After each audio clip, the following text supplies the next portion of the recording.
Okie dokie. I restarted OBS, so we are good to go.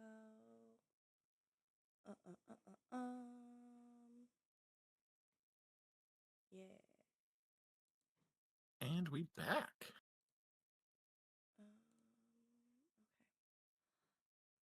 Let's see what is happening over here. Thank you, Dark. And Slygrin. Hi, welcome in, Slygrin. Good to see you. Thank you guys for the offerings. Okay. Let's see if we can actually finish this case today, because it's been like 2 months. Oh, goodness. So it's like the real legal system. It takes a while. This is true. Okay, so I was rewatching. What was I rewatching? Something came up on my feed on YouTube where it was about the oh fuck. I can't fucking remember her name now. Ah! Oh no! The Casey Anthony trial. And I did not realize that she was arrested in 2008 and didn't the trial didn't occur until Jesus. 2011. And I'm like, holy shit, that's it happened that long ago? Oh, okay, that's crazy. Yeah. But also I did not process the fact that it took her so long to reach her trial date. In my head, she was arrested right when the trial was starting. So I do not have in my defense, I was definitely more focused on being in school at that time. Let me age myself there a little bit.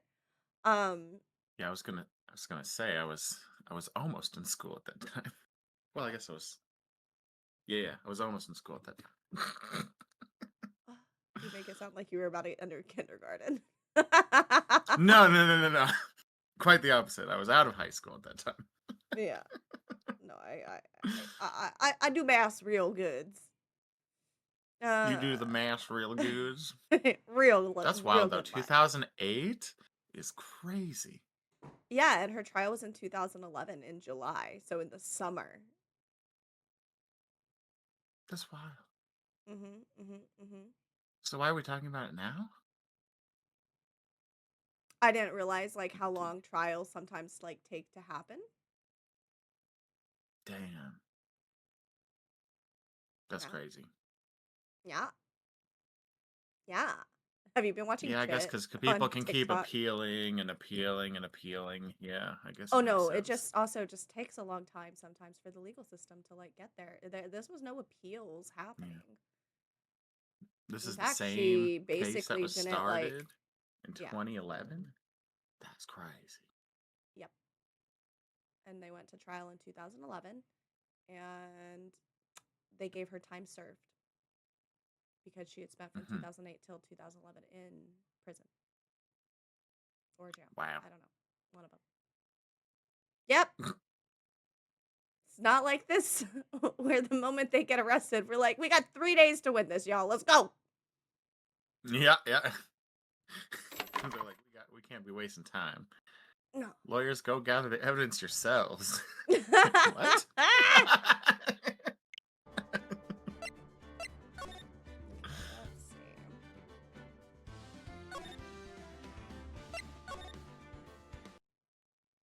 Rise from the ashes.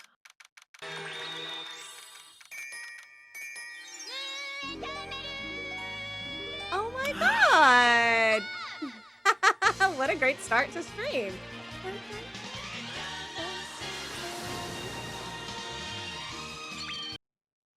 Welcome in, Princess Hecate. Thank you so much for the raid. I appreciate it. Welcome in, welcome in. We are just getting started on trying to finish this case for Ace Attorney. How was your stream? It's a really good username. I like that. It is a good one.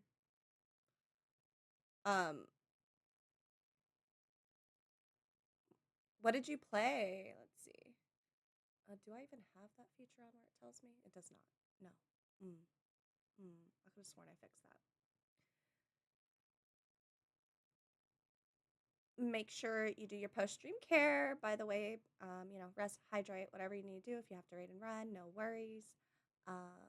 Dark Cloud 2 for my first playthrough. I don't know what Dark Cloud is. Ooh. I I have know who heard Cloud of the is, Dark and I Cloud know who Dark games. is. I feel like if I connect them Yeah. together, I'd These probably were still be wrong. PS2 games, if I'm not mistaken. I heard people talk about these. They really liked them, especially the second one. Mm, Nice. It looks like Link.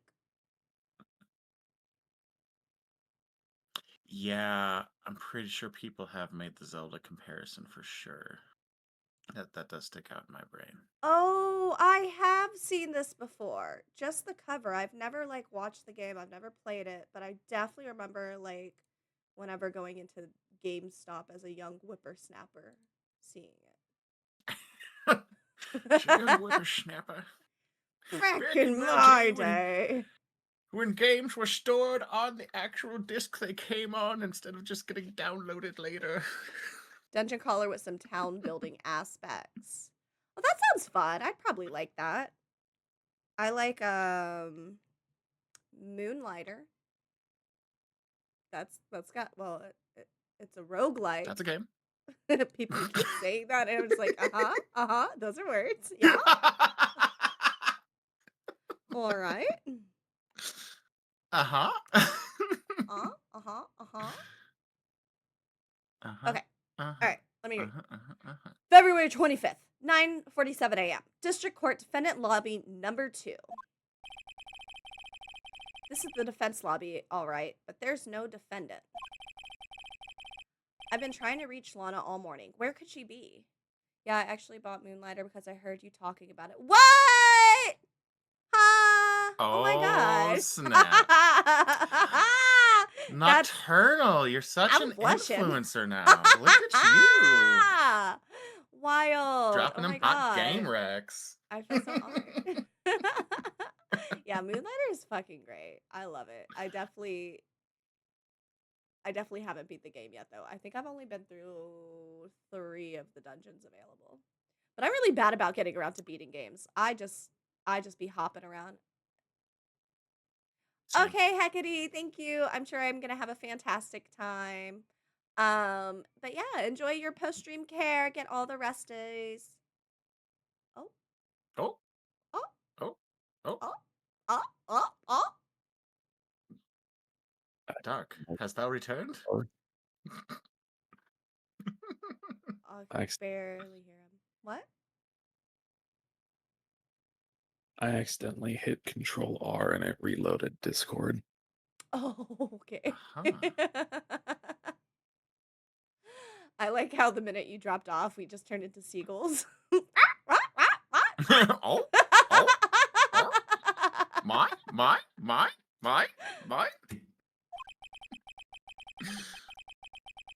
Oh, mood. Sometimes I struggle with completing games. Story of my life. Mm-hmm. And where's Emma for that matter? It almost seems as if I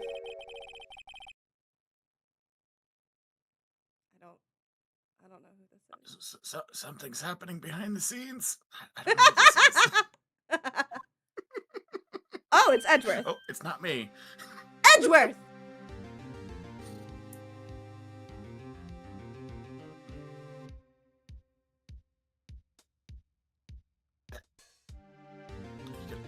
Push a button.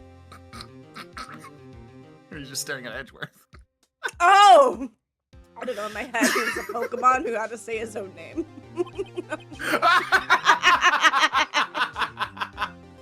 I was over here dancing and just Edgeworth. It's like the moodiest Pokemon. Knowing you, you've already figured it out. You're the owner of the 7777777 ID number. That is. What an incredibly efficient way to say that, Edgeworth. Well, I have a pretty strong hunch. Looks like I'm not the only one who's figured it out. You know, the only reason this trial didn't reach a verdict yesterday because there was still room for doubt regarding this ID record. If that number does belong to whom you suspect, then no doubt will remain. After all, he hasn't been officially charged with anything. True. Not yet. In any event, once all doubt has been removed from that list, I can call for a ruling. 5 minutes right, and Chief Prosecutor Skye will be found guilty. But she didn't do it! I figured you'd say as much. That's why I came here, to hear what you have to say. This is the first time he's ever done something like this. Lana's hiding something. Wait, is or isn't? Did I misread that? Oh. Lana's hiding something. No. Maybe so. Oh, Lana's hiding something, and the only way we'll ever know the truth is to draw it out of her. The truth? Everything goes back to the SL9 incident. Don't be stupid. Today's the last day of the trial. I don't have time to reminisce about the past. That depends on you.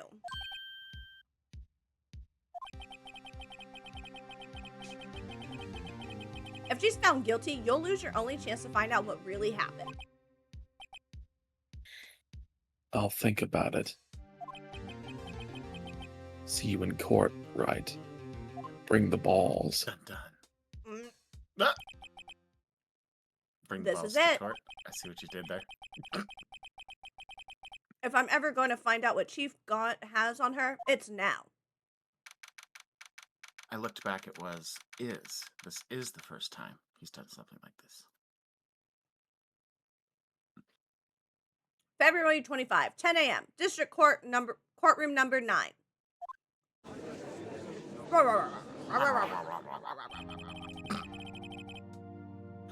Court is now in session for the trial of Miss Lana Skye.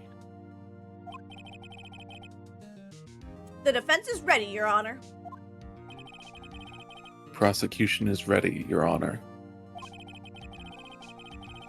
Normally, this is when the prosecution puts forth its opening statement.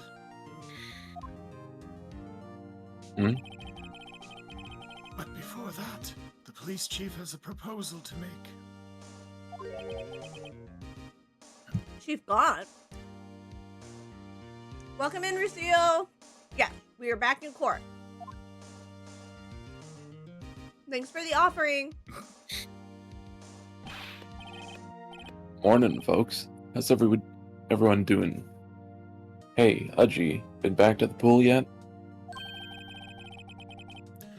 No, I've been drowning enough as it is with my work. It's a little joke there. Oh, that's a good one. Don't think I can top that. If you don't mind me asking, Chief, exactly what is this proposal of yours? You're not about to propose to the judge, are you? He wants to be swimming inside him. Lana, that is to say, the defendant, has asked me if she could speak directly to the court. Oh, this motherfucker's using her. Oh, about time to take a bite of my food. Hold on. Okay. Sounds good. She wants to do what? Having heard what she intends to say, I feel she should be granted her request. In the end, it doesn't even matter. It should save everyone a lot of time and trouble. My brain went to the same place. Couple of goobers.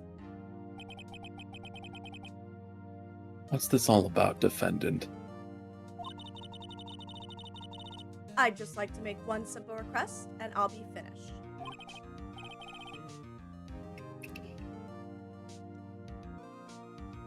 Well then, what's your request? Your Honor, I'd like you to put an immediate end to this trial. I confess to all charges against me.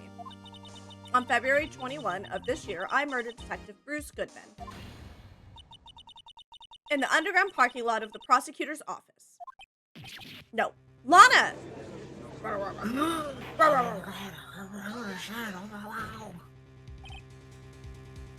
You can't! Your Honor, the defendant's claim does not change the defense's plea. In that case, Mr. Wright, I no longer require your services. But Lana! Your Honor, I hereby forfeit my right to an attorney. The prosecution may lack direct evidence against me, but it has sufficiently proven its case through testimony and circumstantial evidence. I would like you to render your verdict now, if you please.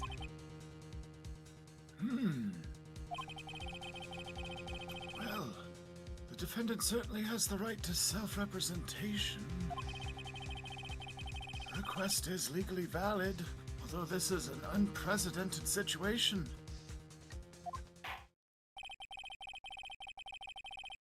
Indeed, it appears there's no further need to continue this trial. Even if Mr. Wright may feel otherwise. This can't be happening. It appears the time for this verdict has arrived. The court finds the defendant. Objection. Mm. One moment, Your Honor. Get him, edgy boy. Get him. Mr. Edgeworth? Prosecution has not yet proven the defendant guilty beyond reasonable doubt. Any ruling at this stage would certainly be premature. Come now, Worthy. I can't, it would be premature. But I understand this is a difficult time for you. Why don't you just be a good little boy and keep your mouth shut, Ooh, kinky. damn.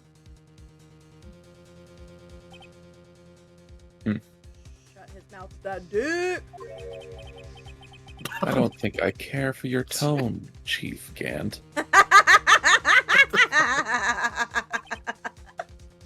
What?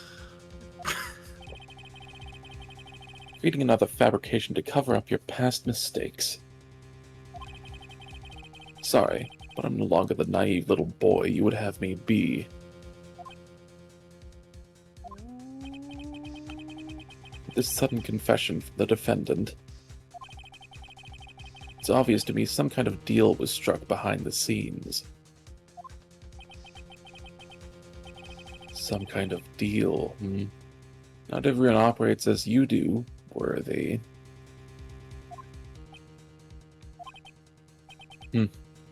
I thought so. Your Honor, the prosecution would like to change its first witness. Oh, to whom? As its first witness, the prosecution would like to call Miss Emma Skye. What? I request the court hears her testimony.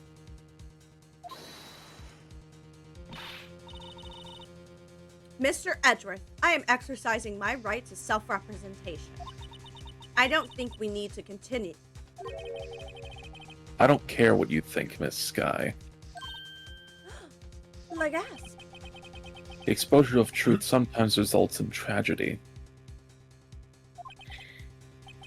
However, no matter how tragic the truth may be, it would be an even greater tragedy to avert one's eyes from it. Very well. The court shall grant the prosecution's request. That's okay with you, right, Chief Gant? Worthy, you'll live to regret this. Mark my words. Miss Emma Skye, please take the stand. Looks like Edgeworth has decided to take the horse by the reins. Nay! Oh, damn it.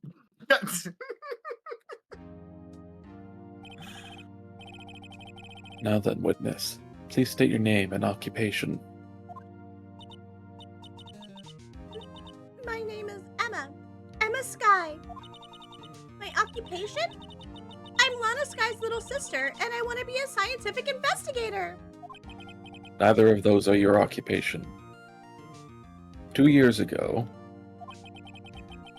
you encountered the serial killer Joe Dark of the Joe Dark killings. Is this correct? Are you certain you did not mistake him for Joe Mama? Oh. You're lucky you're cute. Yes. You're lucky you're cute. I'm trying my hardest to forget about that, though. Voice acting. Welcome in, Doctor! Hi! Look, you're in, and we're not saying anything sus. Aren't you proud? Yeah. Or disappointed? I think that might be a first. Sorry.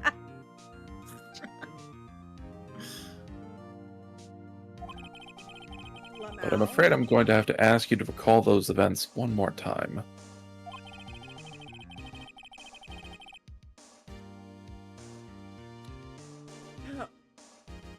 Mr. Oh, what? Fuck, that's you. That's you. Game guy. Sure is. Mr. Edgeworth, please remember this trial concerns the murder of Detective Goodman. That's just because he missed the part where you talked about premature coming. No, Dark talked That was about me. premature coming. I have been a perfect, Lucille. sweet little angel. As she always is. Nobody likes us.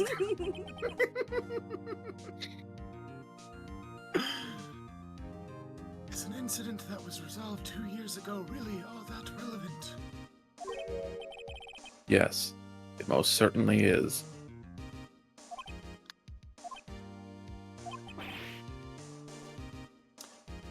Well, okay then. He sure gave in fast. Now, please testify about what happened to you 2 years ago. The trip to yesteryear has finally begun. Yesteryear. That's a word choice. It's bound to lead to the truth behind this trial. There Ryan goes looking constipated again. Are you saying you don't just drop yesteryear into casual conversation on the daily? I haven't done that since yesteryear. I was waiting in my sister's office that day. A man came running in and took me hostage. Neil Marshall rescued me, but I'll never forget what I saw in that instant. The man raised up his knife and stabbed Mr. Marshall in the chest.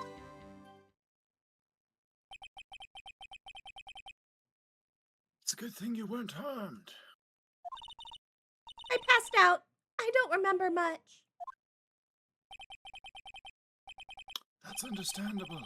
However, please tell me, Mr. Edgeworth. What does this testimony have to do with Detective Goodman's murder? That will soon become apparent, Your Honor. You've got to admire him for his courage, considering he has no evidence. Very well. The defense may begin its cross-examination.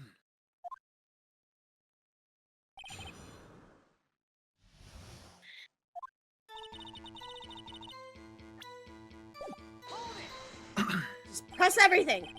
2 years ago, the defendant was a detective at the police department, correct? Yes, she was second in command under the deputy chief of police Gaunt. My sister, she was the best detective ever. Yes, I remember. Deputy Chief Gant and Miss Sky used to be quite the pair. I believe they shared the same office. That's right. I'd always sit at my sister's desk and dream about playing that organ. I wanted to play it that day too. The police department and the prosecutor's office held a ceremony that day. My head definitely didn't go to Dark Sorgan.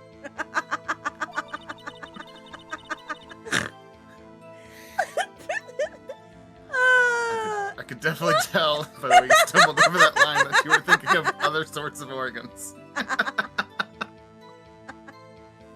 promised to take me to dinner after she finished her work. Hey, I'm nothing if I'm not consistent. Yeah. A man? Joe Dark. Yes, Joe Dark. He was a serial killer. Joe Dark was actually a bagel killer.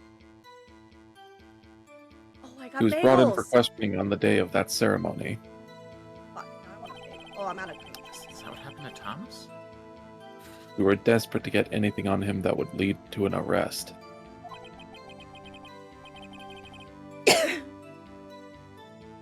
When he saw his chance, he fled the room, right?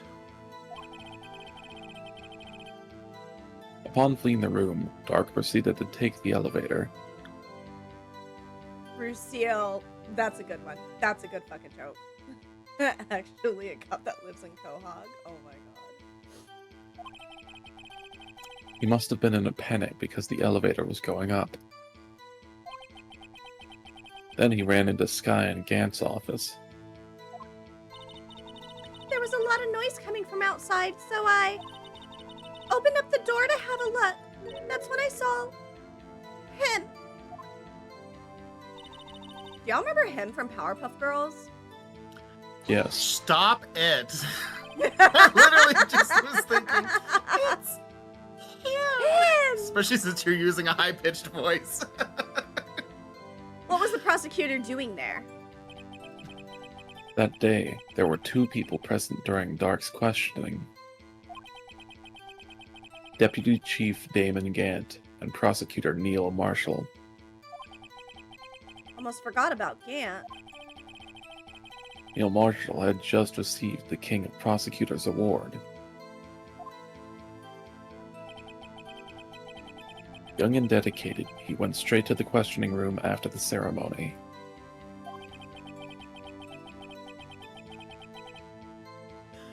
I assume that would also be why he was the first to run after dark.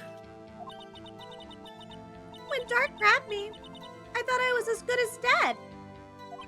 When Dark grabs me. And that's when Prosecutor Marshall came running in. I don't clearly remember what happened then. But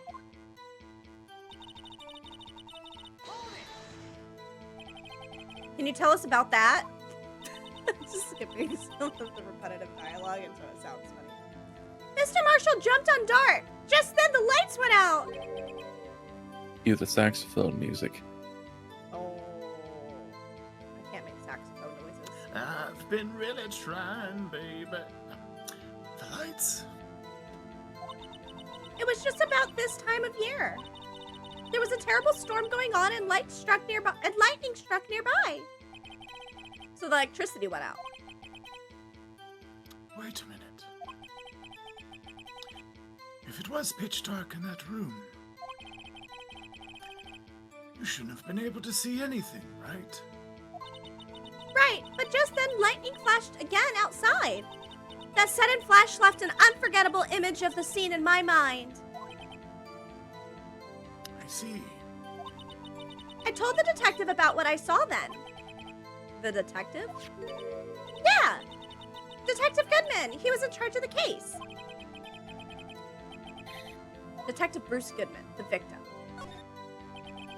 So you spoke with Detective Goodman about this 2 years ago? Yes! That's what's so scary about this trial. You told Detective Goodman about what you saw. Yes, but at the time, the words just wouldn't come out. That's why I drew a picture. A picture, yes. I think she mentioned that before.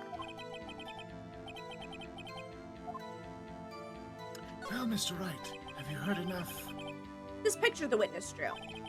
I believe it has a very important meaning. The list of evidence I was given 2 years ago didn't contain a picture. Witness, would you mind if we added this statement to your testimony? Yes, Your Honor. I drew a picture of that scene once, but it seems to have been lost.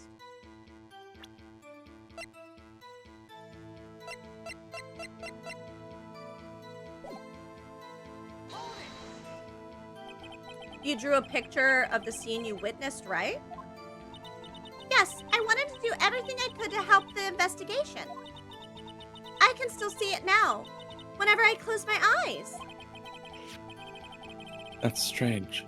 I took over the case after Prosecutor Marshall died. Yet I never received any picture. Perhaps the witness is mistaken. But I did draw it, I swear. I'm not just imagining it. This picture that Emma drew, that reminds me. I guess I should check the evidence again. Well, anyway, let's continue. This scene that imprinted an image in your mind. Can you please describe it to us? The man raised up his knife and stabbed Mr. Marshall in the chest. That must have been a real shock.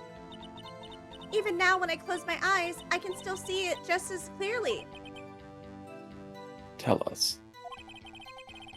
What were you doing at that moment? I believe you testified that Joe Dark was holding you hostage. When lightning struck and the lights went out, Mr. Marshall jumped on Dark. I was thrown aside and the two began wrestling each other. I'm sorry. Wrestling each other. I have to say wrestling. I love saying it. It's so fun. Okay, the image was an octopus time. Okay, the image was an octopus time shoelaces, but it couldn't figure out how to tie shoelaces and ended up tying its own tentacles into a knot. Oh, like the sad song from Bee and Puppy Cat. That's how jellyfish were made.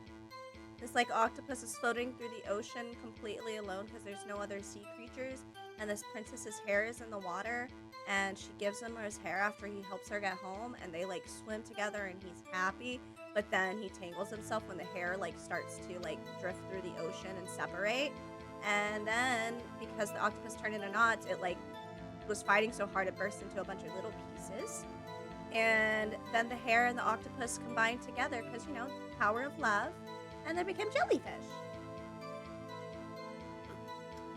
I posted that song in Discord last week. Haha. Yes. Very sad, but very sweet.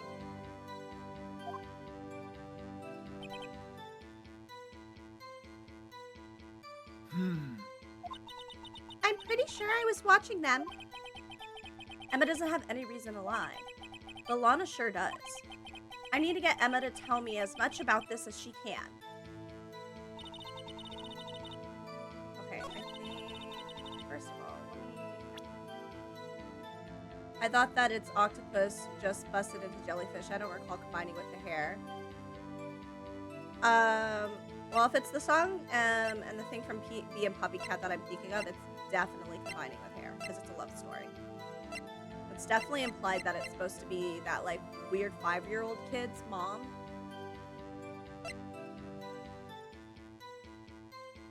I've heard of Bee and Puppy Cat. Oh, it's one of my favorite series. It's so good. I love the original one. I love the original, but well, I mean, you've definitely heard of it. I've talked about it and I put it on the list, but we haven't watched it. The original one from YouTube is really good, but I am happy that like they went into deeper lore with the remake on Netflix. Nice. Fuck, I swear, I guess he took back the photo because we don't have it. So we can't, what you're saying is we can't look at the photograph. Look at this photograph. Oh, wait, no, it's this. It's a photo of a photograph. There's another fucking photograph. Because I photographed a photograph. It's on the back of this. Mr. Edgeworth, this little girl put all her heart into drawing that picture. And yet, you would insist on denying its existence? Hey, I'm not the bad guy. All I'm saying is that as the prosecutor for that case, I wasn't handed such a picture. That may well be. But that doesn't mean it doesn't exist. Behold! This is the evidence list for the SL9 incident. Please turn it over, Your Honor. Turn it over. Turn it. Ah! What's this?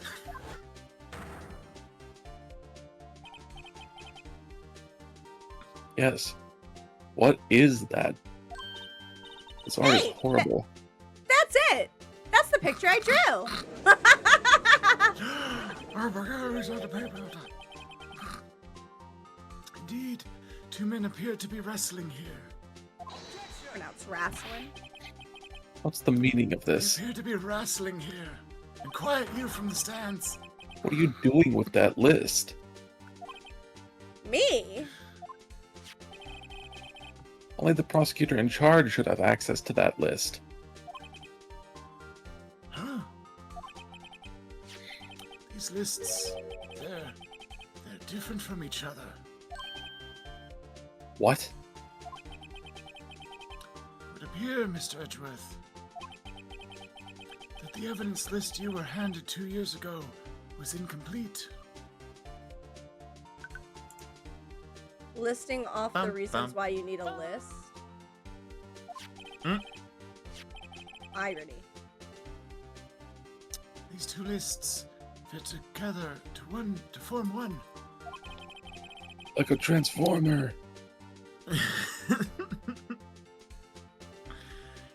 can see the marks here, where they were torn apart from each other.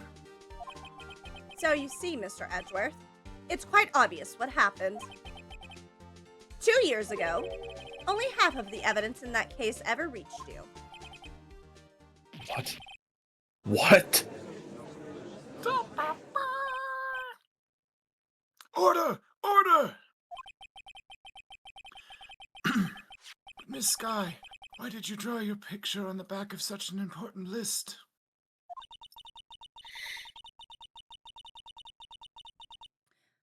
Because that's what Detective Goodman handed me in the questioning room, Your Honor. Wait a minute.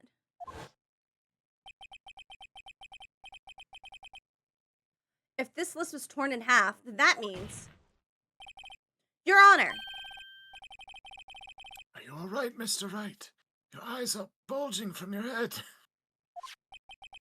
If the evidence list were torn in half, then there might be more of the drawing on the back of Mr. Edgeworth's list. Oh, shit. Yes, that's quite conceivable, Mr. Edgeworth. It's possible. Let's see. Why is he skating so hard?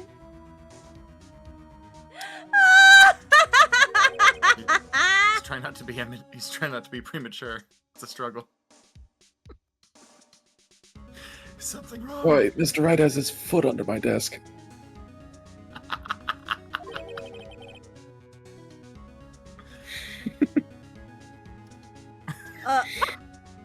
Do you even have to ask? From across the courtroom. Sorry, Your Honor. Continue. There's indeed something drawn on the back of my list. Not in that picture. It's that thing.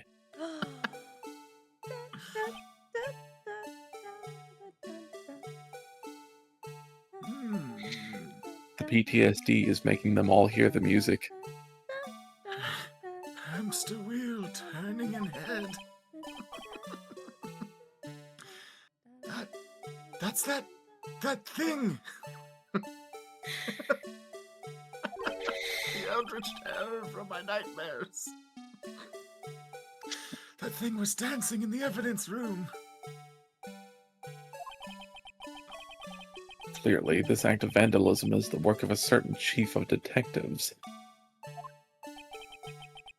guess he was out of scrap paper.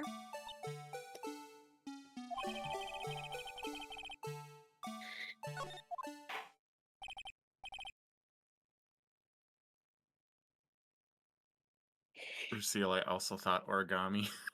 That's where my head went to first.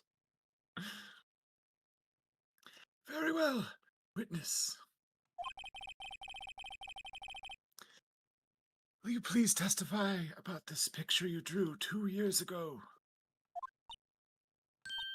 Huh? Oh, yes, sir, Your Honor. What's wrong with Emma? She seemed to be thinking about something when she was looking at the picture. Instinctually started reading her dialogue for some reason. Maybe you hate her so much that now you just want to become her? I don't think that's how that works. Keep your friends close and your enemies closer. This is the picture I drew 2 years ago. The flash of lightning was so bright, all I could see were shadows. After that, I must have fainted. This picture shows exactly what I saw in that instant. So what you're saying is it could have not been Joe Dark stabbing him. Damn it, ever since your joke, all I could hear is Joe Mama. Fuck. Ah! I've been corrupted by the demon! You expected anything different? Yes. There's the beautiful demon.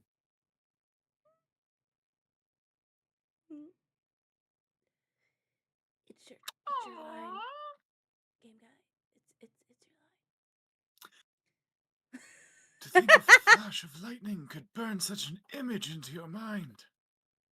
Stay away from a man home wrecker.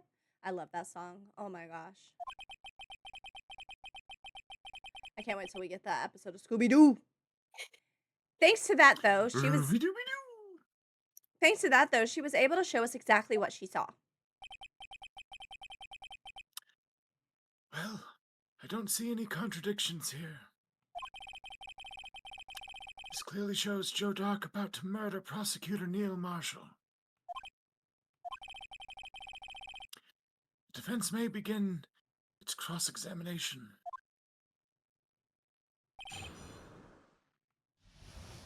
Okay, first, my thought process is...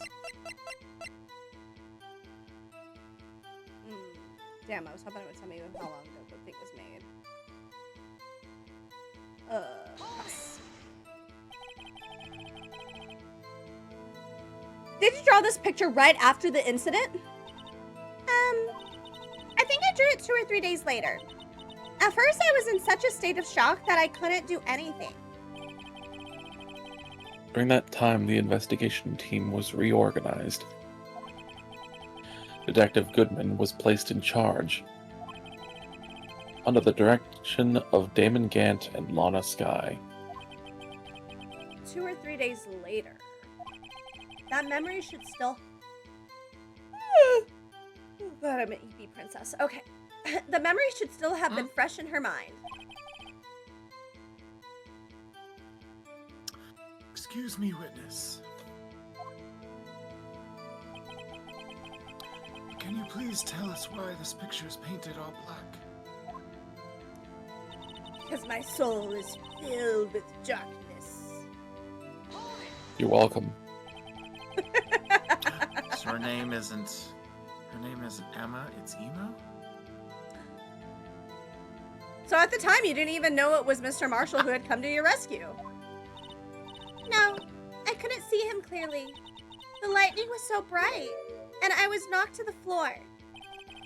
You were knocked to the floor? Dark had a tight grip on me, but when Mr. Marshall jumped on him, I was knocked away. I turned around, but that's when the lightning flashed. His hair kind of looks like a, onion. An onion? Yeah. Poor Emma. I'm just glad she wasn't hurt. What happened after the lightning flashed? Did the onion-haired man make you cry? What? Oh. Just upset at that one that you laughed. You mean you didn't see the actual murder take place? No, I'm sorry. Flash of lightning only drove off the darkness for a split second. Not only that. You know what? I think Emma is the killer. I mean, she should definitely be locked away. But the trauma of this situation understandably caused the witness to faint. Do you really need to torture this girl any further? Yes, she's annoying. What? I'm not the bad guy here. Then who is? Emma. True. Anyway, this picture. Yeah, change the subject. Sorry for asking so many times, but are you sure you drew exactly what you saw? Of course, this is the exact scene. It wasn't influenced in any way by your talks with the detectives? Are you insinuating we somehow manipulated her memory, Mr. Wright? The judge, because his stupidity is going to bring this judicial system to the ground? Oh, facts. Big facts. No, of course not. I'd better watch out, or he might find some way to cut my salary. Your daily cum allowance will be lowered. Wow. Oh, you mean Edgeworth. Ah! What the fuck? I was concerned for a second. I drew this picture before I heard anything from the detectives. So I don't think anyone's story would have influenced me. That's right. You only get 2 heads today instead of 3. I feel like that's more of a punishment for Dark than me. Maybe both of us. Is there something that's bothering you about this picture? Oh, well... A day. No Phoenix's salary cut from Edgeworth. Your phone does not like you. It bullies you every time you chat. That's strange. I mean... She claims this is you were exactly playing the the scene that was dating imprinted game. in her mind. And yet, there's clearly a contradiction here.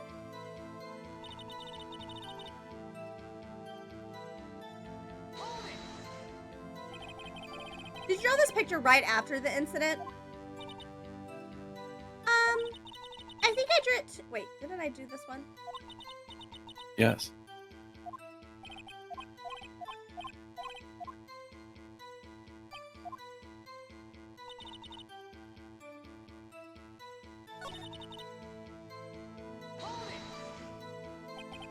You mean you didn't see the actual murder take place?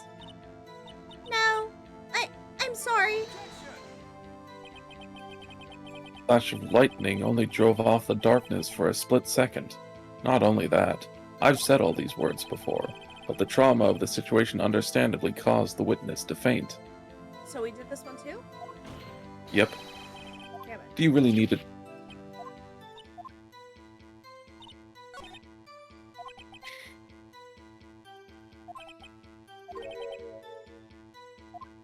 Alright, let me see. Oop, what did I hit? I think it's the final line of hers that you contradict with the picture.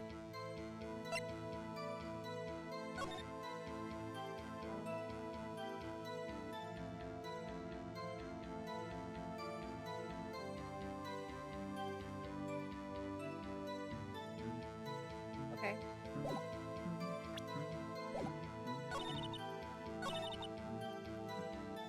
I think this is the final line. I think there's one more. Yeah, that one.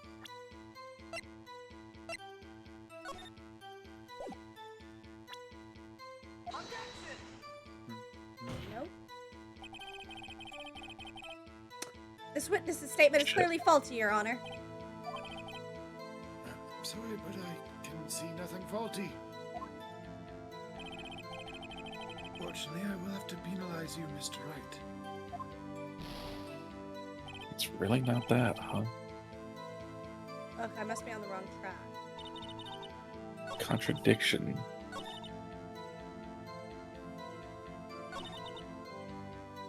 me see. I'm gonna pull up the picture.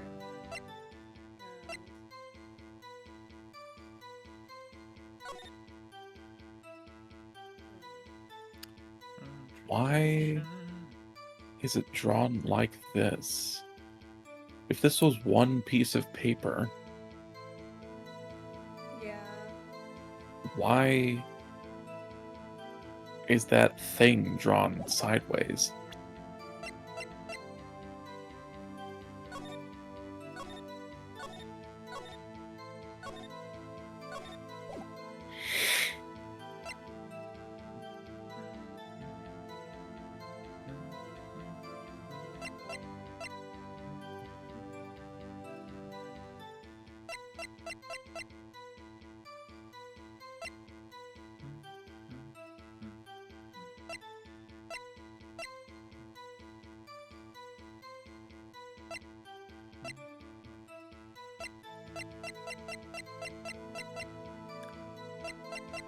Maybe this? Maybe.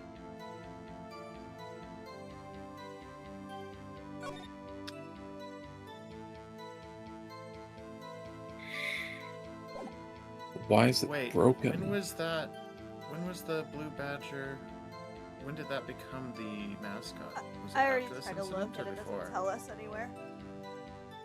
Uh, Yeah, that was my first thought too. yeah, because if it was after the incident, then it's like her memories. I don't know. That's weird though.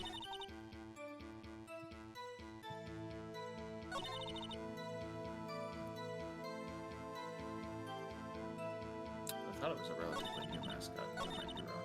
It's been a while.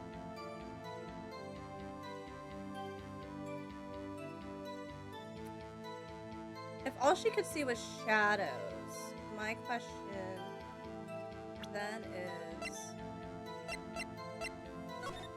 why is the knife not a shadow?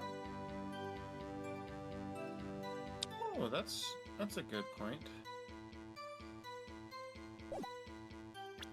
Yeah. That was a good point. Like maybe that was added after by someone else. Nope, that's wrong too.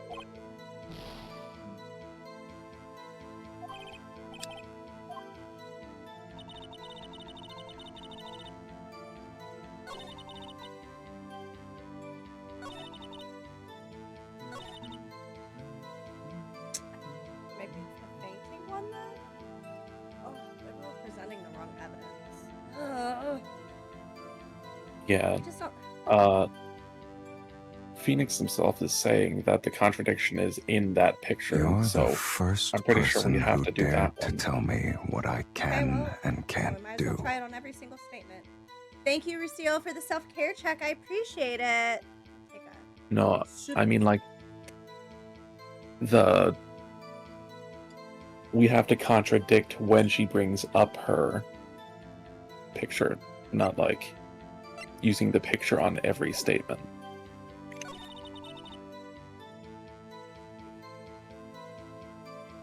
Well, we already pressed on all of it, and I don't see any other evidence we can present to contradict it. I think we're missing something.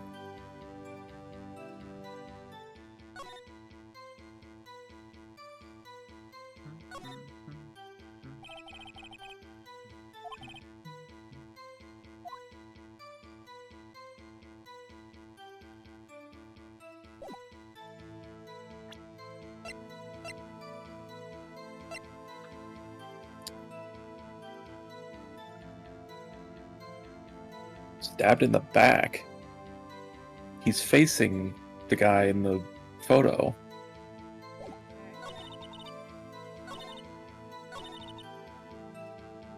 Right? Or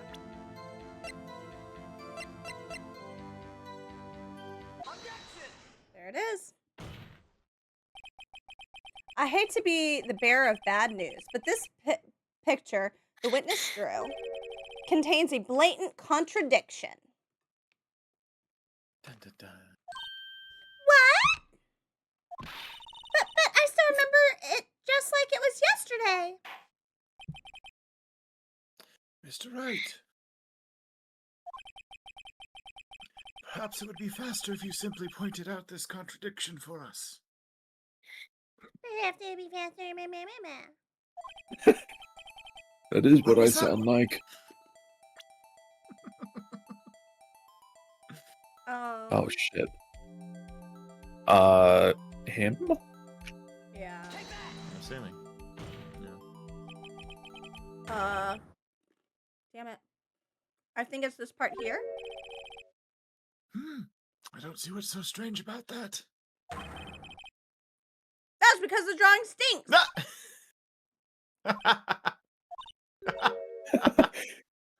Right? How could you? Then maybe the knife? The act of making an innocent girl the act of making an innocent girl cry should warrant the death penalty, but since it's Emma, we'll let it go. I agree with this. Damn. I guess he means I shouldn't shift the blame to others.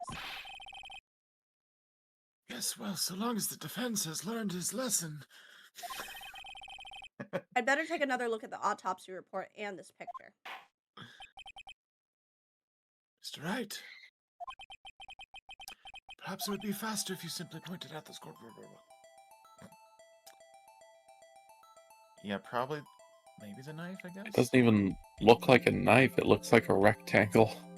There's no tip. Yeah, and it's not shadowed as you pointed out before. The contradiction, of course, lies here. Take a look at the knife the man is holding. If you look closely, you can see its tip is broken. Oh. I forgot one of these knives was broken. Even I don't have to look that closely to see that, Mr. Wright. But Mr. Wright, look at the evidence. See the murder weapon? Its tip is broken too. If I recall, the tip of the knife was found broken off in the victim's body. It was the conclusive piece of evidence that proved Joe Dark was the murderer. I'm afraid it's not so simple, Emma. Where, pray tell, could you possibly see a problem? It's obvious, really. The victim suffered a single stab wound to the back. If the victim was only stabbed once, then the murder weapon should not yet be broken. Oh, he's only stabbed. Perhaps the knife was broken beforehand. Sorry, but I'm afraid that's not possible. The tip of the knife was found inside the victim's body. If it was broken beforehand, it couldn't possibly wind up there. That sounds amazing, Lucille. Oh, oops. The tip of the knife was undeniably discovered within the victim's body. Have you seen the video where Phoenix and Edward sing Smooth Criminal? Oh my god. No. The only possible explanation is the witness's memory is mistaken. That's why I asked her so many times if she was sure she remembered correctly. I believe you were annoyed at the time, but she was sure she remembered correctly. But there's no other way to explain this inconsistency. Not so fast, Mr. Edgeworth. There is another explanation. Have you forgotten already? About a little something called falsified evidence? You're treading on thin ice, right? All I'm saying is that this broken knife tip might be the piece of evidence that was forged. You can't deny the possibility. No. Ugh! Where did he came? Order! Order! Order! Are you saying the investigation really was corrupted? Your Honor, please allow me to once again go over the events that took place the day of the murder. Okay. The police department and the prosecutor's office were holding a ceremony that day. After receiving the King of Prosecutors award at the ceremony, Neil Marshall questioned Joe Dark along with Damon Gott. During his questioning, Joe Dark fled the room. Prosecutor Marshall chased after him and was killed by Dark. It is my belief that somewhere in this story, there is a lie.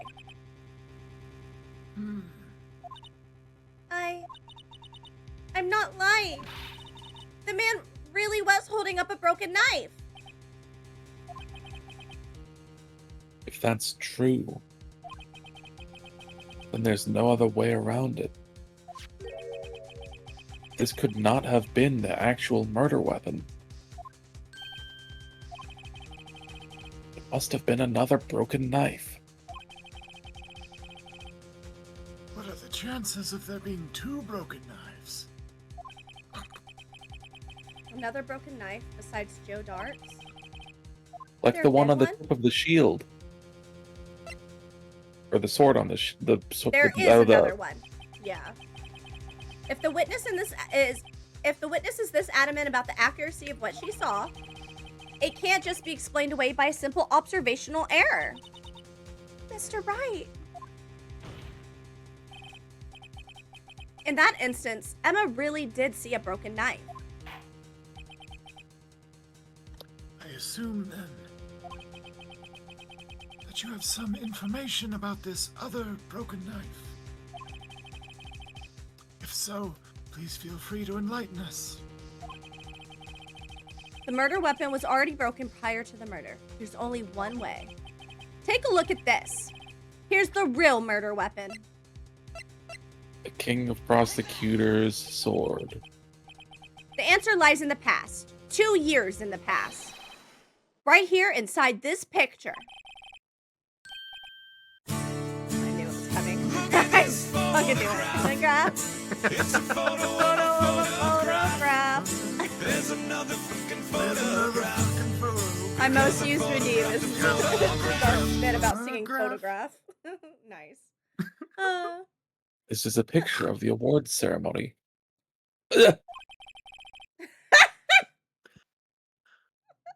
What is it, Mr. Edgeworth?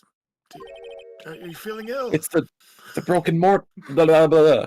It's the Mortar broken murder weapon. weapon. Mortar. Mortar most foul. Mo- You've never tied my tongue Right. quite like this, Phoenix. Oh, Notice the award prosecutor. Notice the It's all award up in your belly prosecutor button. Marshall is holding.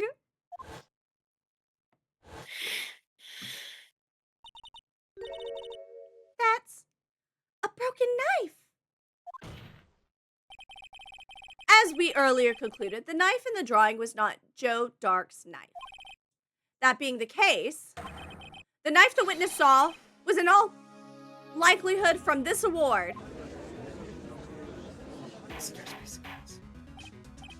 Order! Order! Order!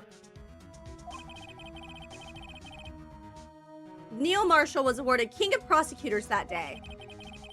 As an award, he was given this broken shield and knife. When he chased after Joe Dark, he pulled out this knife. Being a prosecutor, he did not carry a pistol. This broken knife was the only weapon he had in this dangerous situation. But that can't be. Oh? And why not, Mr. Edgeworth? Because if the King of Prosecutors' award knife was the murder weapon, then the murderer and the victim would be reversed. What do you mean? I mean, this man raising a knife would have been Prosecutor Neil Marshall. Oh. Oh! But the prosecutor was the only one who actually died. That's true. What's going on here?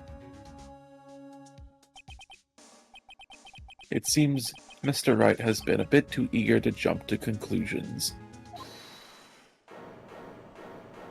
Wait! I remember now. I remember everything. Bitch, you said you remembered before. Which is it? Witness? I remembered Mr. the power of falsified evidence! Mr. Edgeworth! What is it? Could you show me your evidence list again, please? This list. The one with that picture scribbled on the back.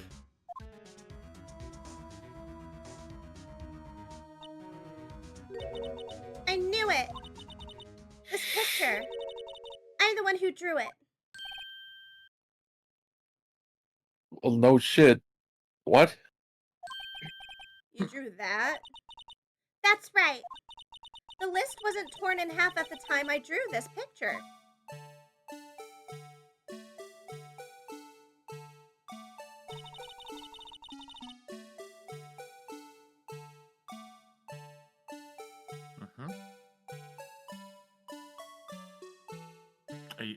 Oh, we're doing the sway. I see.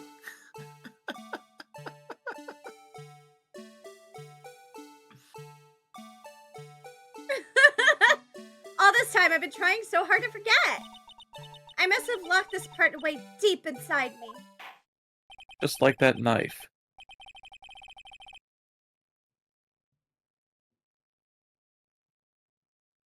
Perhaps it would be best if we added this to the witness's testimony. Would you please tell us what you've recalled, Miss Sky? Yes, Your Honor. You remember your own birth? I don't. I don't even think I was born. First the knife mix-up and now the blue badger? You This should probably be were interesting. summoned. This makes sense. The earliest memory I recall is from when I was 4 years old, 22 years ago. That's 22 yesteryears ago. It is. What happened? What was the memory? My little sister was born and I was eating animal crackers in the hospital. Oh. See, you were expecting something dark and traumatic, weren't you? Nah.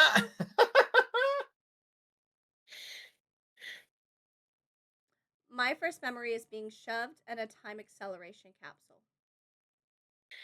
Acceleration? So you're from the past. You sped up his aging so you wouldn't have to deal with a baby, remember? Huh? Oh yeah. I forgot about that. Wow. I don't know what's happening. Father of the Year award. When I saw that man raise his knife, I panicked and rushed towards both of them. I think I knocked away the man with the knife. Just then, there was another flash of lightning, and that's when I saw the blue badger.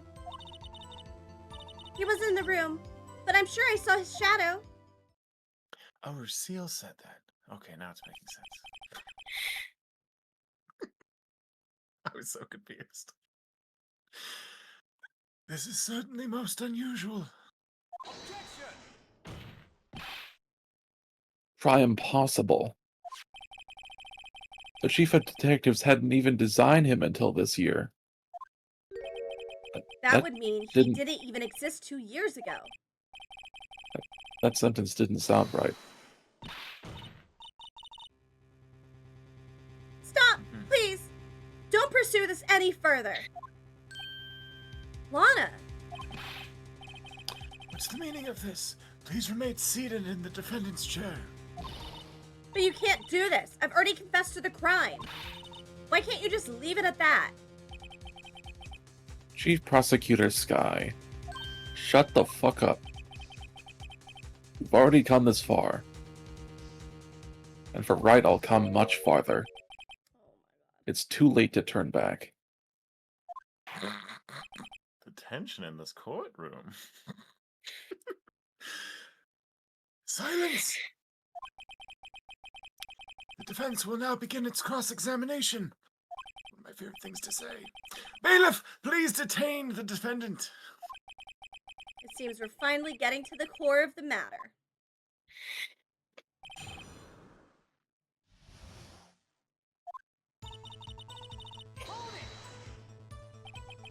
When you say that man, I assume you refer to Joe Dark? Yes, at least I think it was him. You think? All I could really see were shadows.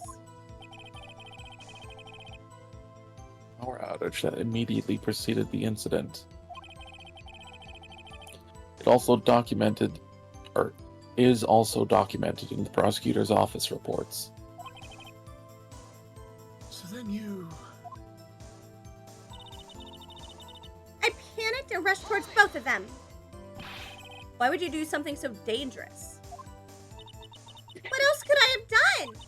He was about to stab Mr. Marshall. She seems convinced that Dark was the one holding the knife. But as we've just theorized, Mr. Marshall was the one holding the knife. Well, I didn't know that at the time. When that Dark guy knocked me down, all I could think was, I've got to help that other person. I think I knocked him. I knocked away the man with the knife. What do you mean you think? It all happened so fast, and I was in shock. I don't remember everything clearly. What I did, it's all kind of a blur. Oh. Miss Sky was almost killed before she was witness to a murder about to take place. I think I figured it out. What do you... I think that handprint from Emma on that piece of cloth is a piece of Damon Gant's coat. Maybe. With so much happening in a matter of seconds, a little disorientation is only natural. I saw the man about to stab the other person, who I thought was Mr. Marshall. I knew I had to stop the man with the knife.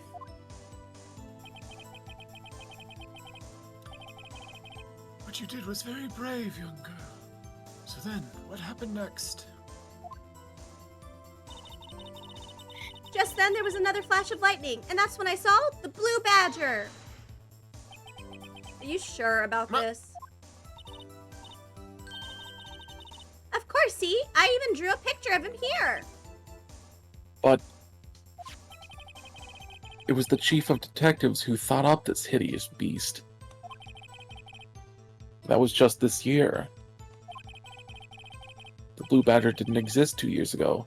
This is all quite verifiable. I know it sounds strange. I was surprised too when I saw him at the police department. I had this nagging feeling that I'd seen him before somewhere.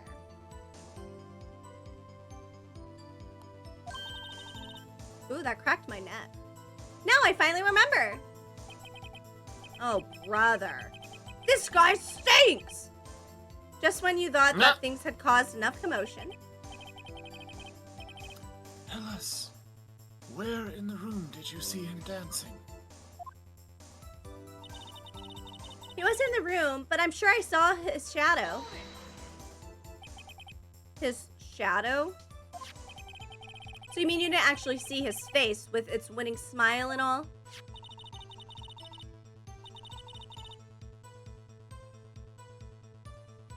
Oh, that's me. That's right, but I still remember it. He had 3 creepy horns. This is pointless. That thing couldn't have possibly existed 2 years ago. The witness must be mistaken.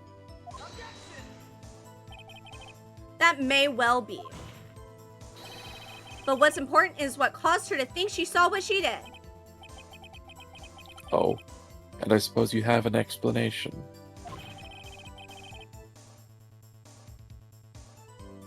If so, then by all means, please tell us what this shadow really was.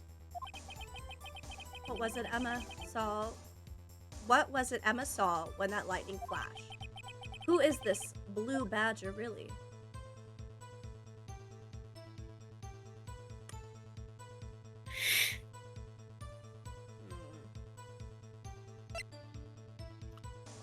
Who else do we know that has 3 horns?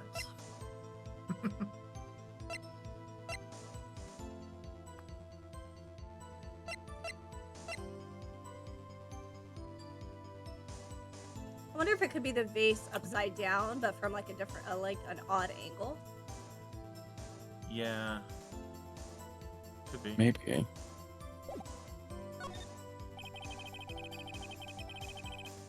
The blue badger hadn't even been dreamt up when Emma drew this picture. Yet she's certain she saw its shadow. Ladies and gentlemen, it is the defense's belief that on that fateful day 2 years ago, there indeed was something that looked similar to the blue badger. Something that is now sitting in this very room. Mr. Wright! In this room. Very well, Mr. Wright. What is it that the witness saw in that instant? Please show us this mysterious blue badger look-alike.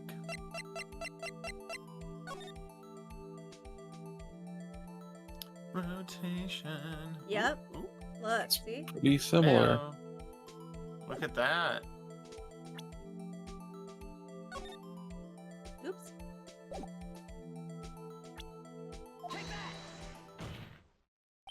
Yeah! The mysterious The mysterious blue badger was in fact this! But that's... what exactly is that? I believe it's some sort of jar. But Mr. Wright, that doesn't look anything like the blue badger. Indeed, it doesn't. As it stands now, it's just a plain jar. However, what if we were to change our viewpoint? A viewpoint. I've got to show them the correct angle to look this from. Oh, nice. I think I just gotta get it kind of close. Not perfect, right? Like here. I would assume. Maybe a bit hang on, more, wait. so it's more droopy. Go like, angle the tip down Oh. more, like so it's facing us straight on.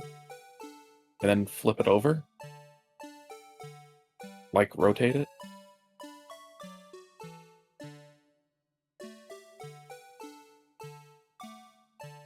And then, like, flip it again. Like this? No, like, all the way.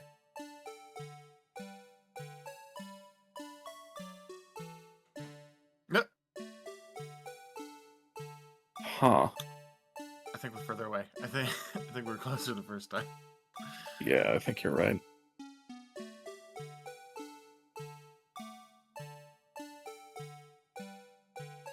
No. Yeah, I'm just trying to get it straightened out. I'm thinking it's that little nub on, like, the butt end of it that's the top. Oh, you're thinking this side? I don't think so. No, I think the base is supposed to I think be the in bottom the back, of the vase yeah. is the top. Yeah. But you might need to rotate it again.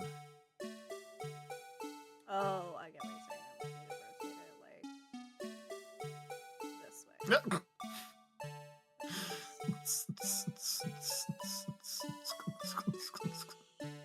Shit. Fuck. Damn it. We will get there. I was there. I know. Like the next 20 minutes of stream is just those rotating face. It's so fucking funny. Alright. Oh, Now- wait. I think you're really close to how I was thinking it would be. Okay. If now you tip the Damn it. No, if you tip the thing away. Where the fuck? This No. part Oh needs to God. be in the back. That's for sure. I need. No, wait. I hate everything about this. Okay, I think if you I'm pretty sure keep it should just be rotating like it. this. I'm pretty sure it's just this. I think so, but I'm not sure if that circle's supposed to be in the back or the front. Whichever way makes it look more accurate. This isn't right. I've got to make No, it look more like this. I think it's gotta be in the. Yeah. Allow me to remind if Mr. You can do it. Show the correct angle. maybe like the tip facing away and up. Okay. Oh, I see what you mean. Like this. Yeah, just like that. Oh, look at you, baby. Damn it. No? Maybe I need to angle it more up.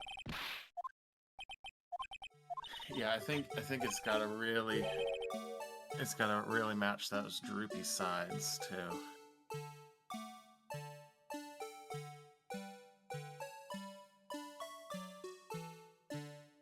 Oh. Yeah.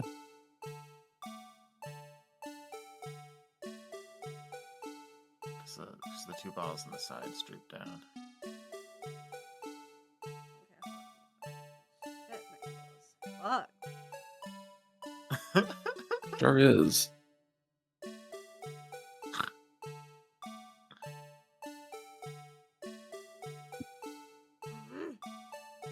At least it's not motion controls. That'd be easier.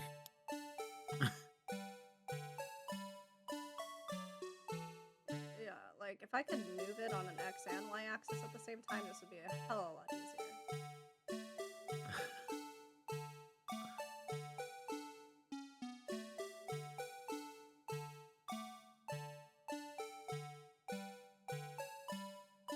A little bit too, like, tip the back down a little. Little more. Like that? I don't think the tip is up enough, is it? I think it is. No. Fuck. Man, this shit is real finicky. They want it pretty precise. Maybe. Yeah. Keep going. If you like orient the tip. Oh! I thought we were there-ish. Like when it was back a little bit, it kind of looked maybe up a little further. No, because the horns aren't drooping down. Drooping it? I feel like they droop down for a split second when it's up further enough.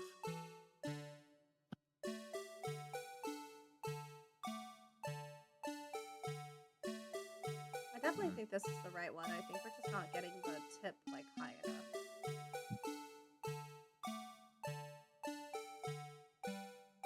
I feel like that's way too high.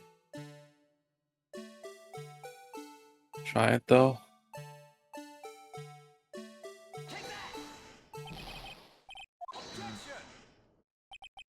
Man, that's being real anal about this. You know what? I think let's try this because okay, the blood's got to be on the side that hit the victim on the head, right? So if she saw it like in the air with the spikes up, that would mean the blood would be facing down because it was probably in the air while somebody was going to hit somebody with it, right? Or they were holding it by, because they were holding it by the handle that broke off, probably. I don't think that's a handle that broke off. I really think that's part of the design. Oh, really? No, that's the leg. It is a handle that broke off. Or, yeah. Because where the other 2 feet or handles or whatever connect to the jar is the same place. I just assumed it was just in the back to keep it propped like against a wall. I don't know. I'm not a jarologist. What about a podologist? Well, they've said this is a jar, not a pot. So get your crock pot theories out of here. Okay. Okay, so what am I doing? Where am I putting this? I think the base is supposed to be in the back. That's what we're thinking too. This.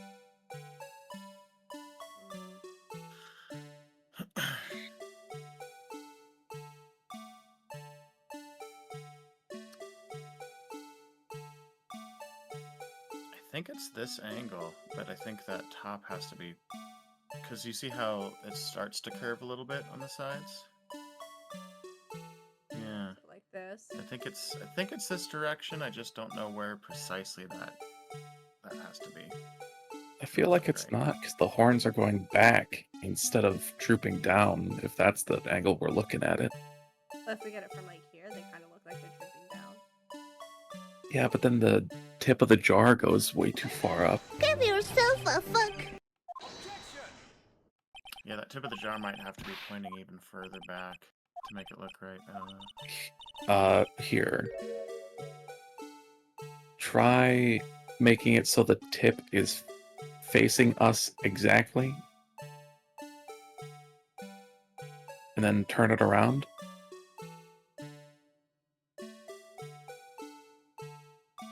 And then lift the back tip up. A little bit more. Like right there. You did it, babe! Oh! Nice. Well, this is a miracle or what? Is this a miracle or what? No one can possibly deny this jar's resemblance to the blue badger. That was stupid. It really was. It was so That precise. was stupid. It wanted to be No. so No. precise, yeah. It can't be. Maybe it was Order, lying on the order! floor?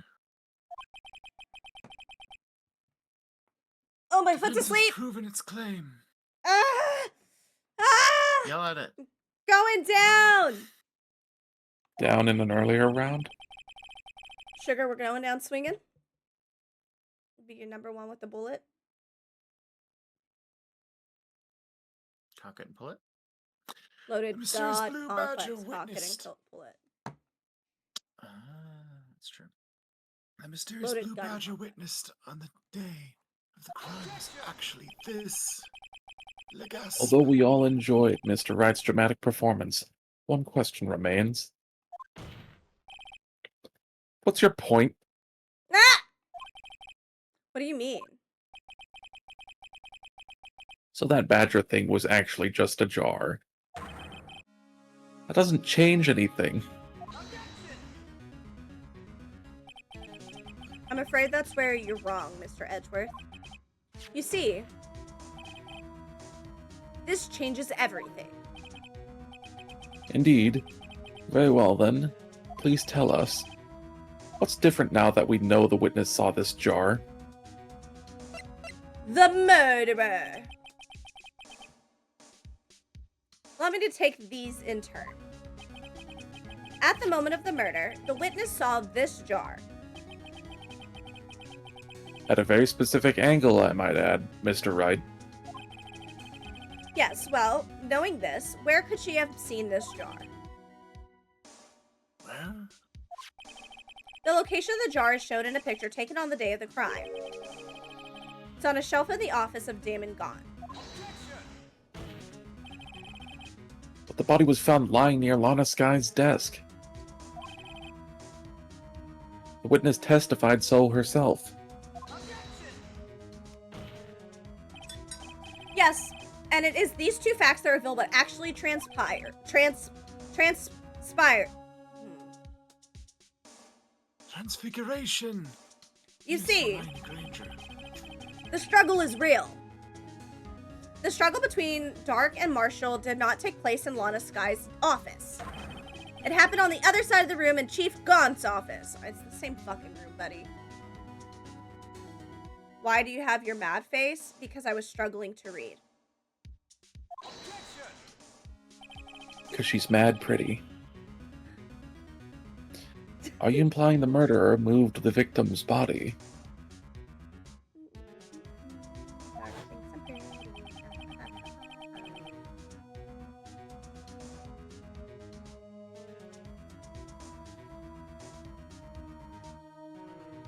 Oh, from Damon Gant's office to Lana Sky's office? You're a little distracted there? A little. Yes. Why would he do that? There's no reason. Exactly. Uh-huh. If there wasn't a reason, he wouldn't have gone through the trouble. The only logical conclusion is that there was a reason. My hands are You sweaty. know what? These weak arms are heavy. Something, Sounds right. mom's spaghetti. Do you know what that reason was, Mr. Wright? I finally figured it out. So this is why Lana tried to stop the trial. It's too late to quit now, though. It's too late to Please recall apologize. the witness's testimony. She said she knocked away the man who was holding up the knife. In the next instant, the jar was hit and flew through the air. Now, tell me, what could have sent the jar flying? That would have Oh, I think I figured out what happened. At least I figured out why Lana's lying. What happened? What happened? Dish. I think that Emma caused somebody to die or be injured. Oh. the impact the man made when he was knocked into the wall. Ladies and gentlemen, if I might draw your attention to this picture once more. If the man was knocked in the direction of the shelf the jar was sitting on, what would have hit? What would he have hit? That was terrible. Take two. Let's hear it again.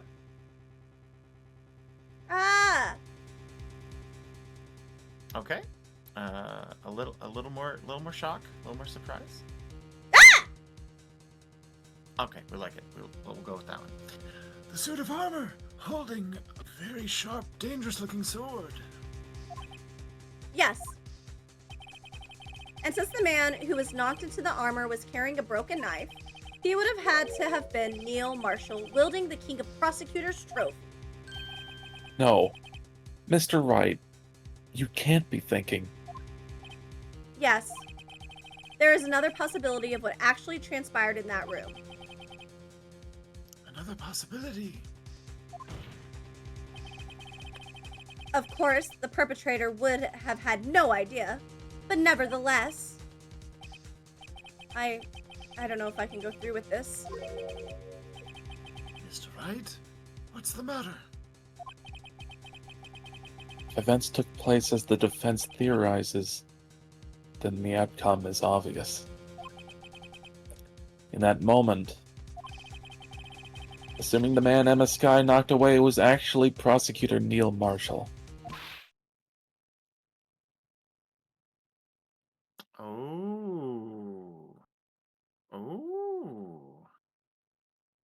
Damn.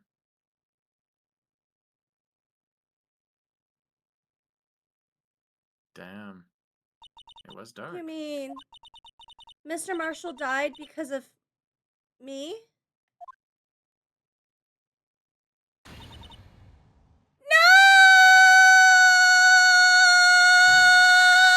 No! Thud. I never imagined her testimony would lead to this. So it was the witness who took the victim's life, and then proved so with her own testimony. This is unprecedented.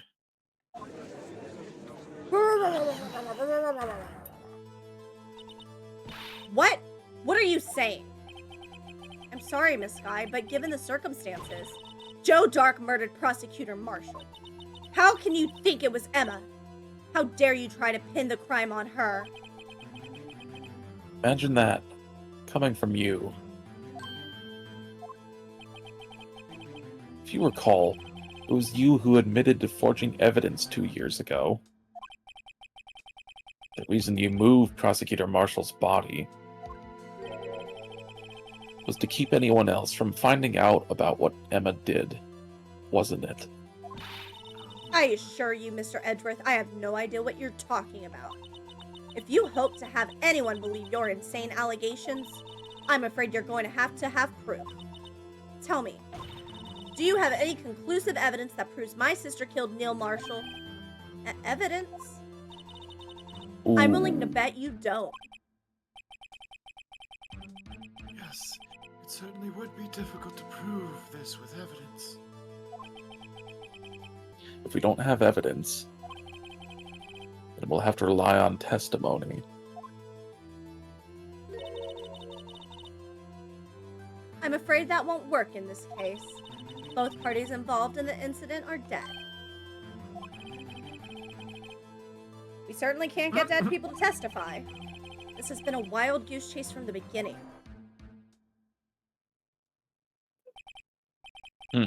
Touché, Miss Sky. Of course, that only leaves us with one possibility. You mean there's still another possibility? What do you mean, Mr. Edgeworth? I mean, oh, I shit, mean- that's not my line. The possibility that the victim has left us a message. For better or for worse, Mr. Marshall did not die instantly. He may have left behind the name of the person who took his life. I keep forgetting about stream oops. You're good, Dawn. It's not a biggie. Thanks for the offering and welcome in. People have lives. They forget things. It's Oakley Dokley Artala Chokely. In one manner or another.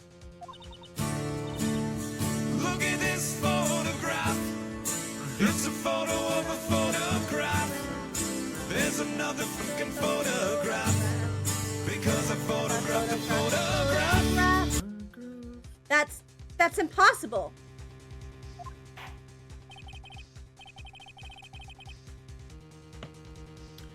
Well, Mr. Wright, this is the only possibility left to you. A message from the deceased. Does such a message exist? I've got to think back to the court record. The real murderer's name that the victim may have left behind is in the evidence. This message from the deceased is already in our possession. Mr. Wright, will you stop at nothing to prove my sister's a murderer? Actually, it's manslaughter. Do not be mistaken, Miss Sky. Our purpose is not to accuse Emma of any crime. Well, it wouldn't even be manslaughter if it was, like, in self-defense. She thought she was helping somebody, like... Well, it was accidental murder. Yeah. There's only one thing we seek. Truth. No matter how painful it may be. What do they call it? Involuntary manslaughter?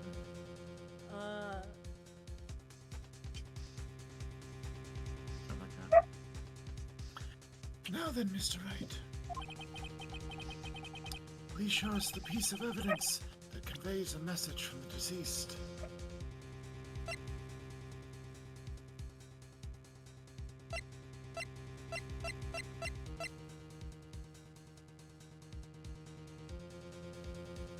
Remember, this game is a mix of Japan law and U.S. law, so it may be manslaughter. Japan doesn't let you kill as much as the U.S. does. Yeah, in the U.S., it's involuntary manslaughter is the unlawful killing of a human being without malice or premeditation, typically occurring due to criminal negligence or recklessness. Yeah, but if they did get It's not- if self-defense, they it's- might be able to get that dropped too. Yeah. Yeah. I was almost murdered one time, and me and a bunch of friends, and the guy ended up dead instead. And we definitely did not get any charges because it was self-defense. So, in the U.S., that I don't think Emma would be prosecuted under manslaughter. Anyways, there's some traumatic knock-nor for you guys. I don't know if it would be this because this is what he hit. But it. A message from the deceased. And I don't think this would count as evidence. That's just from when she pushed on him. This one here. So it's gotta be this. This is the only thing, right? Like in Japan, you can't use more force than the person attacking you. So if you have a bat, you can't use a knife. Oh, interesting. I mean, this kind of looks like a like a name might have been spelled on it. I don't. Only the fragments found in Japan's office still have lines remaining. Oh, maybe the jar has some of the blood wiped away, and we can use the spray shit on it. I don't know if we can even do that in. Yeah. But let me go ahead and present the jar, anyways, because I think we're all thinking it's the jar, right? This is the message left by the deceased. Audio dark 75%, knock 50%, game guide 30%. Oh, audio levels are off, eh? Well, I mean, is nobody I guess at 100%? I could be louder. No, it was my end. I turned you up. I always turn you a little bit down below other people because you're usually way louder than everybody. Def, knock up a little and game guy up a lot. Okay, maybe you do need to talk louder. I'm sitting back from my microphone, so that's probably where it is on my end. I got comfy wumpy. Yeah, I'm also sitting back from my microphone, so there's no feedback with my earbuds. Oh, is this going to just speak the killer's name? You're the first person who dared to tell me what I can and can't do. Everyone just giving back mic back shots? Yes. That thing could. I'm sure it would. I don't know who Mike is, so I won't be. It looks like a snitch. Looked like everyone's forgotten this is just a jar. A message was left here. On the surface of the jar. What do you mean? If you look closely, you can see the faint trail of blood on this jar. Is there a mic in the Date Everything game? Not one that I've come across yet. It looks like you can come across most of the objects, though. It looks like someone wiped the blood away.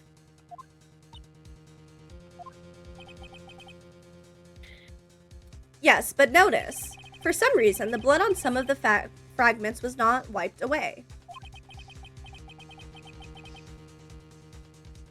Yes, there's a line here, drawn in blood. So what you're saying is these dots were once lines? Prosecutor Marshall did not die instantly. He used the few precious moments left to him to leave behind a message. One that someone apparently wiped away. But blood must have seeped into the jar where the lines changed directions.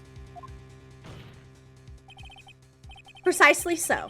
All we need to do is connect these points, and the victim's message will become apparent. Oh, so not the luminol. No. Or whatever it's called. Luminol, yeah, you're right. Luminol. Mr. Wright,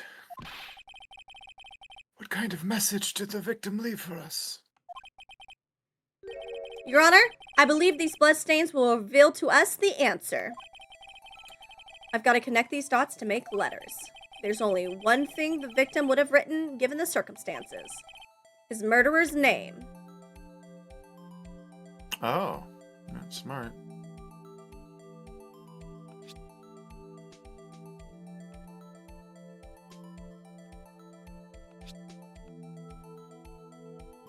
Emma. It is Emma. It is Emma.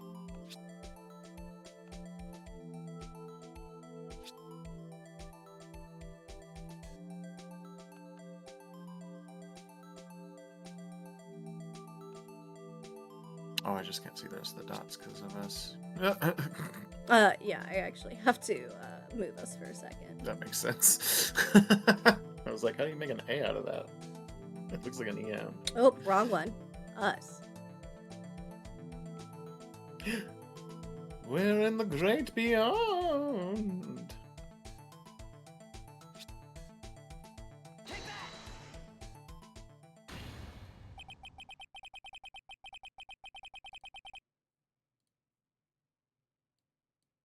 It's a defense attorney's duty to prove their client's innocence. That's why all I've been thinking about is saving Lana. After all my effort, I never thought it would turn out like this. Dun, dun, dun. Emma. So this is the final message Prosecutor Marshall left behind.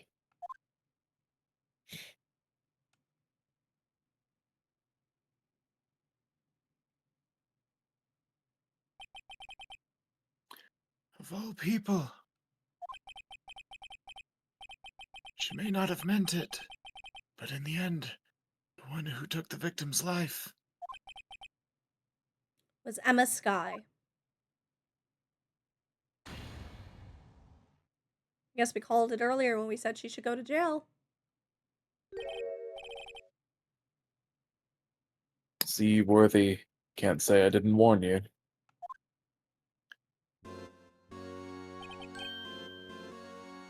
Chief Gant. Do you understand the implications of what you've done? What? What are you talking about?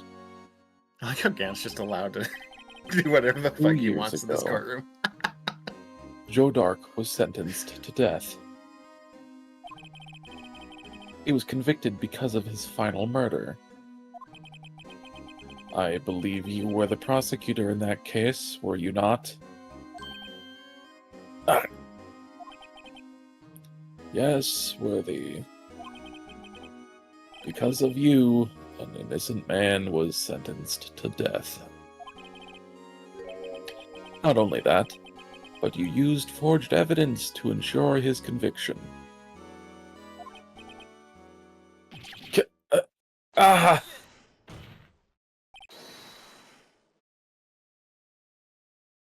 Oh, sorry, I was snacking. But Joe Dark really was a serial murderer. That's undeniable.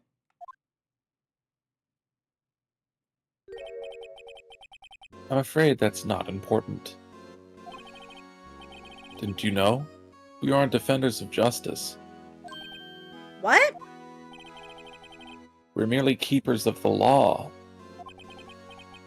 Sentencing a man to death is no light matter. Even if there wasn't any cover-up or evidence forgery. Ultimately, the responsibility falls on the prosecutor in charge. Despite what anyone may say, this fact cannot be denied. What's going on at the prosecutor's office? Oh, shit. How did he just stand there like it's not his fault? Order! Oh. Gavels The gavels pounding fell on deaf ears. God, Unable to settle how's the it- crowd, the judge declared a recess. Thanks for the bits, Dawn. I told my dad I'd call him later, but he said he prefers dad. I was going to tell a sodium joke, then I thought, nah. Ah, I love it. chemistry. Oh my gosh. The I shit's love still chemistry ain't over. jokes. They always get a reaction out of me. But Where the trial is headed now, no one knows. To be continued. to be continued. Glad we solved a murder from 2 Huzzah. years ago. Can we finally finish the case that's going on today? Probably not. think I'm gonna Google how much longer this is gonna last. I think it's Well, just I'm this not gonna trial. look at spoilers. It's been Okay. real. It's been fun. It's been real fun. But I'm being summoned to D&D. So I Okay. will bid you adieu. So long. Okay. Thanks for joining us. Have a good one. See you later. Bye-bye. Good luck If with over the 4 hours, case. y'all need to call a doctor. Doctor was actually here earlier. They gave us the all Yeah. clear. We were good to go. Mm-hmm. February 25, Frost is the only 12:06. doctor I trust. Okay. District. Sorry. I found where we are. I'm just gonna check how much longer this is. God, I need him to look at my rash. District Court Defendant Lobby number 2. Sorry, Edgeworth. I didn't mean to get you in trouble.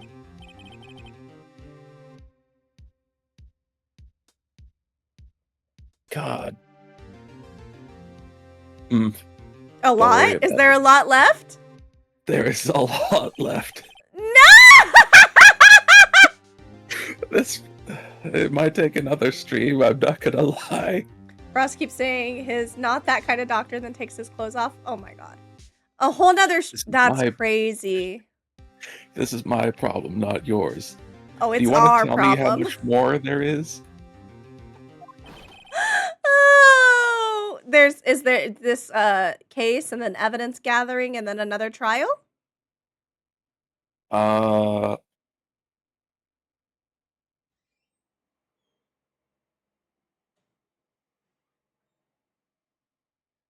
No. It's all trial. All Apparently trial? this is part 4 of the trial of 14.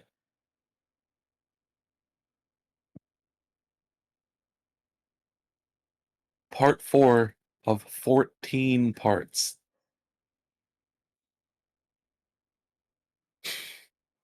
We still have quite a long way to go. I guess it's a good thing I like spending time with you because it's gonna be a long one. All right. Yeah. Thanks for the bits, game guy. Enjoy D&D. It did break me. That's a lot. Putting the phone down, so I don't spoil. Okay.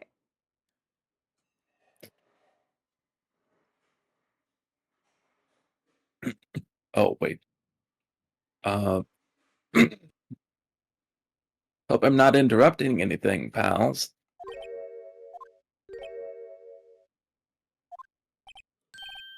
Oh, guess I am. I'll come back later. Wait, Detective Gumshoe, what is it? You got a lot of nerve, pal, making a detective run all around while on duty. And to top it all off, you call me here. I've seen happier people at funerals. I take it Lana's having you run errands again? Let me tell you, this is the last time, pal. Here, she asked me to give this to you if there was a break in today's trial. Evidence law? Edgeworth was talking about this just the other day. You must know the 2 rules of evidence law. Rule number 1. No evidence shall be shown without the approval of the police department. Is that right, Mr. Wright? It seems so. You could at least study some evidence law, really. It seems right, so says Mr. Wright. Oh my god. The chief prosecutor also wanted me to give you a message. A message? She said, if you're planning to take him on, you're going to need this book. Him. I guess I'll need to give this book a thorough read.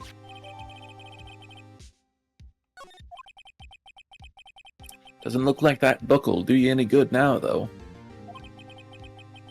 All that's left now is the chief prosecutor's sentence. I can take on everyone in the courtroom. Oh my god, Dawn. You slut. That's where you're wrong, detective. Huh? Haven't you figured it out yet? Why I'm still sitting in that prosecutor's seat? Despite all these allegations being thrown at me. Mr. Edgeworth, the real trial today hasn't begun yet. What? What else is there left to do? Your credibility's been all but ruined with this forged evidence you were unaware of. And this guy found out she unwittingly caused a man's death. And now, you're telling me you want to do more? You gotta be kidding me, pal. You're missing the point, Detective. Lana didn't murder Detective Goodman. She merely stuck a knife into his dead body. That means the real killer is still out there. What? And we're going to expose him. No matter what it takes. This case has hurt too many people. It's time to bring it to an end.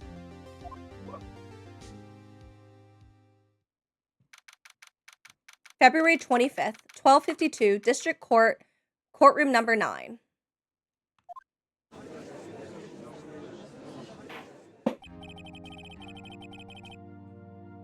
Court will now oh, okay, you're gonna do him? Alright, I wasn't sure. Court will now reconvene for the trial of Miss Lana Skye. Mr. Edgeworth. Yes, Your Honor.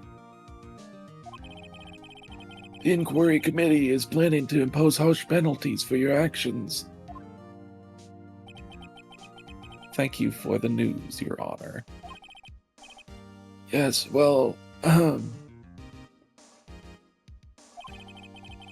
normally, this is where the prosecution calls forth a witness. But, cough.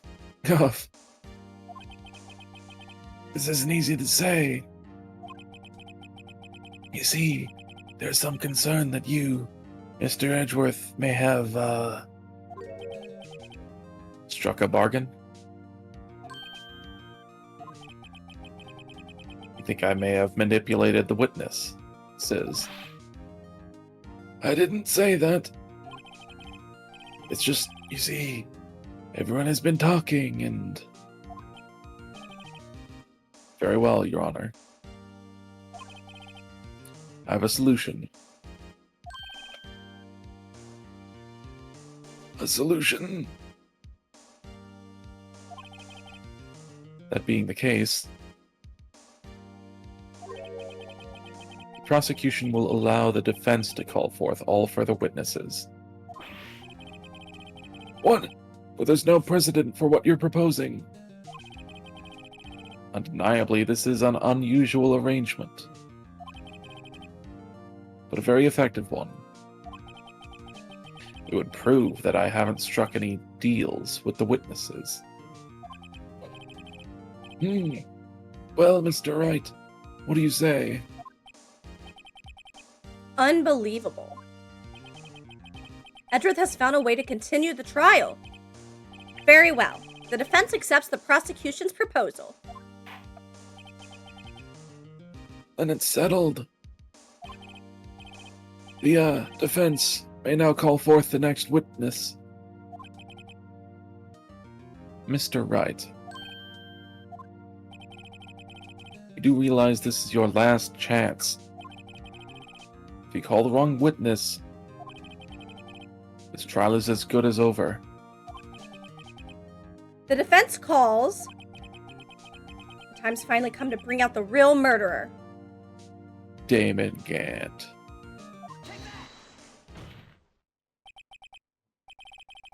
Your mom? Oh my god.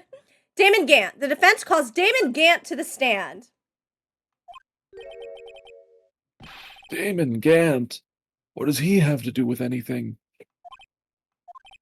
As the defense partner 2 years ago, Mr. Gant had first-hand knowledge of the crime. I feel we should hear what he has to say about it.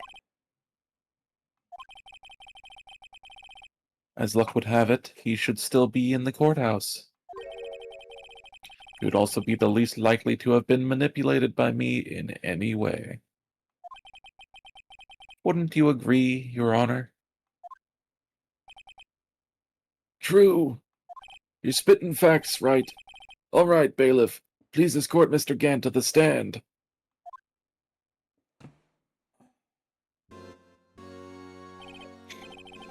Witness, please state your name and occupation. Oh. Sorry. It's okay.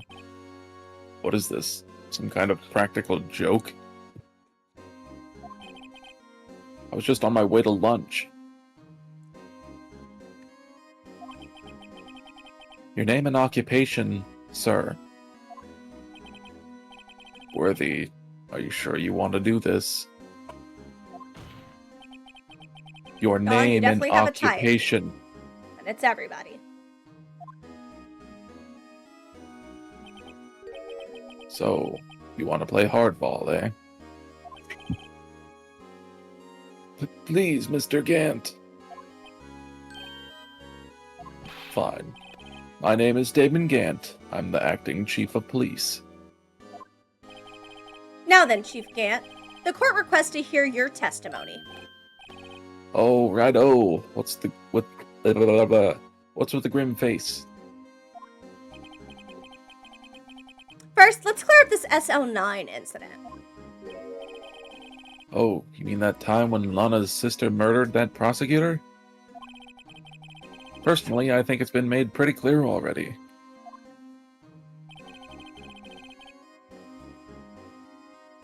There are still some things unaccounted for. Oh, like what? Like the role you played in all of this?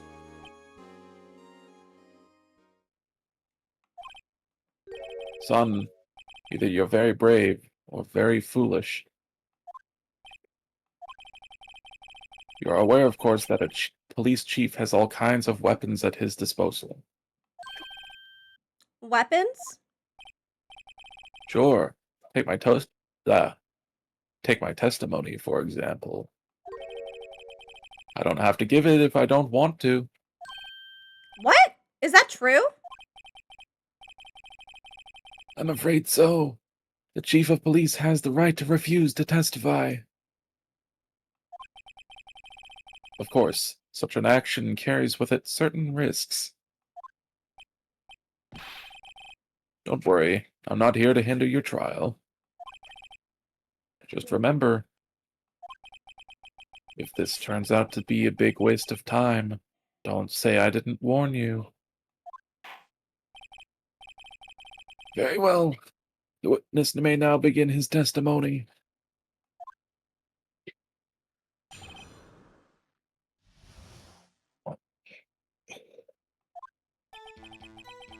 As I recall, Neil and I were questioning him that day. To make a long story short, we slipped up. That power outage didn't help either. When I went to my office, I found Lana there. Apparently, she had already arranged the crime scene. As you can see, I had nothing to do with the forgery. Is that when Dark was arrested? Him? He was lying on the floor unconscious.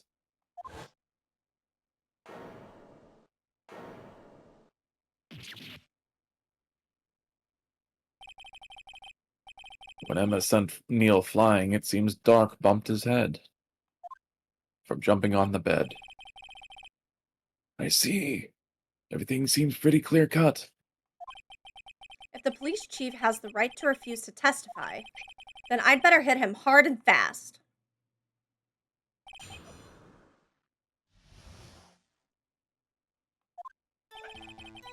As I recall, Neil and I were questioning him that day.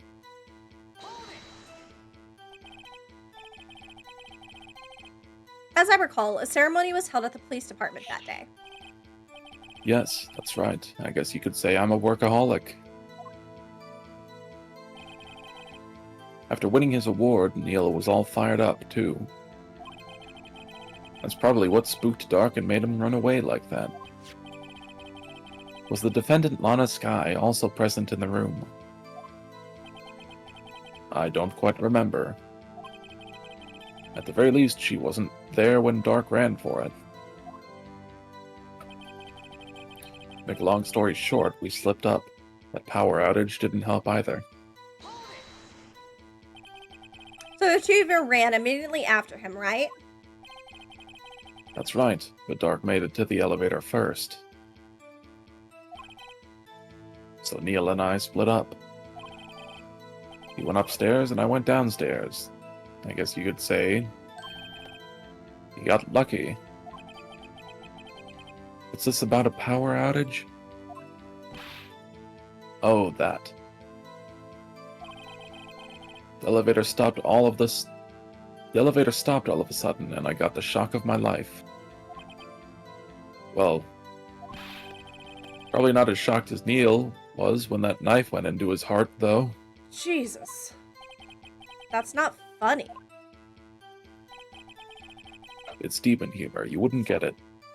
When I went to my office, I found Lana there. Can you tell us what you saw? It was a shocking sight.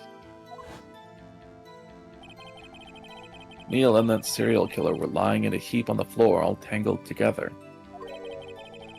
Dark was also lying collapsed on the... Oh. That's your line. Dark was also lying collapsed on the floor? Yes, apparently he hit his head and was knocked out. Next up were these two poor girls. Lana and Emma. Lana was cradling Emma in her arms. Looking back at it now, she must have already known that her sister had done.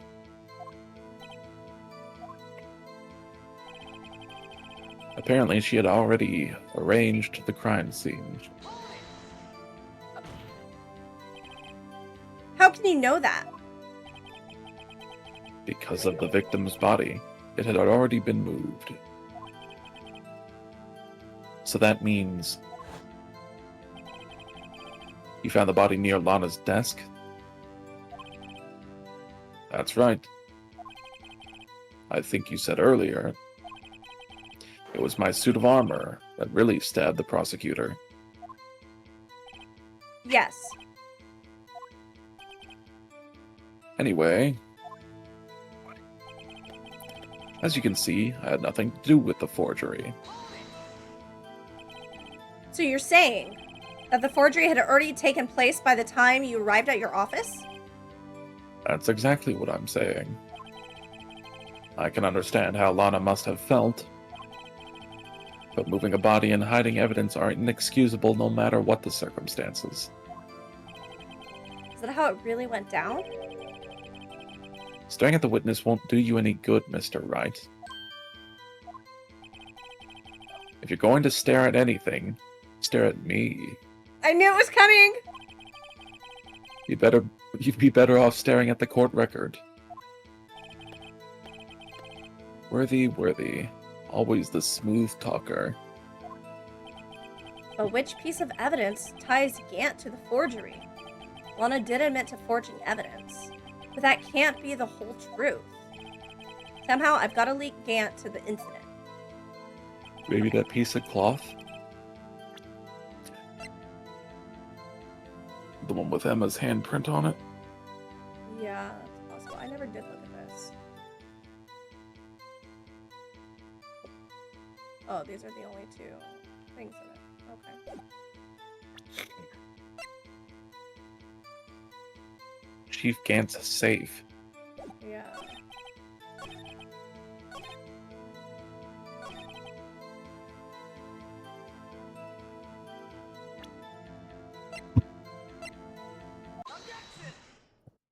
Hold on, I remember this. Well, don't spoil us. We want to figure it out. I barely vaguely remember most of things. If you really had nothing to do with the forgery, one thing will do a game over. Then how do you explain this? Yeah, but... No, Don. Oh, what's that? And what's that on it? A handprint? Chief Gant, your explanation, please.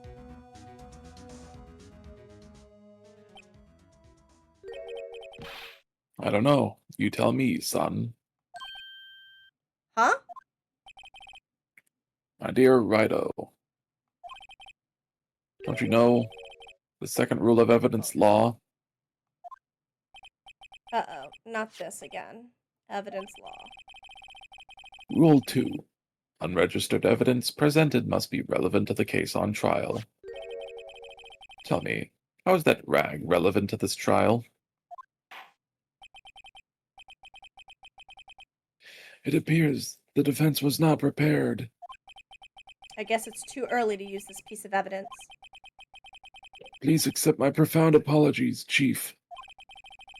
Would you mind giving the defense another chance?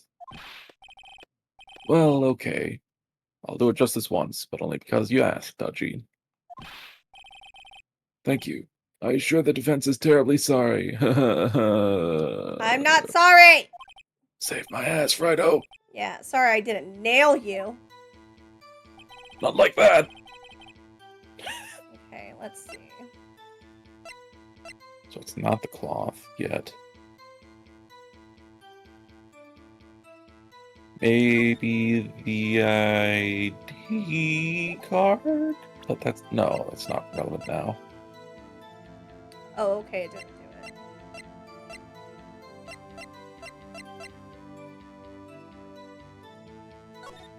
Or maybe it is?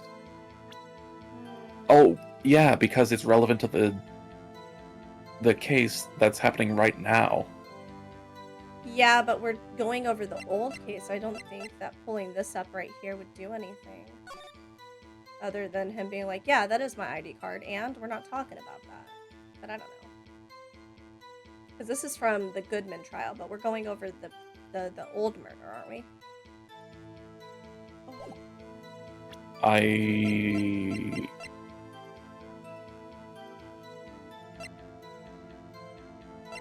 I'm not sure.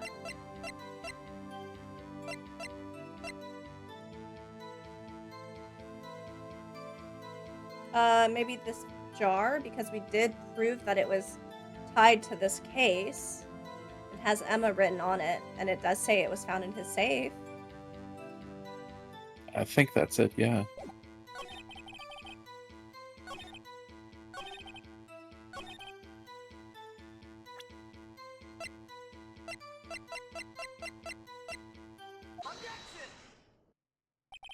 You claim you had nothing to do with this forgery.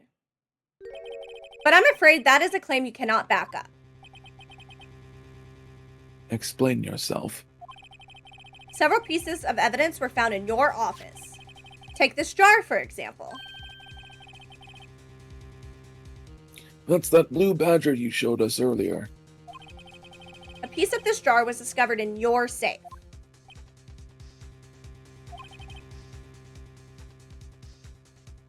Not only that, but the evidence list I presented earlier was actually found inside your desk. It was found where? You see, Chief Gant, these articles of evidence uncovered... Oh my gosh, what is that? Oh, okay. Uncovered in your office are both concrete proof that you also played a part in the illegal investigation.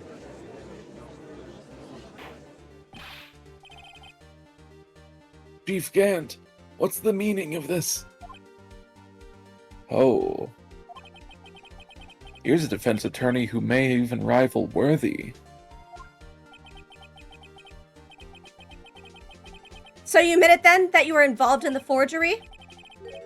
Who, me? Or do you mean you? Huh? Me? Why would I have anything to do with that? Well, you were the one who snuck into my office when you found this evidence. Prosecutors aren't the only ones capable of forging evidence, you know. Oh, this guy. Defense attorneys can do so too. Isn't that right, Rido? However, Detective Gumshoe was present during the investigation. Worthy, my boy. Not even detectives are exempt from the law. Rest assured, Dick will receive his due punishment. What? What? If Detective Gumshoe's salary drops any further, he'll end up paying to work. Yes, well, in light of the detective's presence, please give us your testimony regarding these pieces of evidence found in your office and their relation to the forgery that took place at this crime scene. My. Kids these days no longer know how to put two and two together.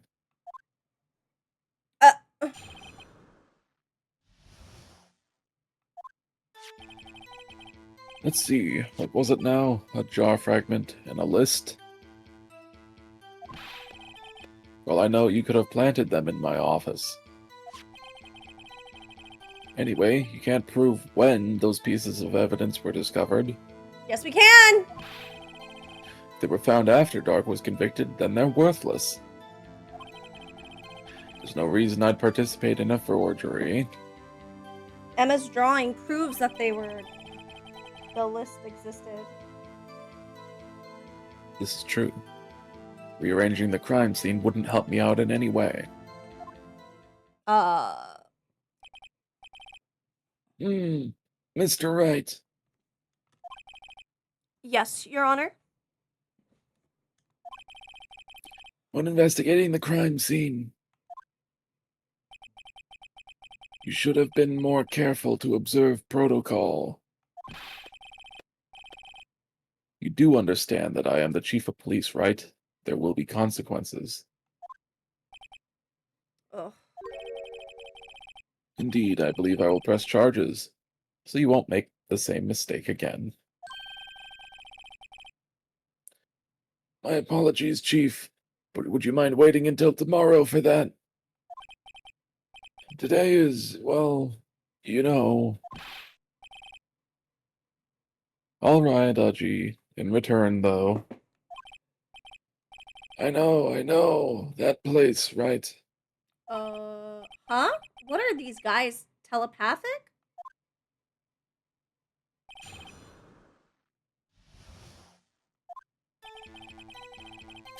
For all I know, you could have planted them in my office. I'm gonna go ahead and do this one. Shit, it was wrong.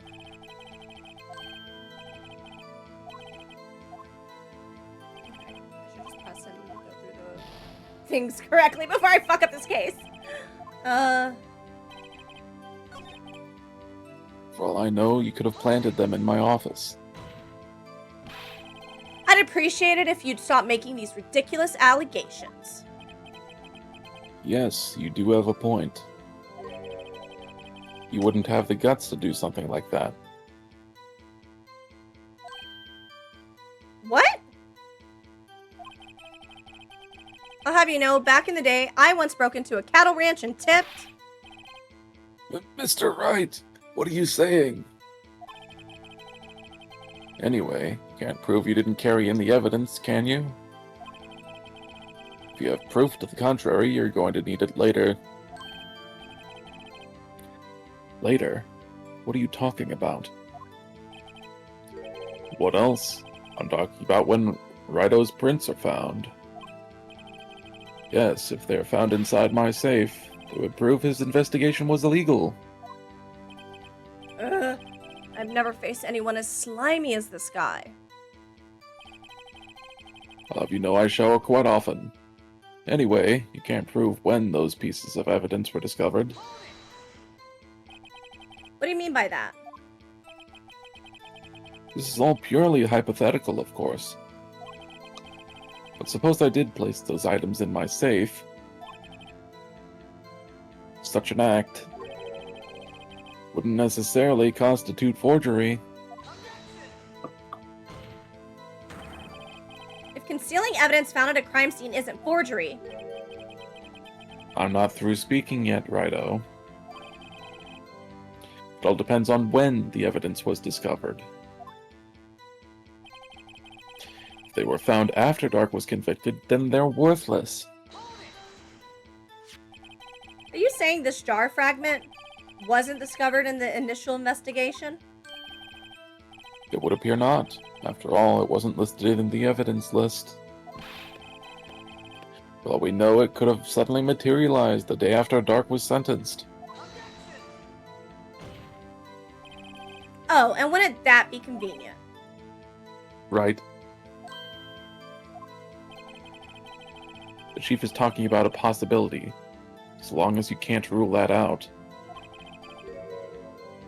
Your remarks, however, whatever they may be, will only succeed in wasting time. Tell me something I don't know. Your mama didn't love you. Oh my god. I didn't know that this whole time. I thought...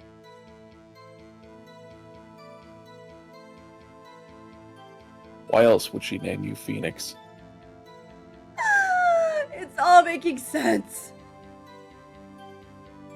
Come now, Righto.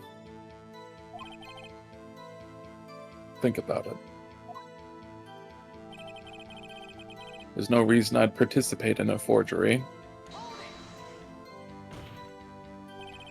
Where she went to college? Oh my god. How can you look me in the eye and say that? Because I'm innocent. Remember? Who was it that murdered Neil? I'm not sure I care for the word murder here. But in the end, the person responsible for Mr. Marshall's unfortunate demise was Emma Skye. Well, now do you see? Regarding the rearranging the crime scene wouldn't help me out in any way. Really, Chief Gant. At the very least, there is one very large benefit you've reaped from all of this. Oh, I wasn't aware. What is this benefit? That would, of course, be the position you have. Chief of Police. Oh. The resolution of the SL9 incident secured your promotion to Chief. That in itself is sufficient motive. Oh ho ho! Oh. That's a good one. Huh? Do you really think I'm that incompetent? What do you mean? Even without that case, I was already in line to become the next chief. Resolution of SL9 merely sped up the inevitable a little. Is that true, Edgeworth? Yes, he was going to be made chief anyway. Ugh. Be careful when pointing that finger, or you might wind up being the one pointed at. So that means there's only one possible motivation for you to commit forgery. If you didn't do it for yourself, then you did it for someone else.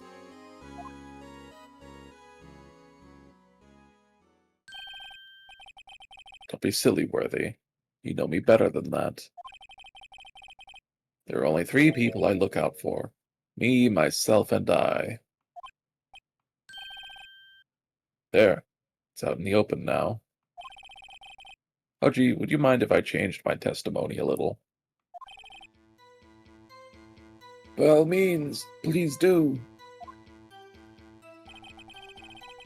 I wouldn't be anyone's accomplice if there was nothing in it for me.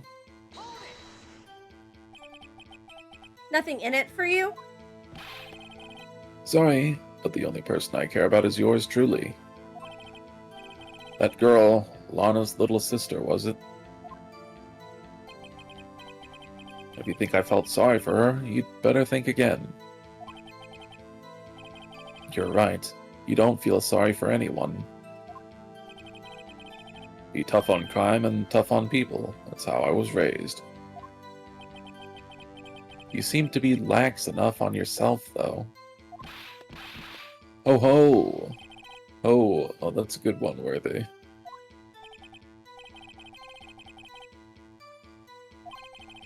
Could there have been something in it for him? Given his selfishness, would he have helped someone out?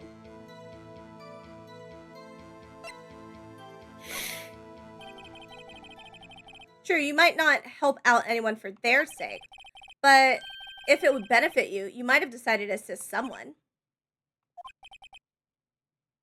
Mr. Wright, it appears you're positively determined to portray the chief as a nice man who likes to lend people a hand. Oh my gosh.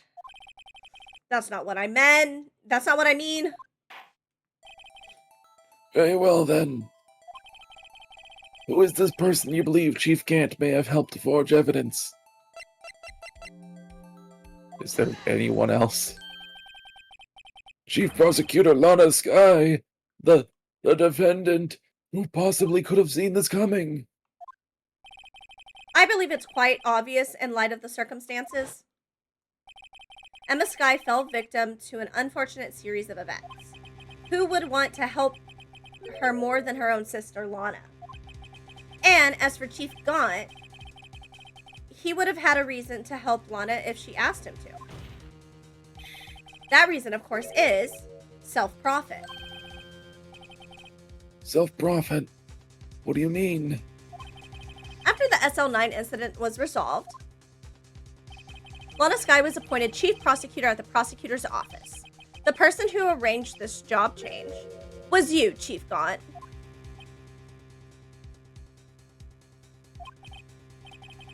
But how'd he profit from all of this?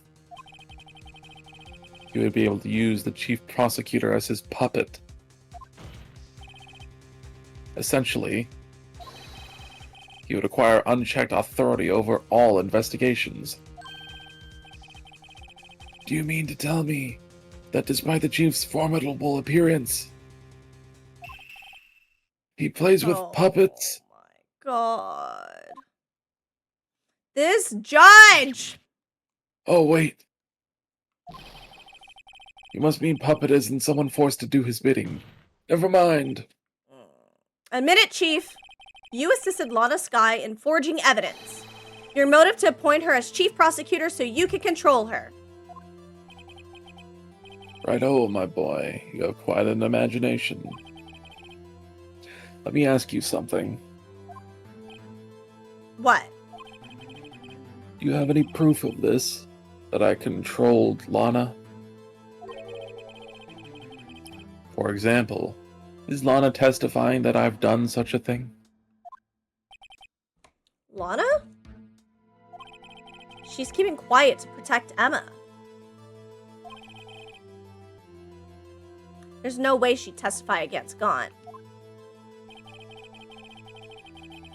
I'm afraid without any proof, this all amounts to nothing more than mere conjecture.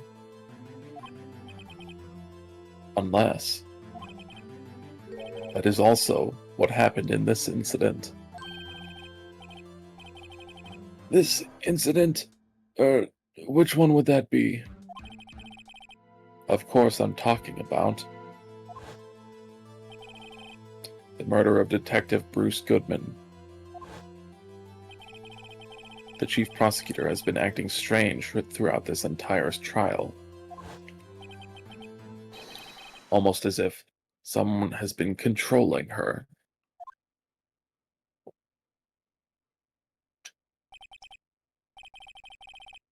Worthy, you'd better watch your tongue. I wouldn't want you to get hurt. Just what do you mean? What he means, Your Honor, is that Chief Gaunt is involved in the murder of Detective Goodman.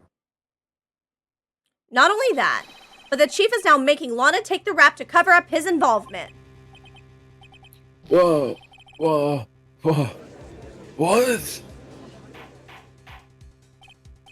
Order! I said, order! Mr. Wright, you can't be serious. You're the first person. Thank you, Raciel, for the self-care check. I appreciate it. Can't do.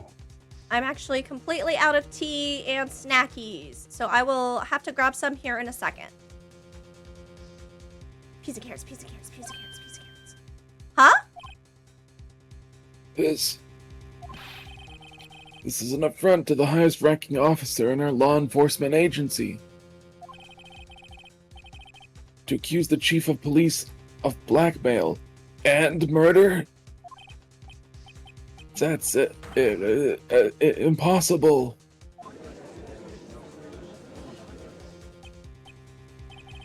Your Honor, I was merely reiterating what Mr. Edwards said in easier to understand language.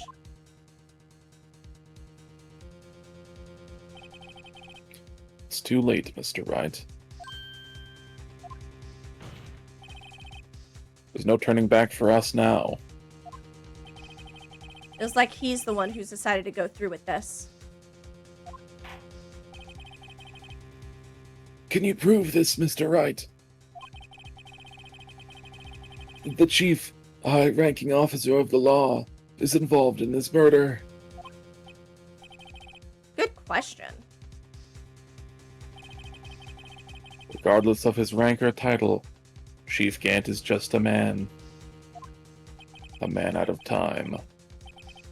The question is he a criminal? I believe the evidence will tell. I see. All right, then. Let's see what Mr. Wright's got, and it better be good. And now it's the ID card.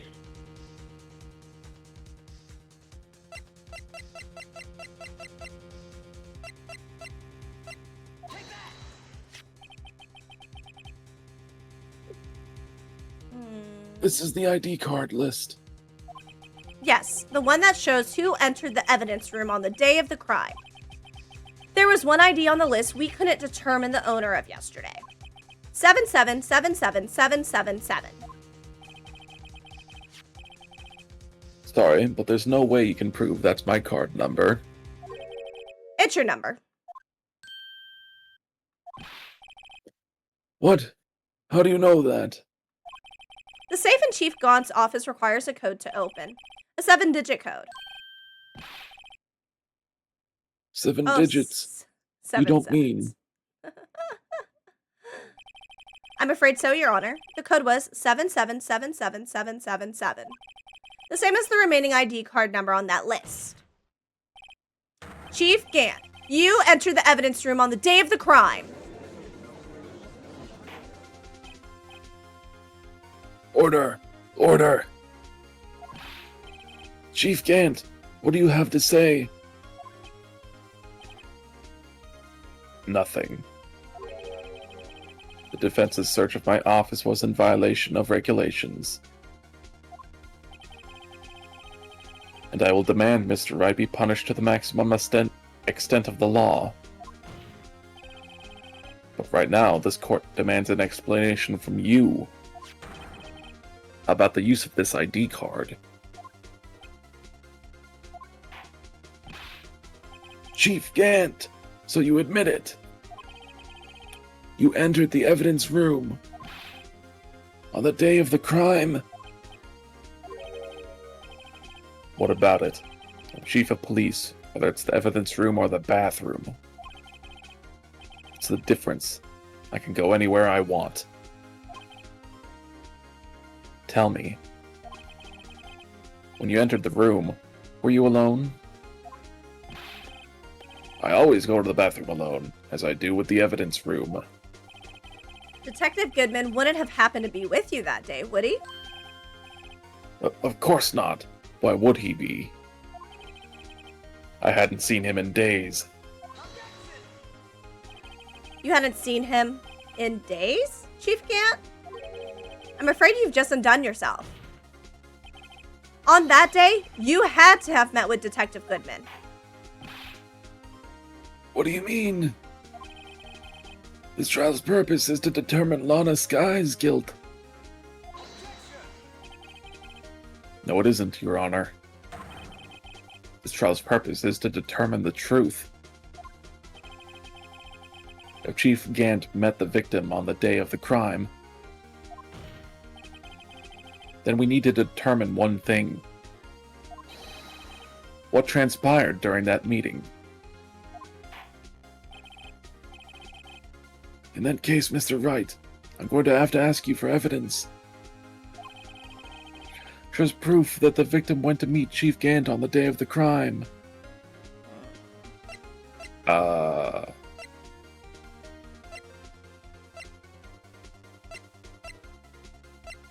Because of the evidence transferal? I think this. 48 minutes in, the game hasn't started yet. How goes the case?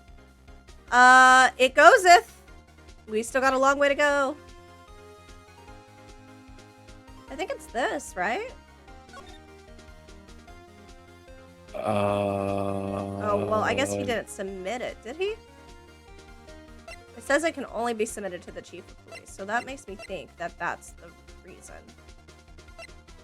Yeah, but maybe the reason it didn't get submitted was because Gant stabbed him? Oh wait, what was Goodman's note just now? It's the saying it's connected to the SL9. I'm thinking it is that report that wasn't turned in.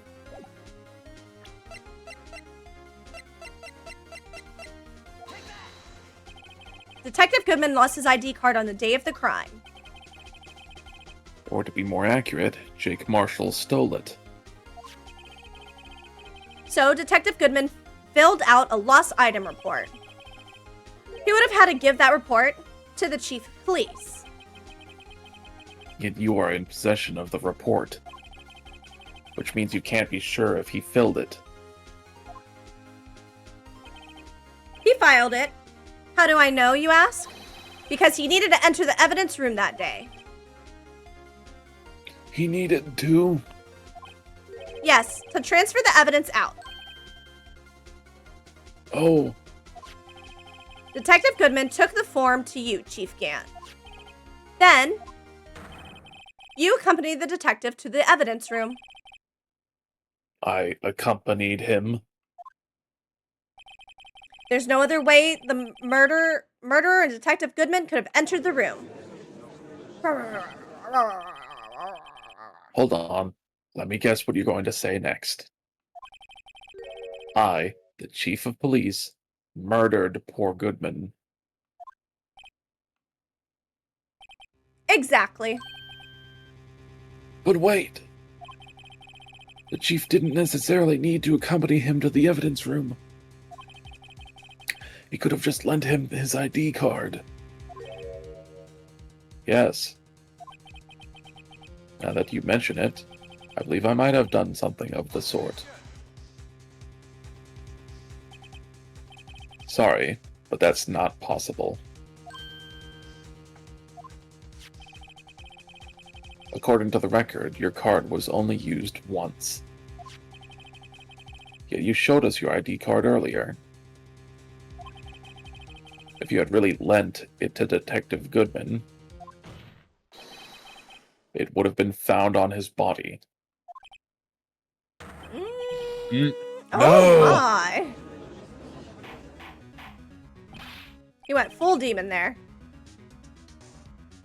Chief Gant, you didn't. The murder was most likely a spur-of-the-moment crime for no one in their right mind would choose the police department as a place to commit murder. After the murder, you contacted Lana at the prosecutor's office. Why? To dispose of Detective Goodman's body, of course. You're forgetting, Mr. Wright, that the victim's body was discovered in the prosecutor's office parking lot. How did he manage to move it there? I was at a police department the entire day, you know. The police department. And everyone's aware that Lana stayed at the prosecutor's office after the ceremony. Did he go Super Saiyan for a split second? Everyone except me, it seems. Still, you're the chief of police. You have an entire police force at your disposal. Oh, so you think I just ordered an officer to do it?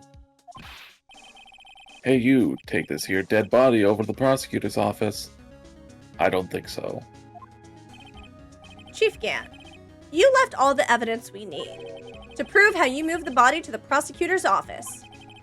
And all this time I thought it was a useless clue just taking up space. How could the chief have moved the body? Mr. Wright, show us this evidence. To move the victim's body, Chief Gant used this. I think it's this because we haven't used this at all yet. Yeah, it's gotta be. Unless there's something else we haven't used that we got, like, at the very start.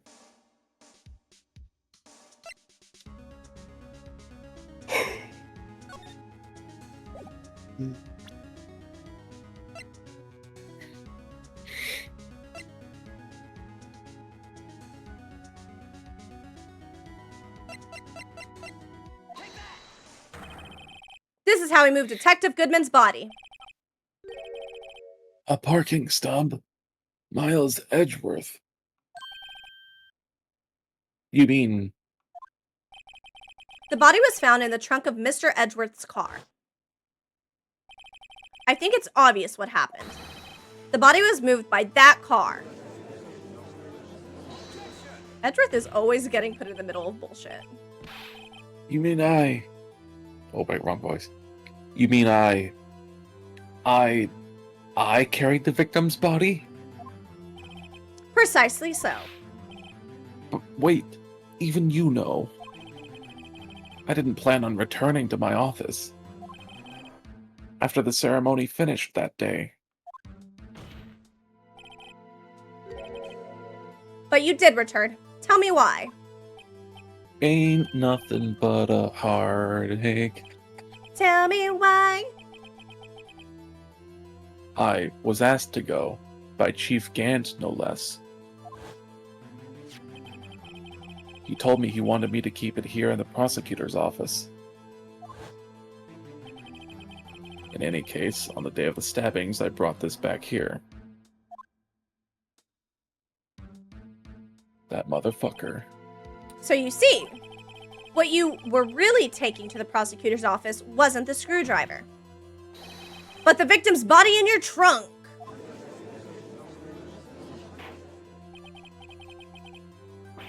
Detective Goodman's body was carried in the trunk of Mr. Edgeworth's car. Yes, unless of course you have another explanation, Chief. Why else would you have asked Mr. Edgeworth to transport evidence from a closed case? There's only one plausible explanation. To transport the body to your accomplice, Miss Lana Skye. Order! Order! Order! What's going on here? My dementia's kicking in. Is there no room for rebuttal to the defense's outrageous accusations? Think back to the photograph Miss Starr took at the prosecutor's office. This was not a photo of the body being stuffed in the trunk to be taken away. It was exactly the opposite. It is a photo of the body being taken from the trunk. Chief Gant, please say something. I believe your time's up. My time's up? Sorry, Rido, but I'm having lunch with the District Attorney General after this. Whoa, hold up. Nock is the only VTuber with dementia here. It's a good thing the judge isn't a VTuber, then. We have to get going if we're to make it in time for the early bird special. But the cross-examination isn't finished yet. Remember what I told you earlier. A police chief has all kinds of weapons at his disposal. weapons? Like the right to refuse to testify. I'm invoking that right now. What? There's not a right to be casually invoked. There's certain risks to be considered. So you're going to just run away after all this? Run away? Don't make me laugh, Worthy. I stabbed old Goodman. That's what you're saying, right? But if you had any conclusive evidence, you would have presented it by now. Well, You think I had Lana dispose of the body? If so, then show your proof and get it over with.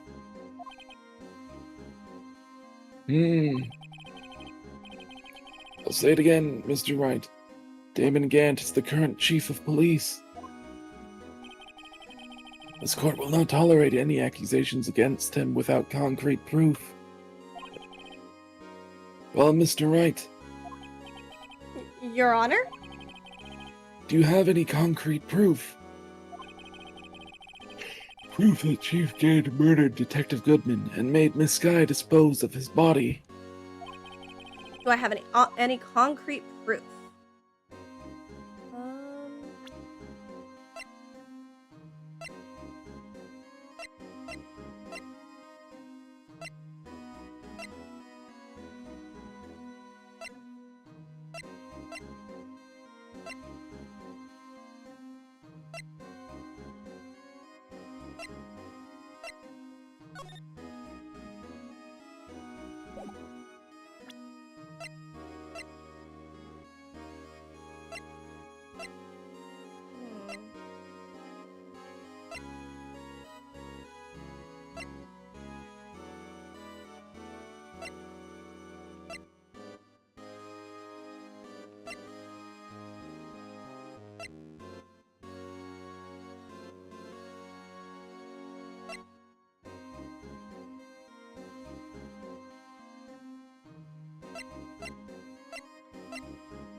I have no idea.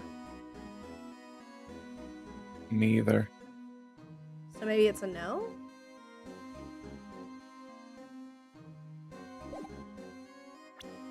I think so.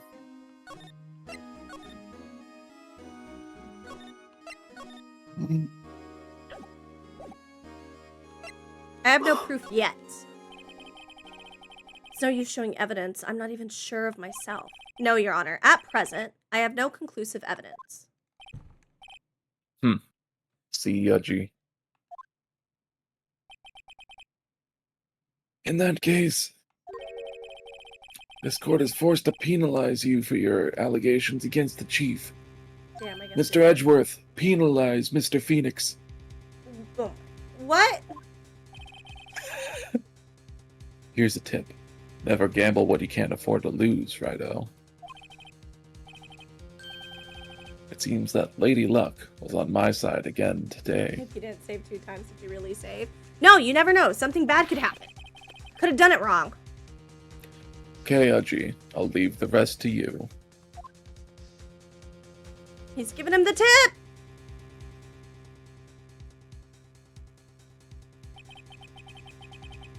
I warned you earlier, Mr. Wright.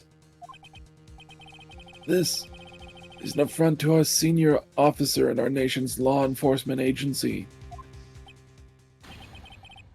What? Lady Luck, Maybe we should have a word with her. Mr. Edgeworth, what do you mean? There's one lady who knows the real truth behind this trial. We haven't yet had the honor of hearing her testimony. A lady who knows the truth? Another witness? In the absence of conclusive evidence, the only other method of proof is testimony.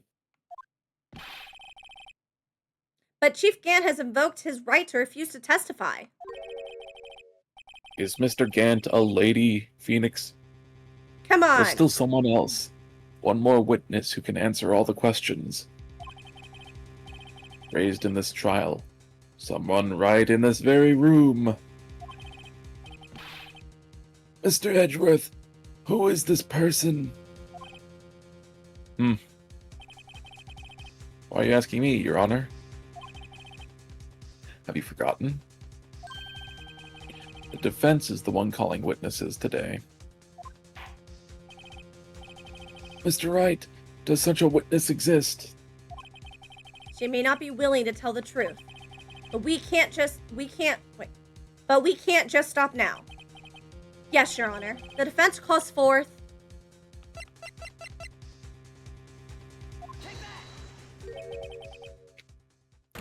The defendant, Miss Lana Skye.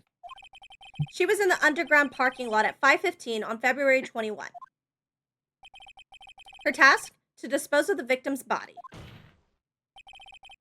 In accordance with a certain someone's orders. Mr. Edgeworth. The prosecution has no objections, Your Honor.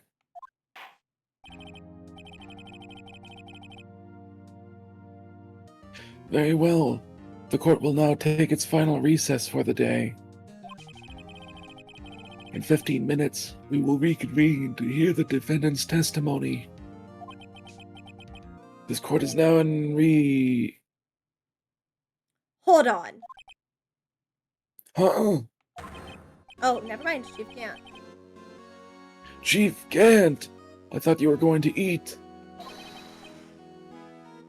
Listen good, Lana. He's talking to Lana? I don't think you need me to tell you this, but if you accept Mr. Wright's claims, there will be terrible consequences. Openly threatening her in court? Wow. Fucking bold of you, motherfucker. That's right. Your sister will be found guilty for Neil Marshall's murder.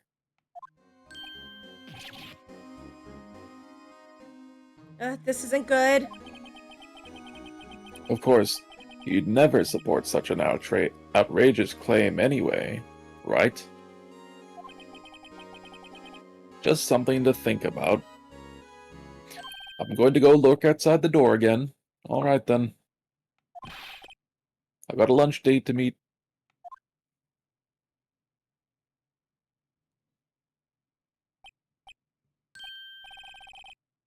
Okay, if there aren't any further objections, this court is now in recess. Pull out the crayons.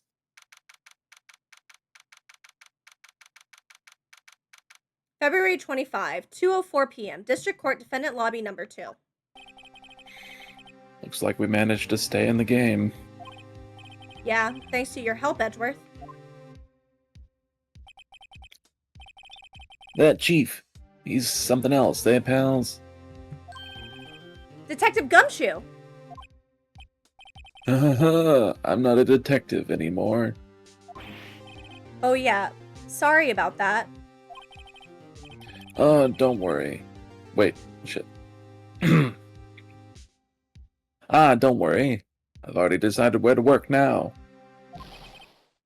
At your office. My office? Sure. I'll take the place of that top-knotted girl you used to work with. What do you mean? Maya? Still. Shit, I'm still mixing the voices. Yeah, say yeah. I don't know. I don't remember what he did. Looks like we're all out of moves now. Chief Gaunt's done it again. How is it he always gets the upper hand? It's not fair. He has the right to refuse to testify.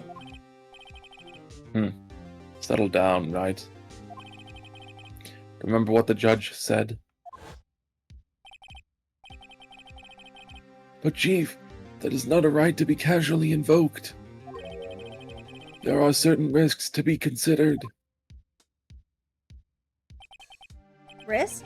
What did he mean by that? It's simple. If the chief refuses to testify, the opposite also holds true. You mean he forfeits his right to say anything too? Emma? Oh, Ah. shit. Emma, are you okay? Yeah, when I came to, I was in the medical office. I've been listening to the trial from the gallery. So she heard everything that's been going on? Emma, I'm sorry for what I said before. No, don't be. It was the truth. You know, it's funny. I almost feel somehow relieved. Relieved? Yeah. Now I finally know what really happened. To think that all this time, my sister was being blackmailed by that terrible man. And she did it all for... just to protect me. Ever since her appointment as chief prosecutor, everyone who knew her said she changed. Perhaps it was easier that way for her. What do you mean? What do you think I mean? To follow Chief Gant's orders. She must have shut herself up deep inside. To force herself to do anything and everything the Chief told her to do. That must be why she became so cold. It was all my fault. It's all because I murdered Mr. Marshall. Hey, don't go blaming yourself now. If you want to blame anyone, blame society, pal. Chief Gant may be able to fool everyone else with his forgery, but he can't fool my memory. I remember now. I knocked Mr. Marshall into that armor. I see. Well, scientifically, that makes you a murderer. We'd better get back. It's time for the final act. Emma, why don't you wait here? No, I'm going with you. I want to be there. When Lana tells the truth.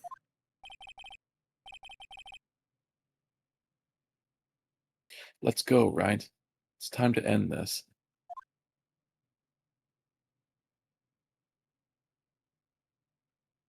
To be continued. Okay. Let me look. We got from part 4 to part 9. Oh, I think okay. it's part 9 now. So there's only 5 more. I think we may or may not be able to get through this if we really hustle and focus. I'm thinking a bit under 2 hours. Well, whenever you get tired, you just let me know. I do have to go I could use a break. Yeah, I was about to say I do need to step away and grab something. Boop.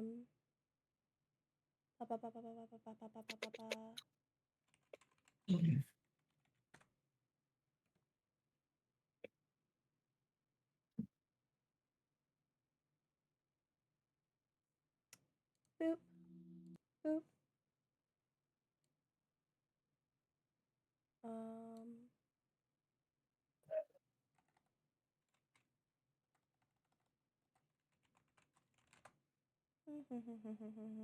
Okay. I've got music queued up. So I'm going to step away for about 5 minutes, check on my doggos, grab a little snacky snack, and grab my drink. Focus here. Hey, I feel like we've been doing pretty good. We haven't gone on too many side quests. This is true. Oakley dokley artichoke. I will be back in about 5 minutes. I'm gonna go grab a drink and probably a piece of cheesecake. Yum.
Okie doke.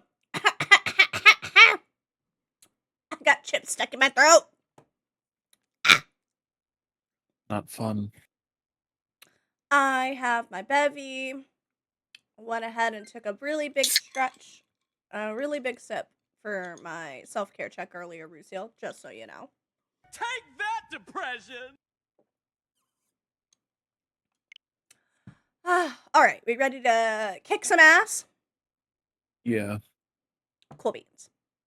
February 25. Oh, fuck, I can't read apparently. God, 25. There's not even a 4 there.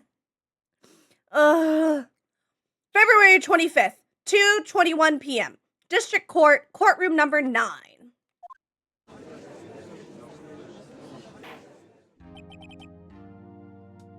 Now then, will the defendant, Miss Lana Sky, please take the stand?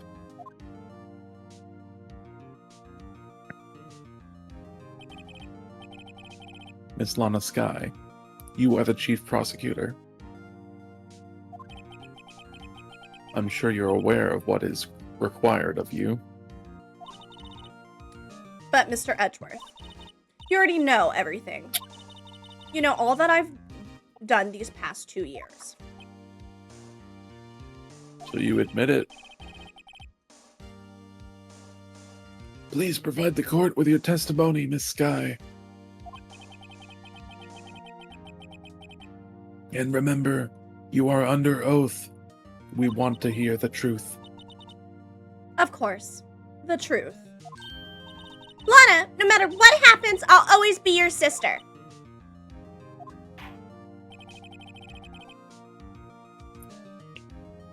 Now then, your testimony, if you will. First, tell us about your relationship with Chief Gant. Everything hinges on your testimony. You're the only chance we have to get Gant.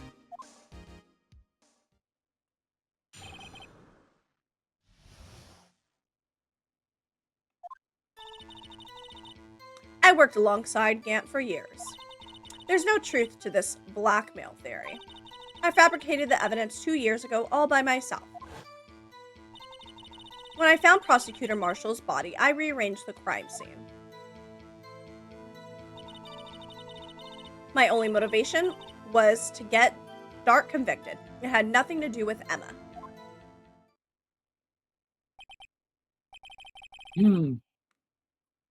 Are you sure about this testimony? Your Honor, I'm confessing to a capital offense. Of course I'm sure. But Lana! Lana! This is bullshit to me. If this is true, then that means Chief Gant has nothing to do with this.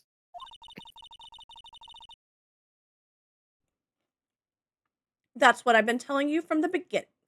Please, Mr. Wright, you've got to help her. She's sacrificing herself because of me.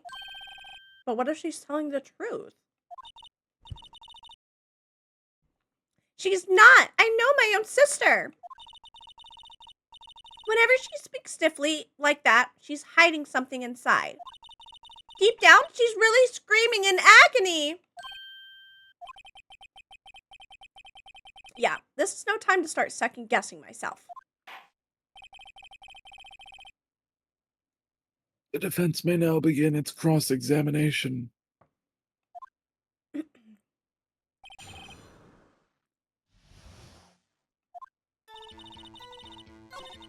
Oops.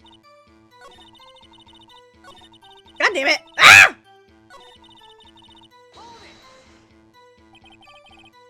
How many years exactly? Ever since I made senior detective. Let's see. I was 24 then, so that would be 5 years.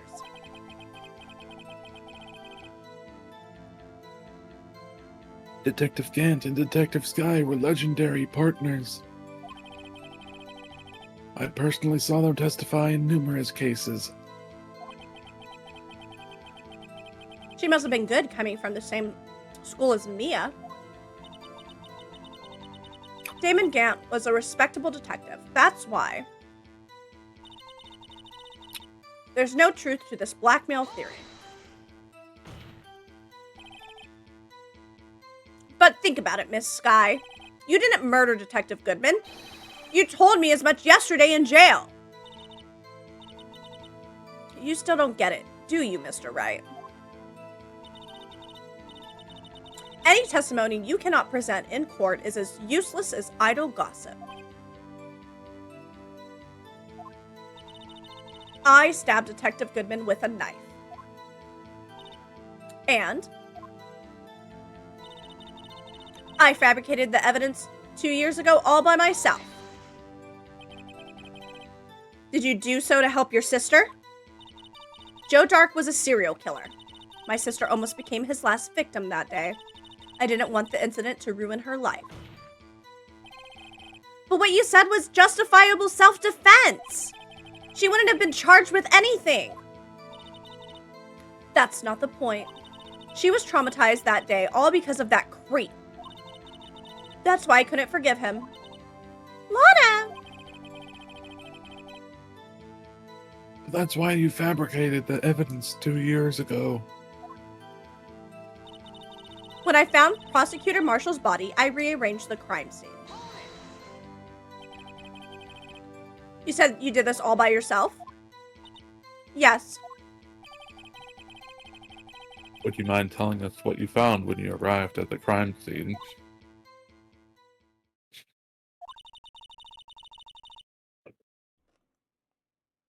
It seems I was the first person to discover the scene. The broken Prosecutor Award knife was stuck in the victim's body. What?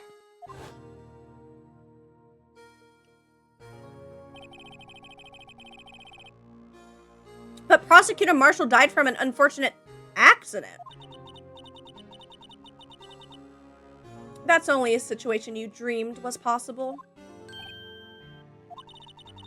The reality is, it wasn't my sister who took the prosecutor's life. Fantasize all you want, Mr. Wright, but I'll never change that statement. You mean Prosecutor Marshall wound up being killed by Dark? Something like that. If that is so, what happened to the other murder weapon? Dark was carrying a switchblade knife.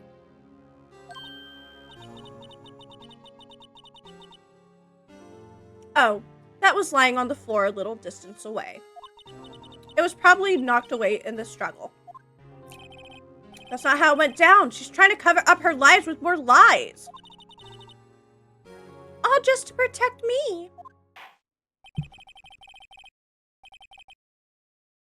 So when you found the scene like this, what did you do?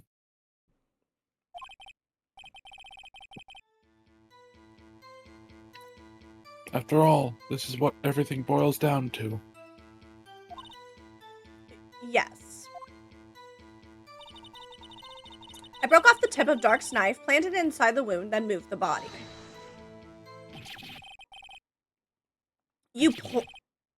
Oh, okay. And then you moved the body, but why? Why would you? Oh, wait. But why? Why would you do that?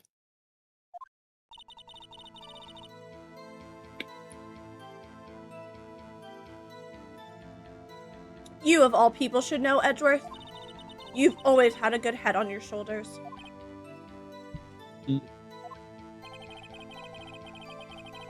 My head isn't that bad, but maybe I ought to ask for the sake of the others.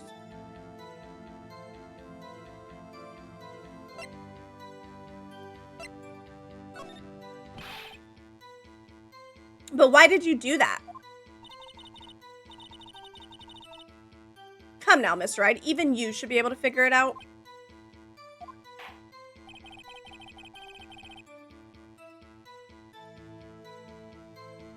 Very well. Let's add this to the witness's testimony. The reason Miss Sky fabricated the knife.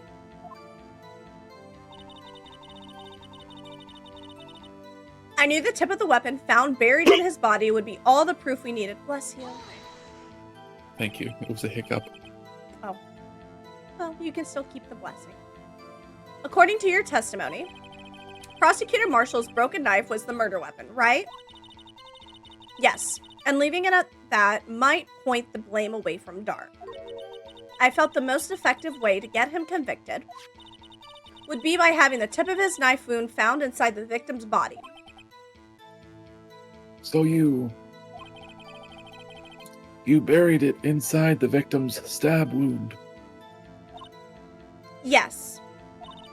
Because I hated Dark for what he did.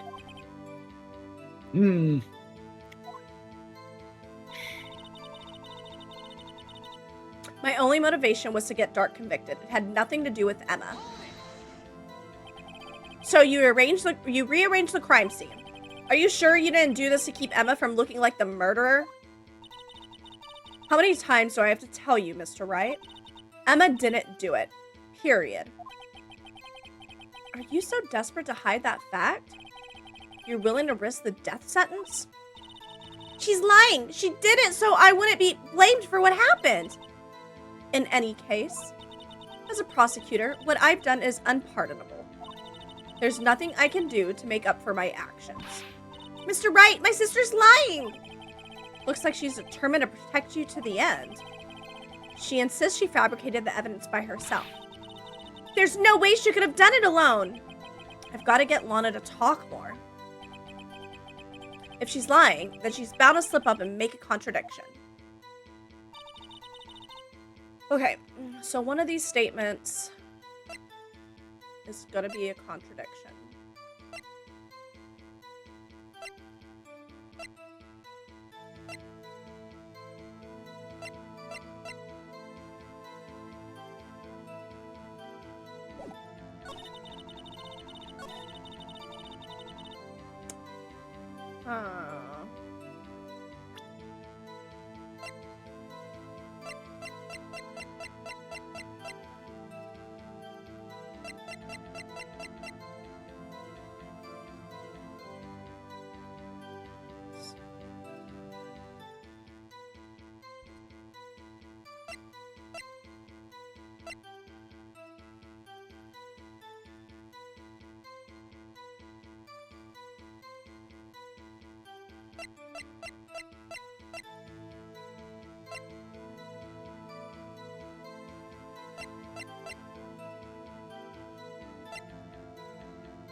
I wonder if I present the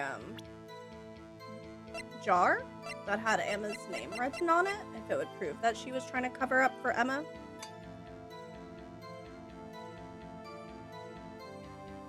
But I don't know if that's that productive in her admitting that Gant helped her. Yeah.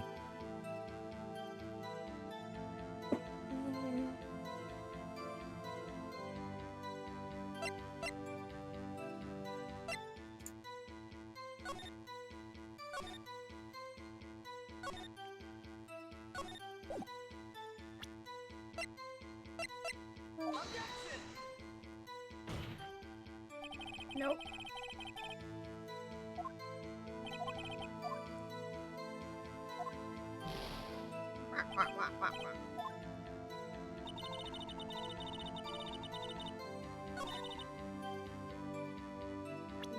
That's the tip of the weapon buried in the body.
What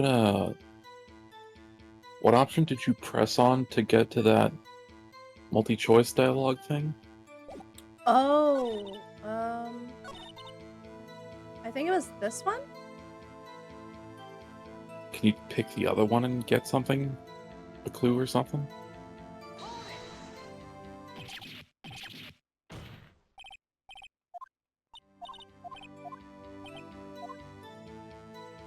Why did you move the body? Okay. When you showed up on the scene, where exactly was the victim's body? It was where you deduced. It was by Chief Gant's desk. But the body was found by your desk.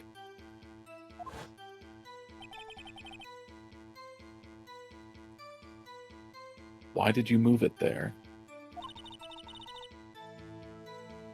The reason for that is simple.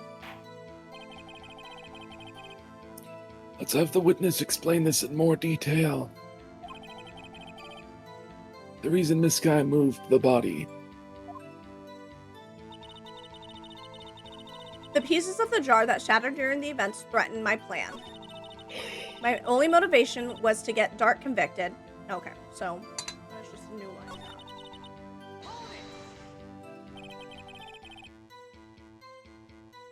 Pieces of the jar, you mean?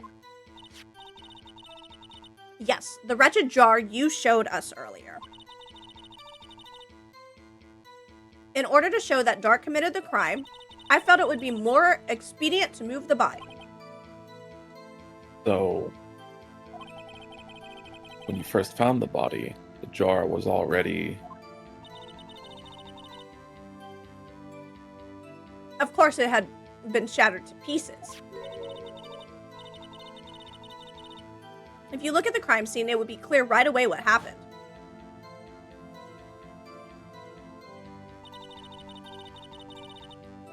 Neil Marshall was dead and Dark was lying unconscious. In other words, the jar must have been broken during their struggle. That's impossible because he wrote his name on a complete surface. Mm-hmm. Or Emma's name.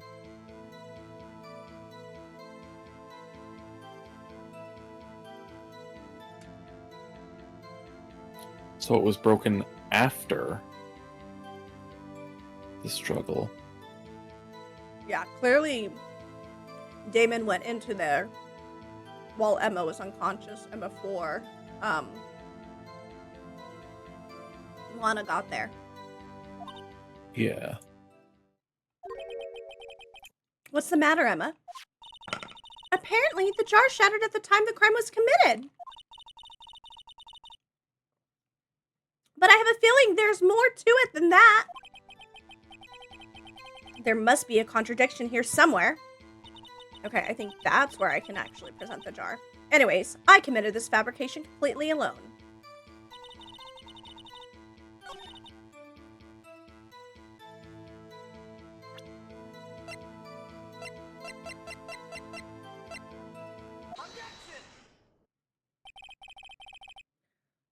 Miss Guy, I understand how you feel. You committed that crime 2 years ago to protect your sister. You mean the forgery at the scene where Neil Marshall was murdered? If that truth were to be exposed now, the past 2 years of your life will have been in vain. Even so, I'm compelled to bring to everyone's attention a significant contradiction with your testimony. A contradiction? In my testimony? You testified, and I quote,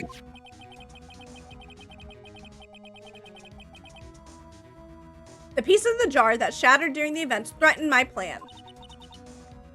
That's right. You have a problem with that? It's a simple oversight, really. You see, a message was written on this jar with the victim's blood. Yes, the prosecutor must have written it in his final moments. Exactly so. This is where the contradiction lies. In order for the victim to be able to write his name or his message on the jar, it must not yet have been broken before he died.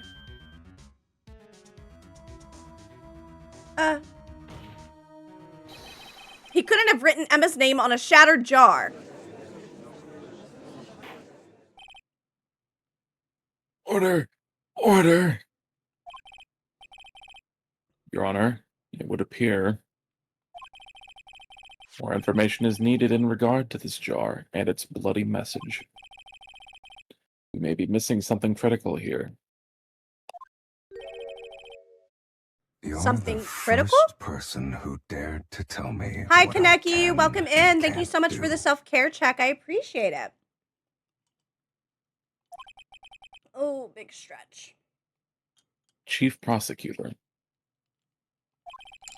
Oh, that's good kombucha. Sorry. It seems you're as in the dark as we are. How are you, Kaneki? About the truth towards which we're headed. What?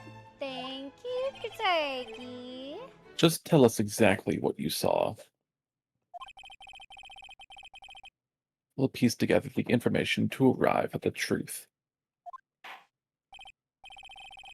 Very well. The witness may now continue her testimony.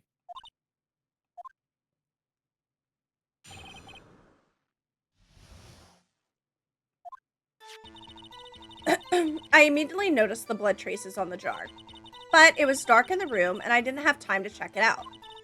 To be safe, I wiped away the blood. The fragments were large, so I'm sure I got them all.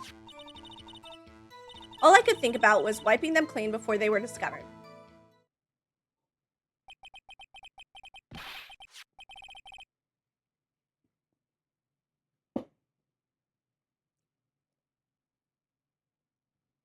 Oh. You mean you were the one who wiped away the message in blood? I wasn't chief prosecutor at the time. She didn't think Dark was the real murderer. That's why she tried to erase the real evidence. Very well. The defense may now begin its cross-examination. I'm doing well, Kaneki. Thank you so much for asking. And I'm glad you're doing great. It's great to hear.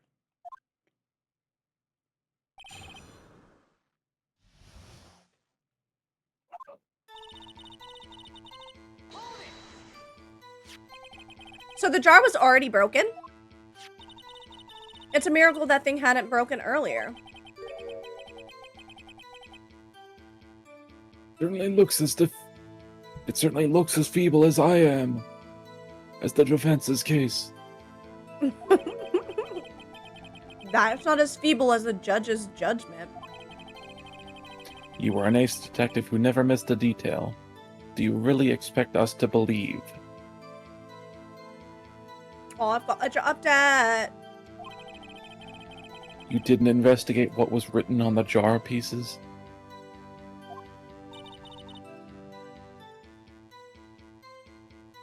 Oh, fuck, I keep forgetting that's me. Normally I would have. But it was dark in the room, and I didn't have time to check it out. So you didn't know your sister's name was written on the jar? No, if I had known, I would have gathered all the pieces and ground them to dust. Well, that helps my case. Lana, you do that for me? It seems you two might make up yet. Anyways, I just barely had enough time to move the body as it was. So when it happened upon the scene, you'd lose your chance to erase the evidence. You must have been in a hurry. I was. I knew I had to destroy the evidence before anyone came. This is rather shocking.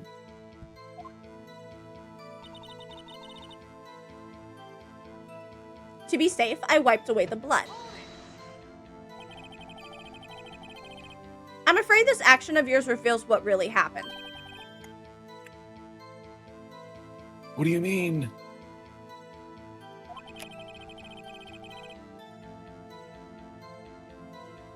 If you really thought Dark killed Prosecutor Marshall, you wouldn't have wiped away the blood.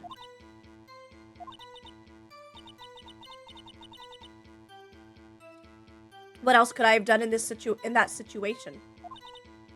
Lana! I only had a few moments.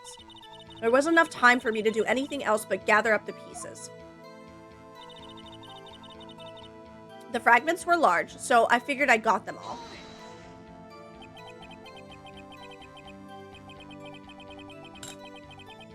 But how could you see with the power out?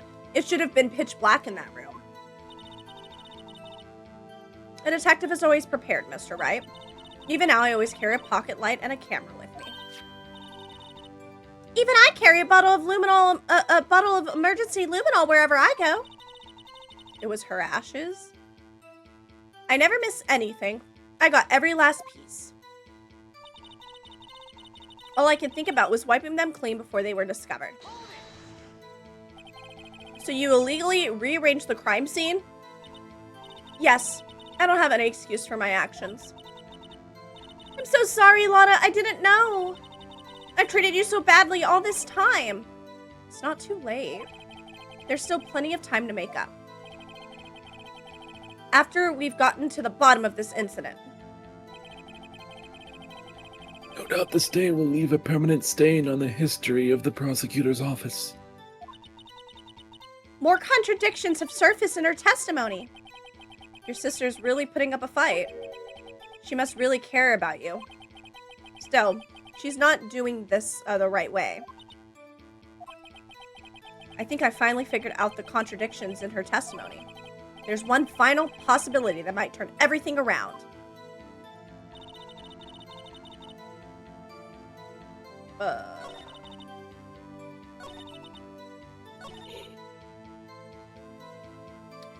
don't think she got them all.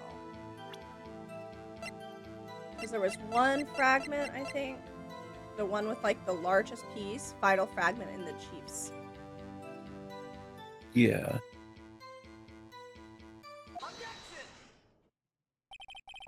Miss Sky, I believe this jar conceals a truth even you weren't aware of. What? We find the final piece of this jar in Chief Gaunt's safe. In the Chief's safe? But how? I knew it. She really didn't know. There's something even more disturbing about that final piece. There was still blood on it.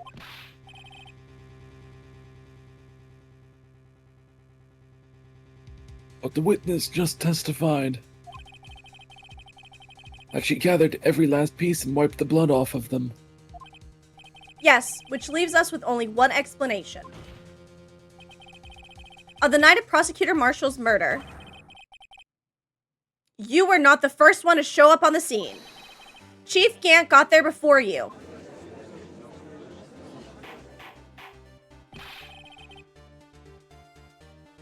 But couldn't the defendant have simply missed a piece? I'm afraid that's unlikely. The pieces are too big for anyone to miss, let alone an ace detective.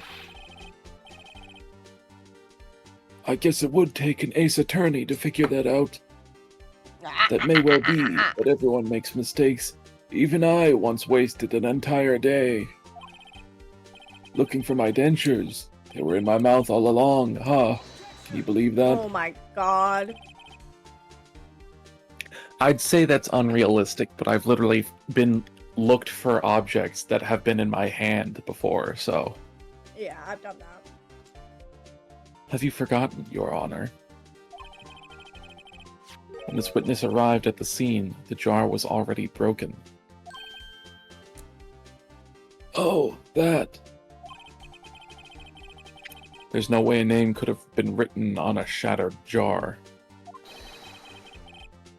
Another person discovered the scene prior to the witness. I hope you're not implying this person was Chief Gant. At the time, he was looking for Dark downstairs. Besides, even if he was there first, why would he break the jar? The question is, if he did arrive there first, why did he hide that fact for 2 years? Well, Your Honor, can you answer us that? No. No.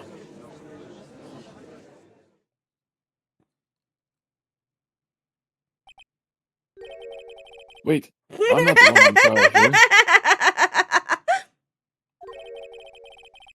Damon Gant arrived at the crime scene prior to the witness.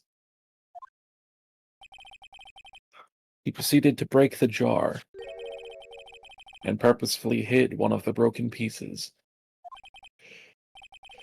Question: what is this action called?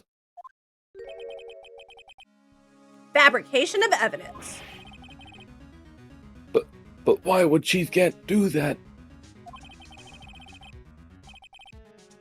In light of what happened afterwards, isn't it clear? What happened afterwards? Discovering the scene, Lana Skye believed her sister Emma killed the victim. Determined to help her sister, she sought Gant's aid.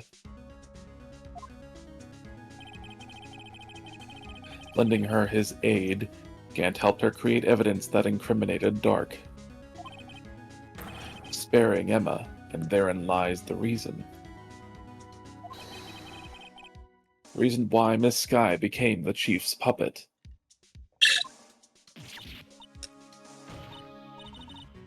No, I did it on my own. Please, Did she sis. bite her? Yeah, looks like it. Stop trying to protect the chief. I can't watch you suffer anymore for my sake. No, you didn't. It wasn't you, Emma. You didn't kill anyone. Don't believe anything Mr. Wright says. Defense attorneys make up the most foul lies to defend their clients. Foul lies? Imagine that. Coming from my own client. I guess you do seem the type who likes to twist the truth. What the fuck? Wait a minute. What if we're still smack dab in the middle of Gant's trap? Something wrong, Mr. Wright? Lana may be right after all. What do you mean, Wright? So you do tell foul lies then, Mr. Wright? Listen here, bitch. Miss Skye, please testify once more. But if evidence was fabricated behind your back, then Emma's accidental killing of Prosecutor Marshall might also be a lie. But I do remember knocking over Mr. Marshall. Miss Skye, if you will. I can't. There's nothing to be afraid of anymore. This cross-examination may not change a thing. However, there is a possibility that it will, if you tell the truth. Very well. I'll testify about what I really saw. About fucking time! Alright, the witness may testify. Words are hard. Alright, the witness may testify once more for the final time so I can stop doing this voice.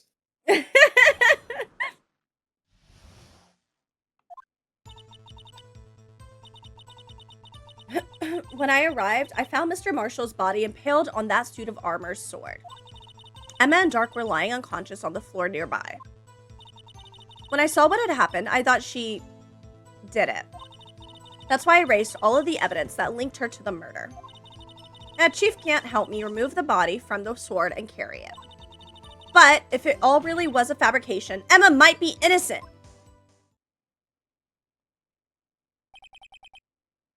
Unbelievable. The body was impaled on the armor's sword. You were the only one who saw that. If only you had proof. Actually, I do have proof. I gave it to Mr. Wright just this morning. What? To me? It's a picture I took of the crime scene as I encountered it. I thought it might be needed. But I don't remember serving a picture like that. Lana must have known. See, Mr. Wright? She really does have faith in you.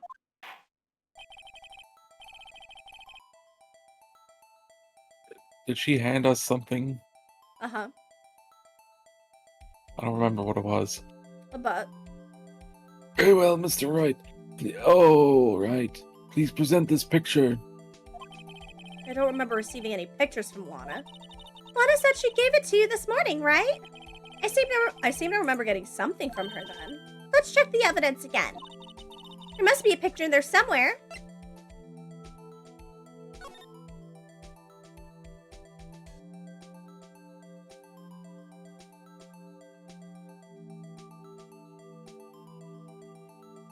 I see it. Let me click it. Oh, I didn't see it. That was the class. Look at this photograph. It's a photo of a photograph. There's another fucking photograph. Because a photograph. Hey, there's a picture here.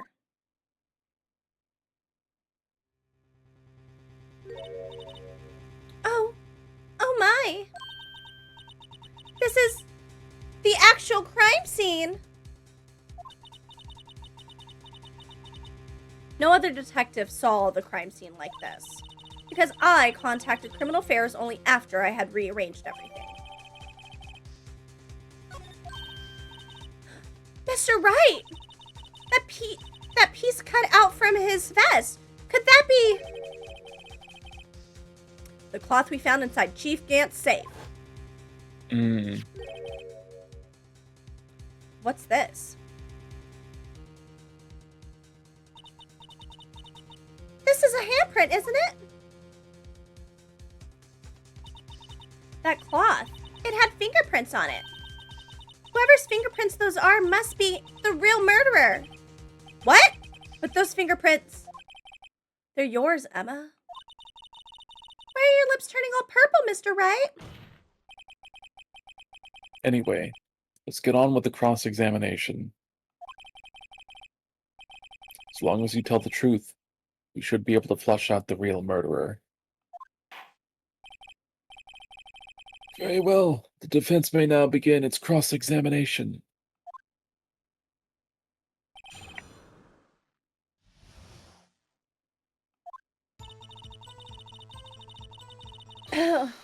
Oh, what?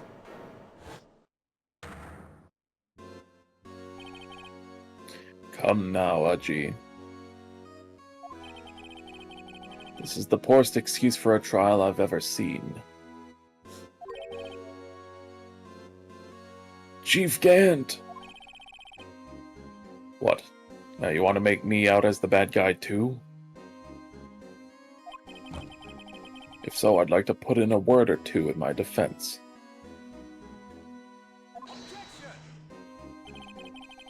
I'm afraid it's too late for that. What?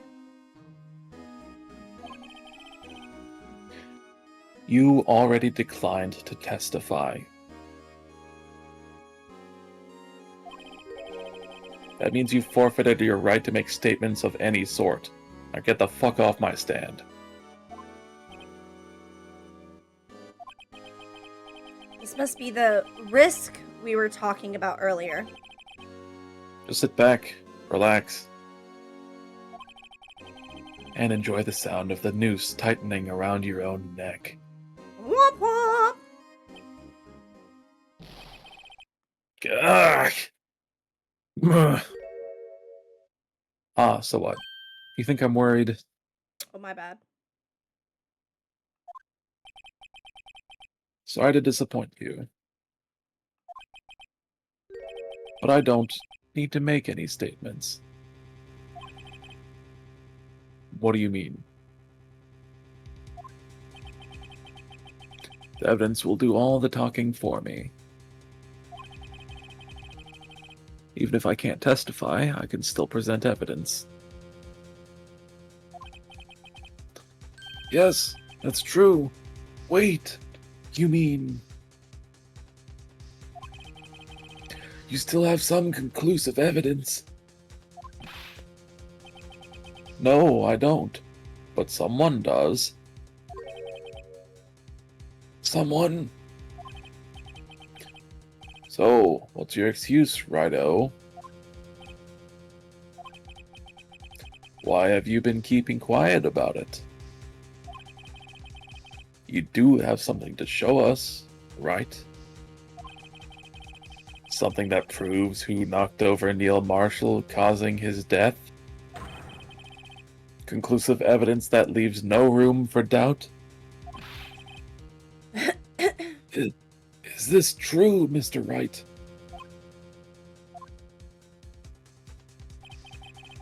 If I show that piece of evidence now, Emma's sure to be made out as the murderer.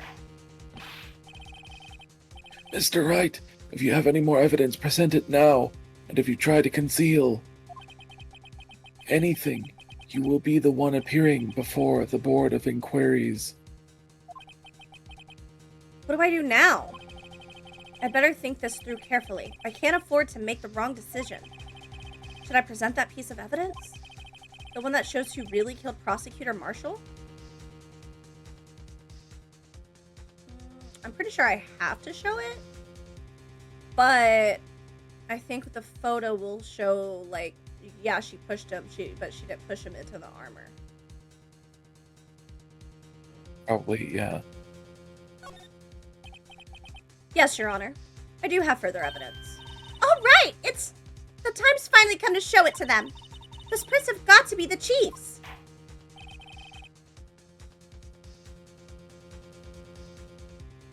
Now then, let's see this conclusive evidence. The evidence that shows who actually murdered Prosecutor Marshall.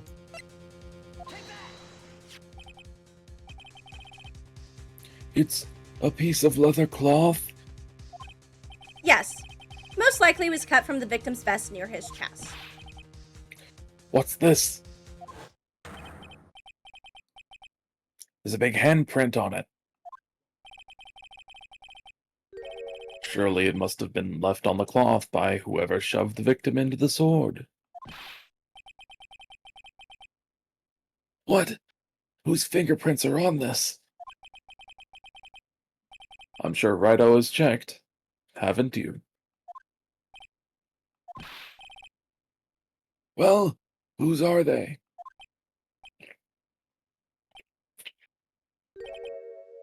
They're Miss Skies.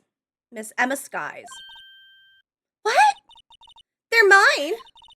So I really did do it. See? I told you it was conclusive.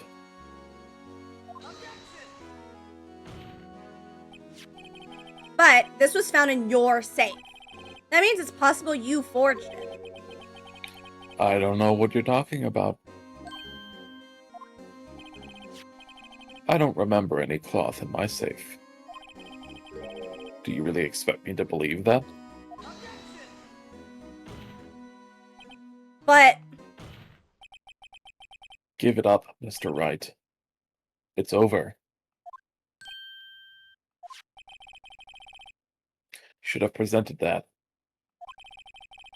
By presenting that evidence, you tied Emma Sky to Neil Marshall's death. No. Shit. It appears we have our killer. No! No! Damn it, we should have Well, picked the other shit. one, I guess. Everything hinged on that point. In the end, Lana alone was found guilty on all counts. Okay, so we just gotta get back to that. And now Emma's in jail, where she belongs.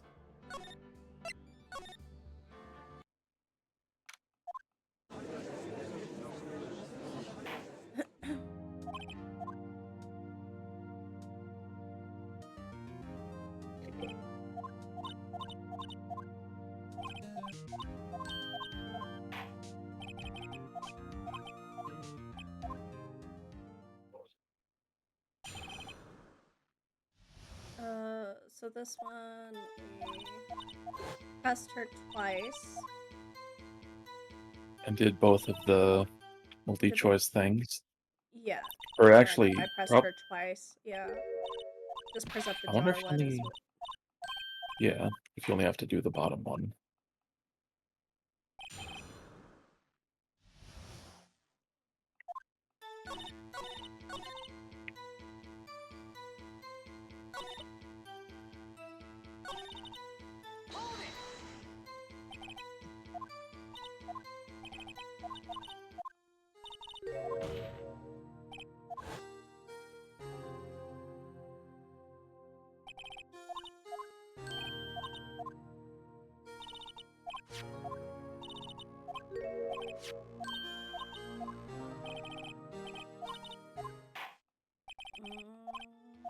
Damn it. Okay. Was it this one that I had to do? Yeah, okay, it was this one.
I'm being called. I'll be right back.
Okay.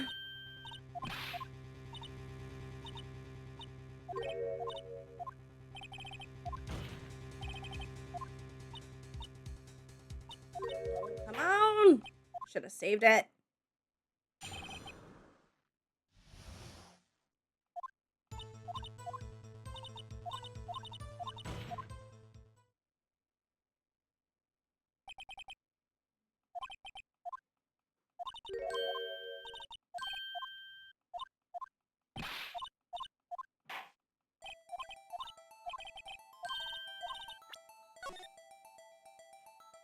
Oops.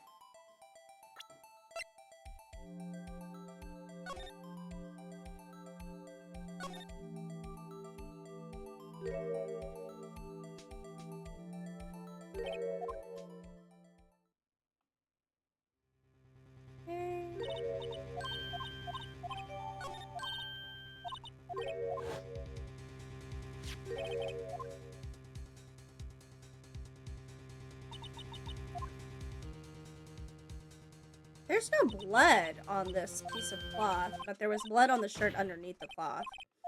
I think this dude was killed after the piece of cloth was cut off.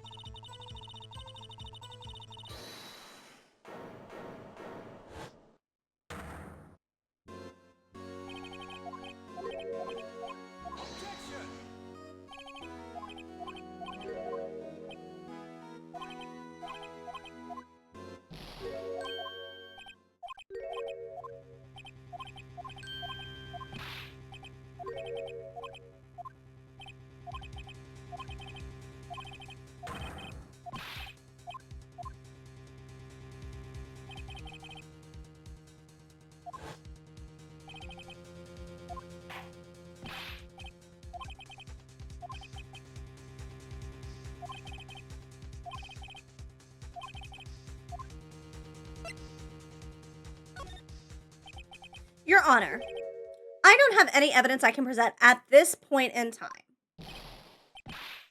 What? You lie. Chief Gaunt. You opened my safe. I know you took what was inside. The conclusive evidence. I don't know what you're talking about. Mr. Wright, why don't you show them? We found it together. Oh, I see.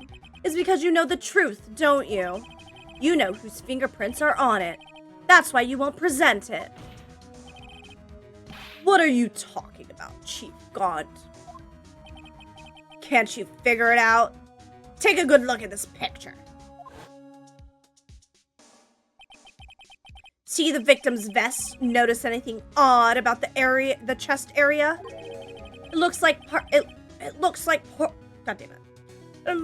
Fuck! It looks like part of it's been cut out for some reason. You mean you had this in your safe? What? That means the chief of police has been concealing evidence? This is gonna be the biggest scandal in the history of the police department.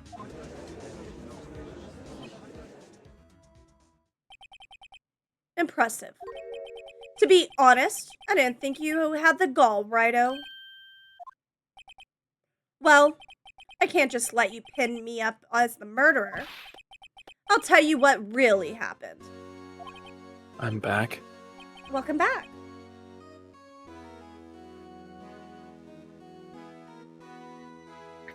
What? You mean you admit to it?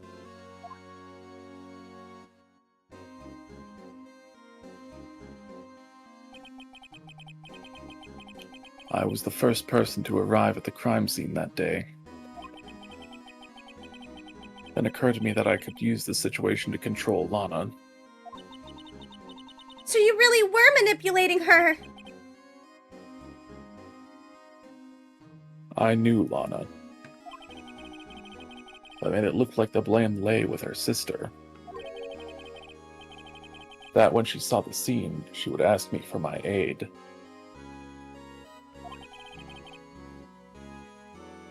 So you assisted Miss Sky. I told her to arrange all the evidence. I had her plant the knife tip in the victim's body and move the body across the room. And I ended up using that evidence to get Joe Dark convicted.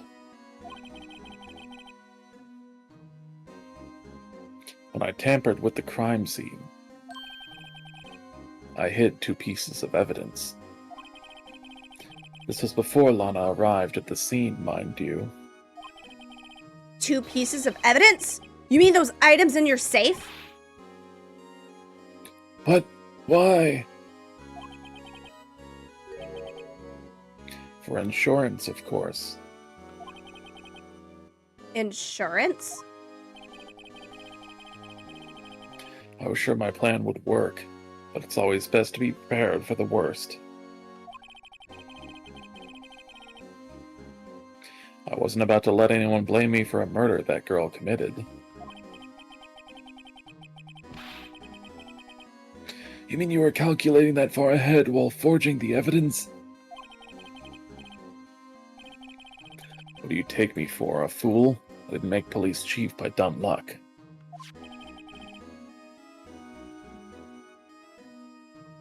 See this jar fragment? I hid the most legible part of Emma's name. I didn't expect Lana to go and wipe the blood off all the pieces.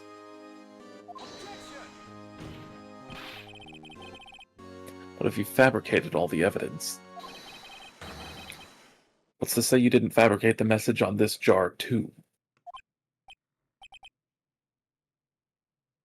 Ho ho ho. Some people just don't know when to quit, do they? That's why I kept one more item for insurance. You mean that piece of cloth? Come now, Righto. Cough it up already. I know you have it. What are you waiting for, Mr. Wright? So you admit to it then, Chief Gant? That you were hiding the cloth you cut off the victim's vest in your safe? Yes, I admit it. I didn't want to have to do that, being chief and all. But it's a lot better than being portrayed as a murderer. Well, Mr. Wright, what do you have to say for yourself? Just a moment ago, you said you didn't have any evidence you could present. Foolish move, Righto. You should have shown it then before it was too late. It's been a long battle. But the moment of truth has finally arrived. As long as I don't mess up here, victory is mine. I'm going to save, cause I'm not doing on that bullshit again. Oh, fuck me. Did you hit load instead? I did. My bad. I hate myself. Anyways. Oh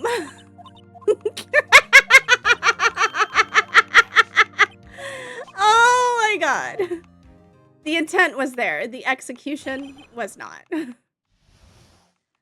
Oh my god.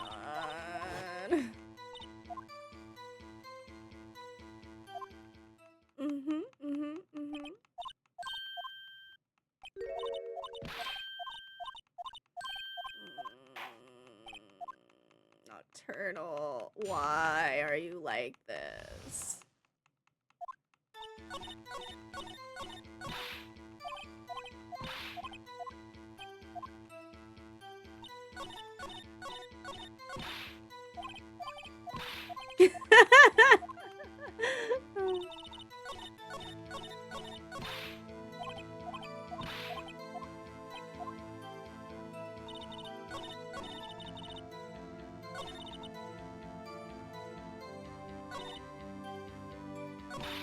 Fuck, god damn it. I went through the thing too quickly. Ugh, it was one of these. Worked alongside him. No theory of black. Fabricated the evidence 2 years ago. Press on this. No. Yes. Maybe. No. It's the one where she planted the tip of the sword.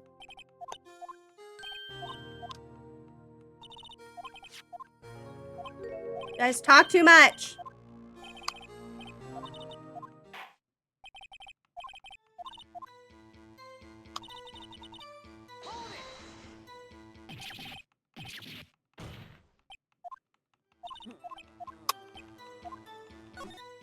Fuck me.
Objection! Objection! Objection! Objection! Brr!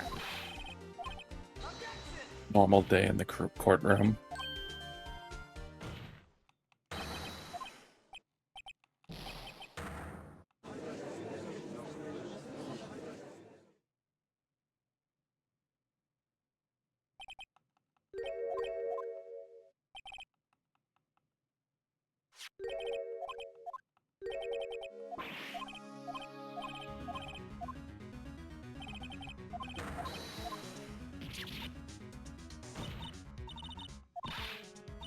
My favorite objection is sidebar. What? Oh, like whenever they call, like, the judge calls them up to, like, the front to talk to them. I think that's what a sidebar is.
It's a really big book to have 2 rules in it. Yeah, for real.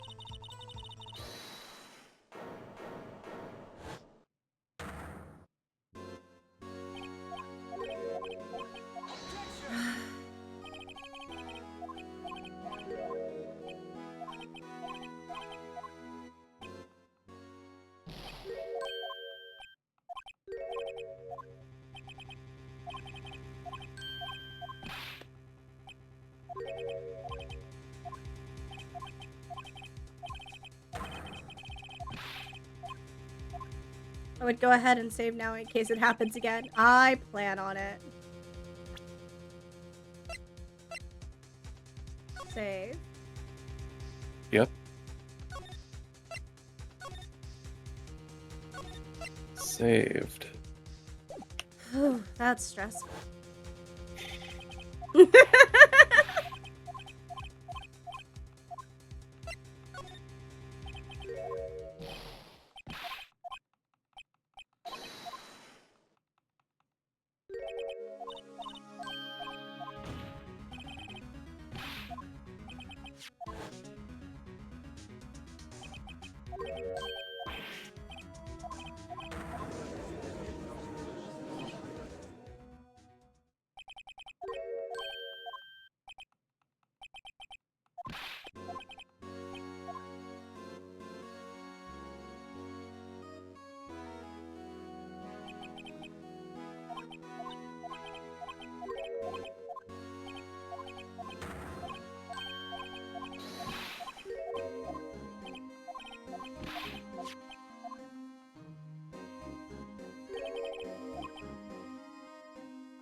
I believe in you, baby. Thank you, babe. Shh. As long as I don't mess this up, victory is mine. I was so focused on getting here that I forgot what kind of evidence we're supposed to be showing. I feel like... We're deciding whether or not to show the cloth with her handprint on it. Well, last time we said no, so I feel like now maybe we should. Or maybe... I don't know. You make the decision. I have been through so much. I have a foolproof strategy. Hold on. No, don't Google it. You have to decide. Oh, actually, okay? I flipped the coin and it hit me in the head. Oh, okay. It's tails. Don't show it. No, it's too late to show the evidence now. Besides, even if I did, it's just exposed that poor girl's fingerprints. Of course it hit me in the head. Right? Think hard of the circumstances. I'm still scared of the game over I got as a kid. Yeah, every time that happens, I'm like, no! Luck don't fail me now. Circumstances? I'm talking about then and now. There's one major difference between the two. Aren't you waiting for that difference? So, Edward figured out my plan. Damn it, we were supposed to show it. Okay. Mr. Wright, this is your only chance! Your Honor, I do have evidence to present now.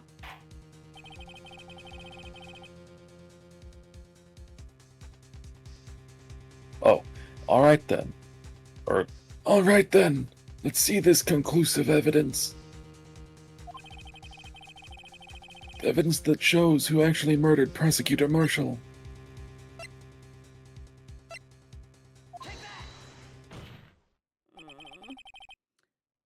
Let me verify this once more. On the day of the crime, you personally cut out this piece of victim's vest. Oh, yes. At last you finally brought it out into the open. There's a handprint on this piece of cloth. Your Honor, the prosecution requests that be immediately sent to the lab for analysis. This handprint on the leather. There must have been a strong impact for it to be left so clearly. You mean... It could not have been forged. It must be authentic, conclusive evidence.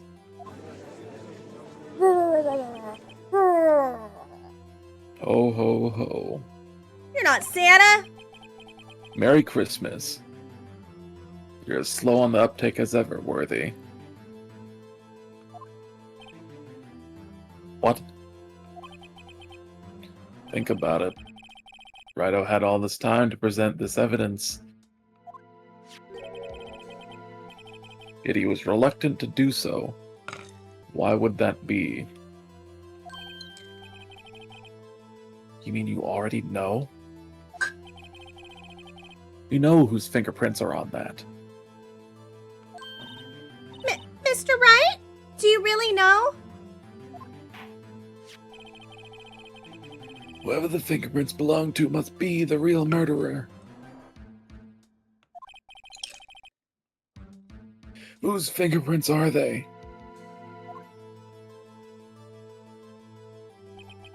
Very well. I'll tell you. It should be okay now. Everything's proceeding as predicted. The person to whom these fingerprints belong to is...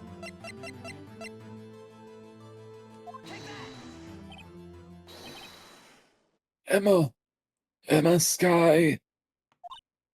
What? They're mine? I'm sorry, Emma. But why? Why didn't you tell me?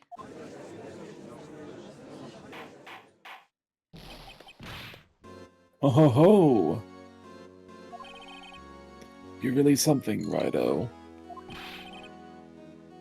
You knew this girl did it all along. And you still tried to pin the murder on me. So it's true. Tragic, but true. This girl really did shove Prosecutor Marshall to his death. How could you? You monster! Miss Sky, You knew whose fingerprints those were all along, yet you acted like she really didn't? Miss Sky, it's not over yet. What? I said this trial isn't over yet.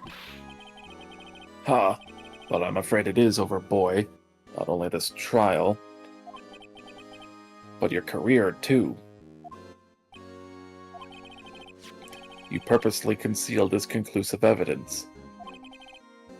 That, my friend, is a serious offense. I'm looking forward to pressing charges after the defendant is convicted. I'll have your badge, boy. What's the matter? Cat got your tongue? Aren't you going to tell us how it feels? How it feels to be the one who single-handedly turned a poor little girl into a murderer? Before I do that, there's just one little thing I have to clear up. Oh, and what's that?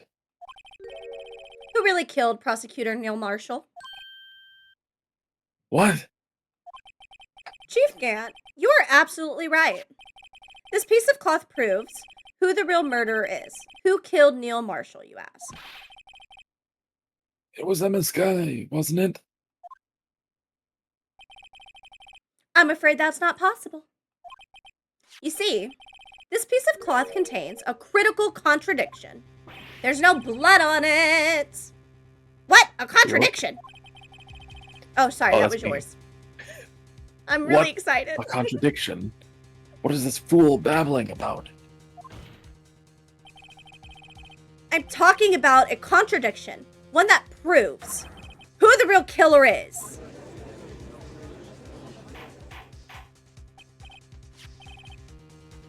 Mr. Wright, this piece of cloth. What could it possibly contradict?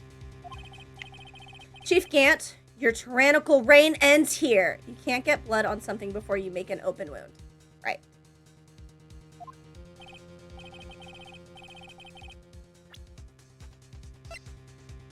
Behold, the piece of evidence that contradicts this cloth. Look at this photograph. Yeah. It's a photo of a photograph. There's another You're so funny.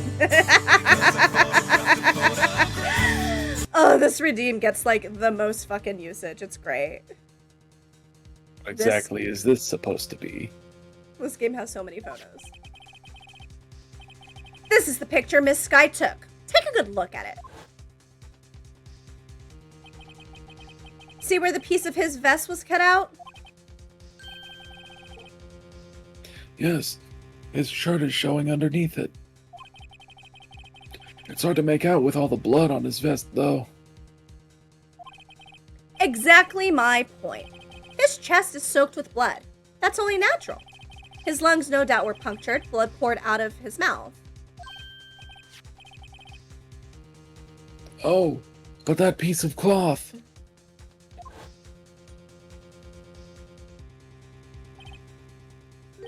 Wait, there's no blood on it. Bingo bango! Ah! Since Emma Sky's fingerprints are on this cloth, there's no doubt that she shoved the prosecutor aside. However, Mr. Marshall was not impaled on the sword at that time. No, this is nonsense. Now then, Chief Gant, let me ask you something. Prosecutor Marshall was not impaled when he was shoved aside. He most likely hit his head on the ground and was knocked out. If so, then tell me, who could it have been? Who could have arrived at the scene before Miss Lana Sky picked up the unconscious prosecutor and impaled him on the armor's sword?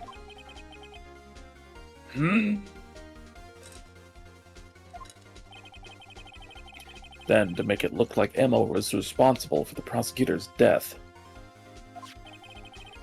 said person proceeded to write her name on the jar with the victim's blood. A jar that they then broke on purpose to leave behind a clue. And make Lana believe her sister did it. Remember what you admitted only moments ago? That you personally cut out this bloodless piece of the victim's vest? Ironic, isn't it? Through the very act of creating insurance, you prove that you were the actual murderer. No! It's finally all over.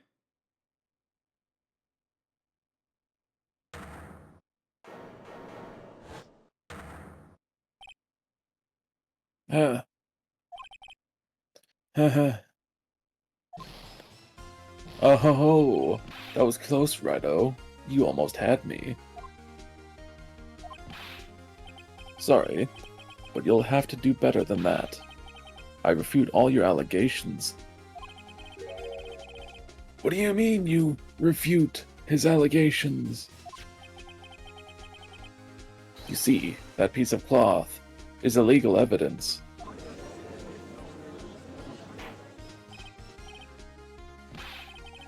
Order! Order! What nonsense is this? Illegal evidence cannot be used to convict a suspect. Remember, Aji? Earlier, Olrido here concealed that piece of cloth.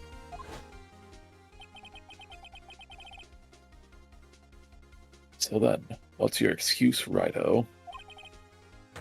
You do have some conclusive evidence, don't you? Your Honor, I don't have any evidence I can present at this point in time. Well, that's true. The defense did refuse to present evidence. At that moment, that piece of cloth ceased to be legal evidence. But that's not fair! Ho ho ho. Did you actually think you could best me in court? It looks like the last laugh's on you, son.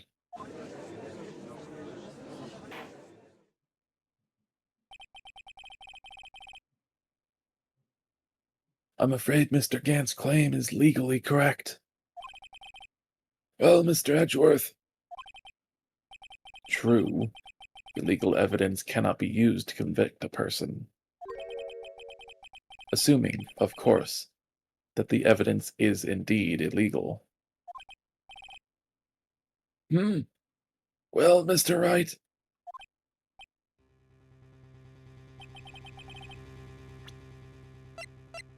Save.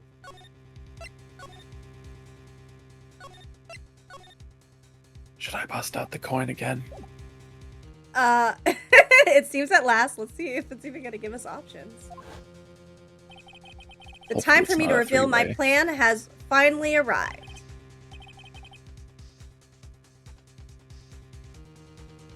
Oh, Mr. Wright, do you admit to it Only 2 saves, new world record. that you purposefully and illegally concealed this piece of cloth? I did not. I said I couldn't present it at this time. I didn't say I didn't have any. I admit, I refused to present it at one point. Aha, so the evidence is illegal. No, it isn't, Mr. Gant. Huh? It's not that I didn't present evidence then. It's that I couldn't. What do you mean you couldn't? There are certain procedures involved when presenting evidence. No, Aji, don't listen to his lies. He's nothing but a coward. You can't really believe. There is only one issue left to be resolved in this trial. Is this evidence legal or not? Very well. Let us settle this once and for all. Earlier, you refused to present evidence. If you can prove your conduct was not in violation of the law, then do so now. This is my proof, Your Honor. Evidence law. What's this? I've done my homework too, Chief. Indeed, Emma Sky's fingerprints were on this piece of cloth. However, at that point in time, this was merely a piece of cloth, nothing more. What? You see, it's written right here in this book. The second rule of evidence law. Rule number 1. No evidence shall be shown without the approval of the police department. I found this piece of evidence myself inside your safe. It goes without saying, I did not have approval from the police department. Rule number 2. Unregistered evidence presented must be relevant to the case on trial. And herein is the crux of the matter. You see, at the time it was impossible for me to prove the relevance between the cloth and the SL9 incident. What? What kind of nonsense is this? You want relevancy? Just take one look at this picture and... Sorry, but can you recall when was that picture presented? That was shown only a few moments ago. No. He's right. And I'm Edgeworth. At the beginning of today's trial, that piece of cloth was still meaningless. The person who gave it value as evidence was you, Damon Gant. You yourself confessed to a certain truth. Let me verify this once more. On the day of the crime, you personally cut out this piece of the victim's vest? Oh, yes. No! It was then that you approved this cloth as conclusive evidence. Yes, you, the chief of police, personally approved this cloth. The only person who could have cut this from the victim's vest is the one who stood before Prosecutor Marshall in his final moments. In other words, the real murderer, and there's only one person who that could be. Damon Gant, the killer was you. He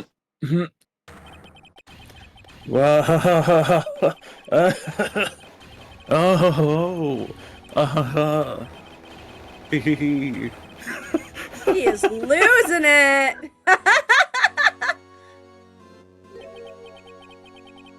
I knew I should have gotten rid of him. That good-for-nothing scum. For 2 years, he's been snooping around the department trying to get something on me. Crimes are being committed every day, yet he insisted on hounding me. Well, your crime wasn't exactly petty. He wanted to reinvestigate the case. He recruited Angel Starr, then convinced Bruce Goodman.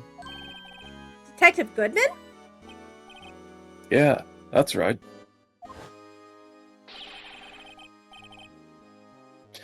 If the evidence is transferred, I'll lose my only chance to find out the truth. Please, you've got to help me. Goodman turned him down, as he ought to. Still, Jake Marshall didn't know when to quit. He stole Goodman's ID card and tried to take the evidence. Goodman came to me that day. He wanted to file a lost item report. I went with him to the evidence room. Then all of a sudden he decided to speak out.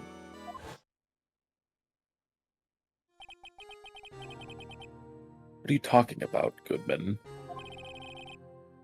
Can you please reopen the investigation? Oh, that's Goodman. Want me to do Goodman? Can you Sure. Can you please reopen the investigation, Chief? We can't transfer the evidence out. There are too many questions left unanswered.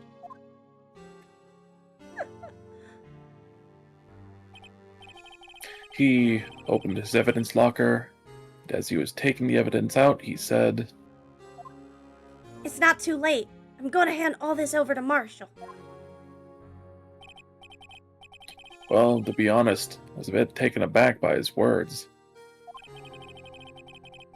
I had a bad feeling when he came to see me, but I never thought he'd bring up SL9. That's when I saw it, that accursed knife.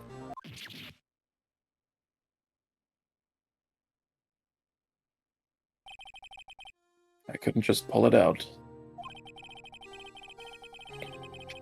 Doing so would have only led to more blood, making it near impossible to hide your crime. Even so, the blood was just pouring out. I didn't know who might stumble in, so I hurried to wipe it up. I was worrying so much about the floor, I didn't realize my fatal mistake. The bloody handprint on Detective Gumshoe's locker. I used to be known as the crime computer. But everyone has to start somewhere, I guess. I was too nervous. I had no business doing any of it. Then you put the body in my car? I'm sorry, I couldn't think of any other way to move the body. I broke your trunk, but what's the big deal? You make a lot more than us detectives ever will. Ah! Leaving the prosecution's car aside. How? How could you get Miss Sky involved in all of this? Well, she had as much to lose as I did if the truth came out. So you took the evidence from Detective Goodman's locker? I felt bad for having to do it. I also didn't have the time to pick and choose what to take.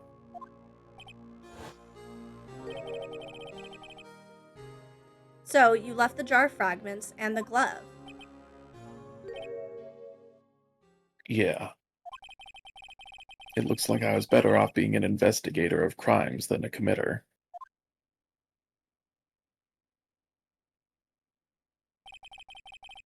They all did their best to get in my way. Gotta hand it to them. They do their jobs well, much to my dismay. Fake evidence doesn't hold up very well upon close examination. You must have known that. Tell me, Worthy. Why do you stand in court?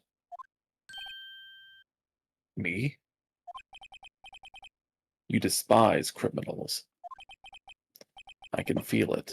You and me, we're the same. One day you'll understand. Oh, and believe me, you will. You're just one man. You'll see what it really takes to bring them down once you try to go it alone.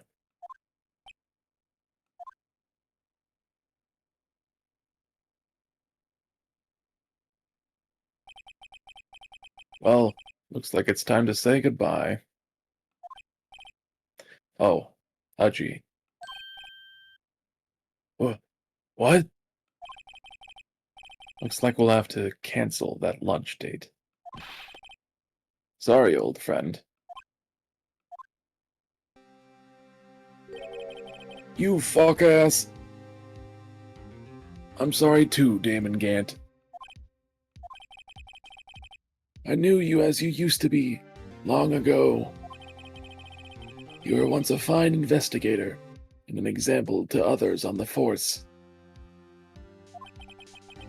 I'm sorry to learn that you are no longer that person.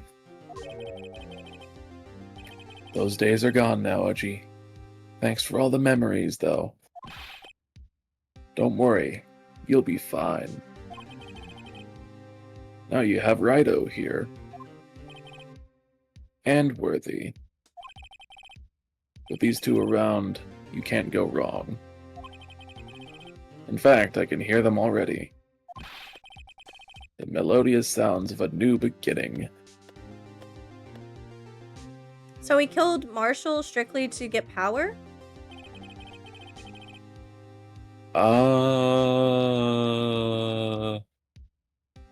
Yes. There are two things He I killed want Marshall. Mhm. He killed Marshall so that he could get Lana under his thumb, so he could have more control over everything. So fucked up. Yeah. There are two things I want you to understand. Yes. First, your sister never hurt anyone. Second, Damon Gant betrayed you from the beginning. You see, Miss Sky? You no longer have any reason to keep silent. You're right. When this trial is over, I'll tell everything. All that I've done these past 2 years. From the time I had Gant help me forge evidence up until today. So, it seems all the questions raised in this trial have been answered. I'm sorry, Miss Sky. I couldn't get you out of all your trouble. My, what high standards you have for a rookie. I can see why Mia thought so highly of you. Who knows, a few years from now, you just might make it to the top. She smiled! I owe you my thanks, Mr. Wright. Miss Sky. And to you too, Mr. Edgeworth. You've suffered every bit as much as I have over these past few days. Believe me, I know how much of an ordeal it's been for you. Huh. It was nothing. So Liar. says the world's biggest tsundere. I was worried the pressure might break you. And yet, you rose above it all and guided Mr. Wright to victory. You've done well, Mr. Edgeworth. Stop it. I only did my job.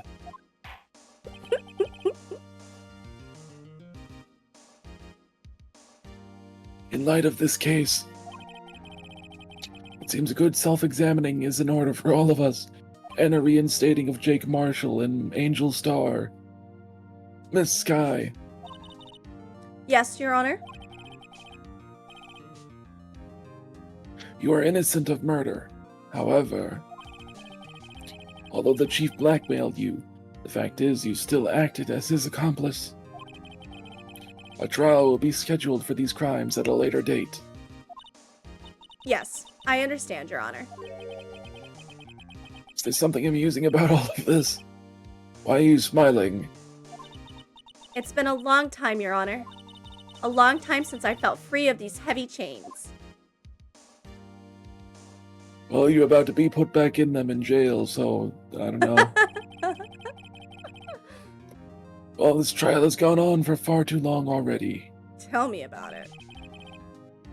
Regarding the charge of murder, this court finds the defendant, Miss Lana Sky,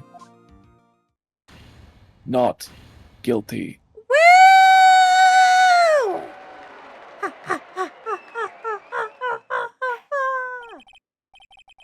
That is all. This court is adjourned.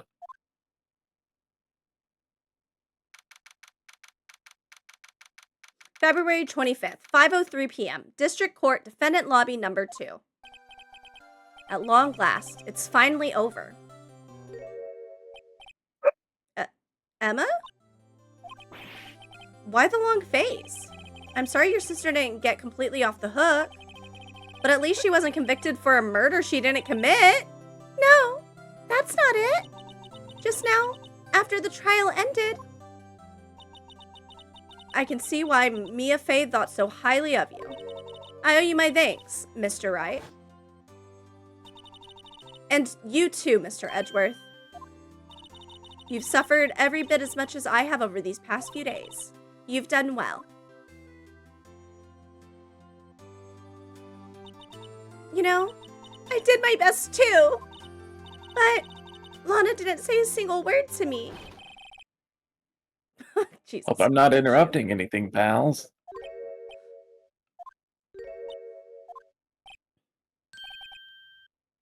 Oh, guess I am. I'll come back later. God damn it, dude. Wait, Detective Gumshoe, what is it? You're doing this on purpose, aren't you? Making a detective run all around while on duty. At the top of the law if you call me here. I've seen happier people at funerals. Hey, lighten up, pals. I'm only kidding. Oh, are you here because of my sister again? Nope, not this time. I came today because of you, pal. Me? That's right. I thought you'd like to see someone.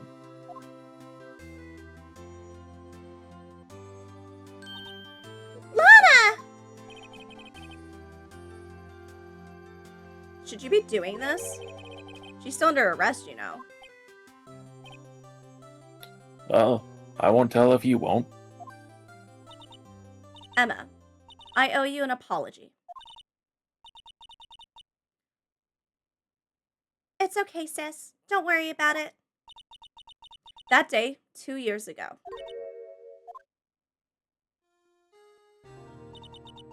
Was the first time in my life I ever panicked.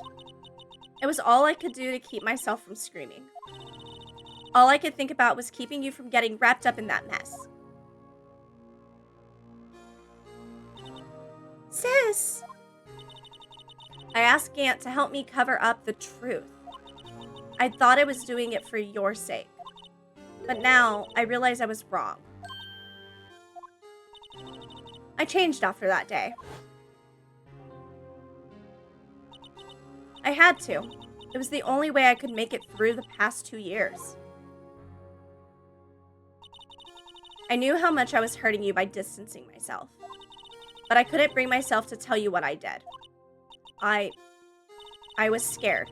Scared that you'd look at me with those eyes of yours. I was scared of how you'd react if you knew. But sis, you were only doing it for me. No. Huh? I turned my back on you that day. In hiding what I believed to be the truth, I was deceiving you. Sis. I'm such a fool. It took me all this time to realize it. Emma, I'm so sorry. But sis, you don't have to apologize. I'm happy now. You're happy? Of course. You know, sis, I always knew that one day you'd come back. And now you have. Oh, Emma. Emma!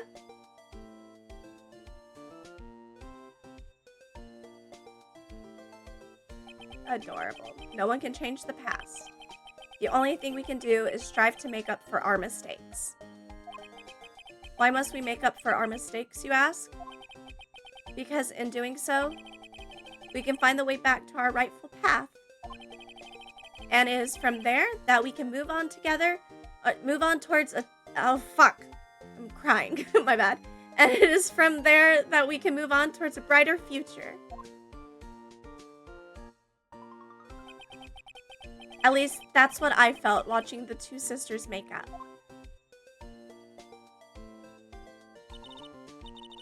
Mr. Wright, Mr. Gumshoe. Me? Thank you both for all you've done. I'm sure we'll meet again someday.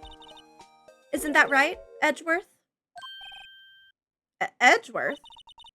Stop hiding and come over here. He's so angry. Where was he hiding? I just came to say, congratulations.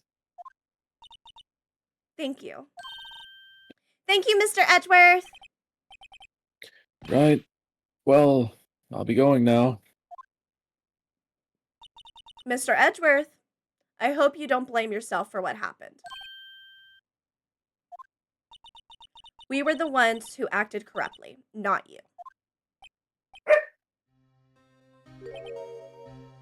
It's too late for me.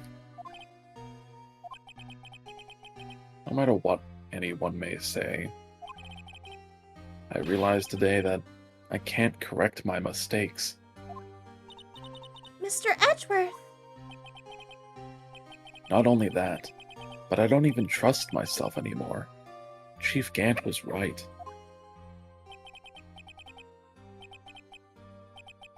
You despise criminals. I can feel it.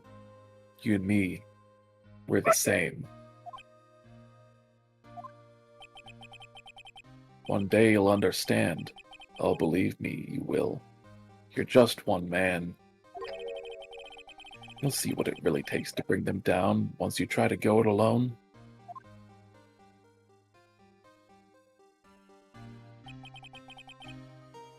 I do despise criminals. I plan to dedicate my entire life to fighting them. But in order to fight crime on my own, I'd need a weapon. It's scary, but I've known that to be true for quite some time now. But Edgeworth... Who knows? Given enough time, I might have tried to pull something like Chief Gant did. That thought terrifies me. That's why I can't continue on as a prosecutor. Edgeworth, don't you understand? Damon Gant and your mentor, Manfred von Karma, were both the best of the best when it came to fighting crime. But they both made the same mistake. You said, in order to fight crime on my own, I'd need a weapon. That may be true, but think back to today's trial. You weren't alone. You were working together with Mr. Wright. And because of that partnership, you were able to present evidence that otherwise would have gone undiscovered. Isn't that right, Mr. Wright? Huh? What? Oh, yeah. What is this, a pop quiz? Come on, Mr. Wright. Show him what Lana's talking about. Evidence, huh? Something that neither Edgeworth nor I would have been able to find on our own. Love. This?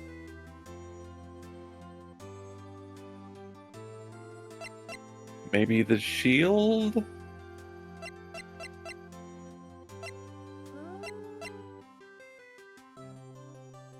Good game, guys. Good job. Thanks, y'all. This whole case felt about as long as the actual game itself, for real, though. I don't know if it's the shield. I guess we can't get penalized if we present the wrong thing, right? Unless it only gives you one chance. Well, if it's one chance, I think it's this? No. This! That's the picture I drew. Our counterattack began with this. You had one half of the evidence list and I had the other. Apart, we wouldn't have been able to completely restore Emma's picture. That didn't just happen by chance, Mr. Edgeworth.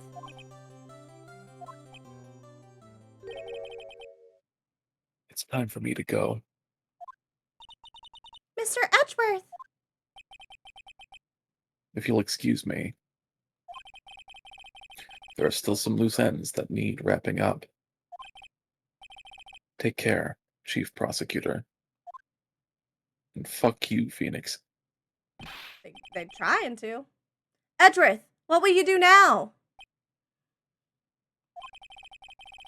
Well, well, whatever you do, just remember.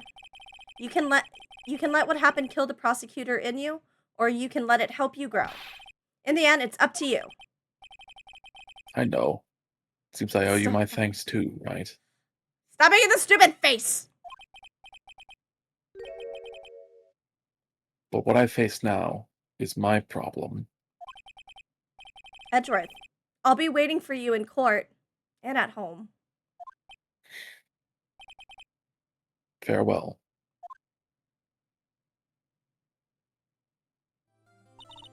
I'd better be going too. Okay, but I'll be by to visit soon. It seems we both have a lot to learn and catching up to do. Here, this is a little something for you. Scientific investigation? It's the first book I ever bought. Study it well. Thanks, sis. I will.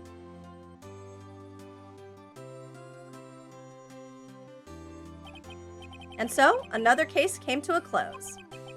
As for the sisters, I have faith. Faith that their lives have only just begun. And as for me, I think it's time I started on a new journey of my own. A journey to rediscover myself.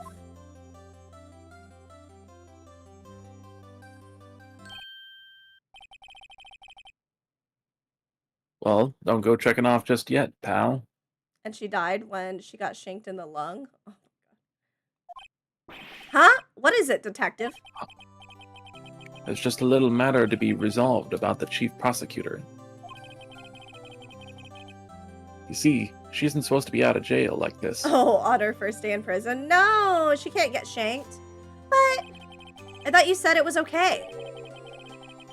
Yeah, well, it may be okay with me, but the folks at the prison are a different story.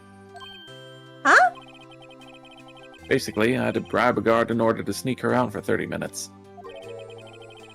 Believe me, it wasn't cheap either. Huh? Way to go, detective. I didn't know you had a wild side. Yeah, well, you see, Mr. Wright here is the one who'll be footing the bill. What? Huh? Huh? What? You think I could afford it with my salary? You gotta be kidding me, pal. Huh? Huh? Huh? I see you're doing an impression of that famous celebrity cat. Thank you, Mr. Wright. You're the best. Why is it I suddenly feel like I want to scream? Hey, I got an idea. Why don't we all go pay it off together? Yeah, that's a great idea. Come on, guys, let's go.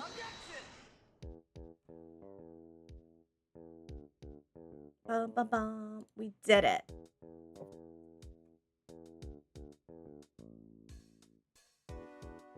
I arranged for a friend of mine in Europe to take care of Emma. I hope she'll be pleased to study under a top coroner. As for me, this affair has pretty much ended my days at the prosecutor's office. Still, I'll manage to find my way back to the field somehow. Then, I'll be able to investigate crime together with Emma.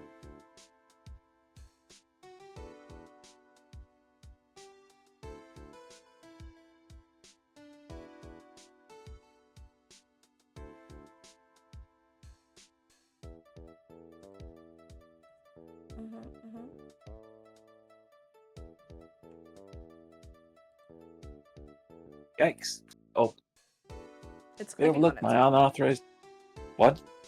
It's clicking on its own. I have no control over it. Well, you heard it here first, folks.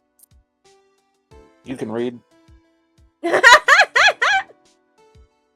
hope.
Okily dokily, or the little chokily. Oh, it's gonna keep playing through this. Oh! It broke!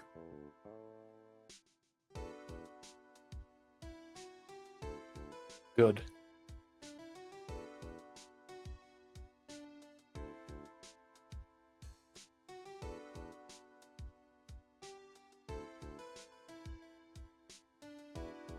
Oh, he's in jail too.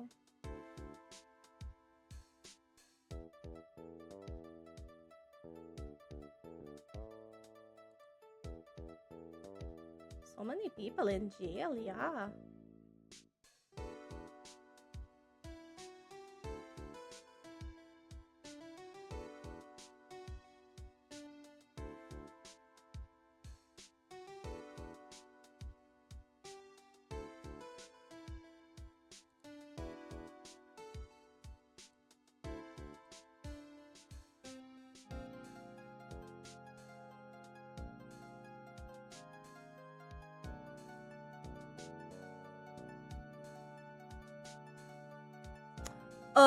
Okay.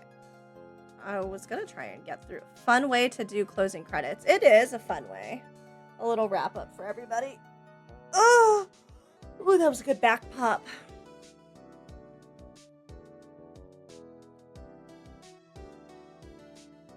The judge! I will be right back. Okie dokie. You're the first person. Thanks for who the self-care dared to check, tell game me guy. I what appreciate it. can and can't do. Oh, and there goes the last of my kombucha. Oh, is that what his chair looked like this whole time? It's kind of a pretty chair.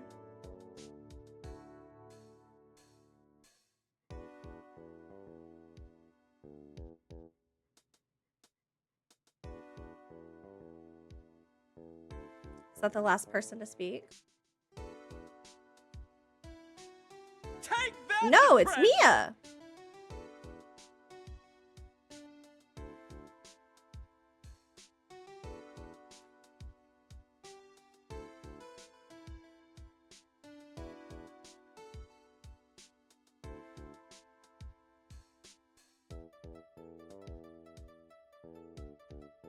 Do we get to hear from Mia's ghost?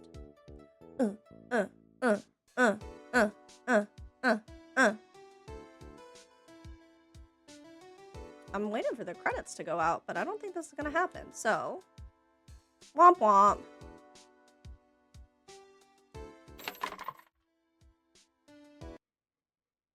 Okay.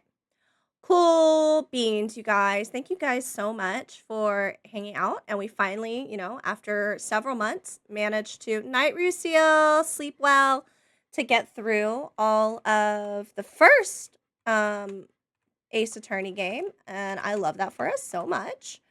So obviously next week we'll be hitting the ground running with the second game. I did go ahead and drop the raid messages, so please do copy them. We're going to go ahead and check out King Yami. That's another VTuber that I have never watched before, but they are playing Guilty as Sock, which is a game that I really, really want to play, and I hopefully can find enough people to play it at some point. It looks very fun. Another court-based game, so I feel like that's on theme for us. And then, of course, tomorrow, me and Dark will be playing We Were Here Forever together. I think we're still on for that. Is that correct? Yeah. Oh, he said he'd be right back. Oh, you are back. Okay, welcome back. Cool. Anything else that I need to say?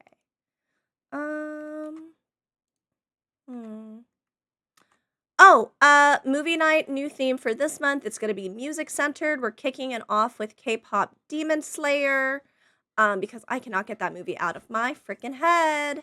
It's great. Total vibe. That's every Tuesdays, 8 o'clock Central Standard Time in the Discord. And I'll be posting the rest of the movie schedule at some point this week. Thank you everybody who came in, yapped, lurked, gave bits, followed, rated. I totally appreciate y'all.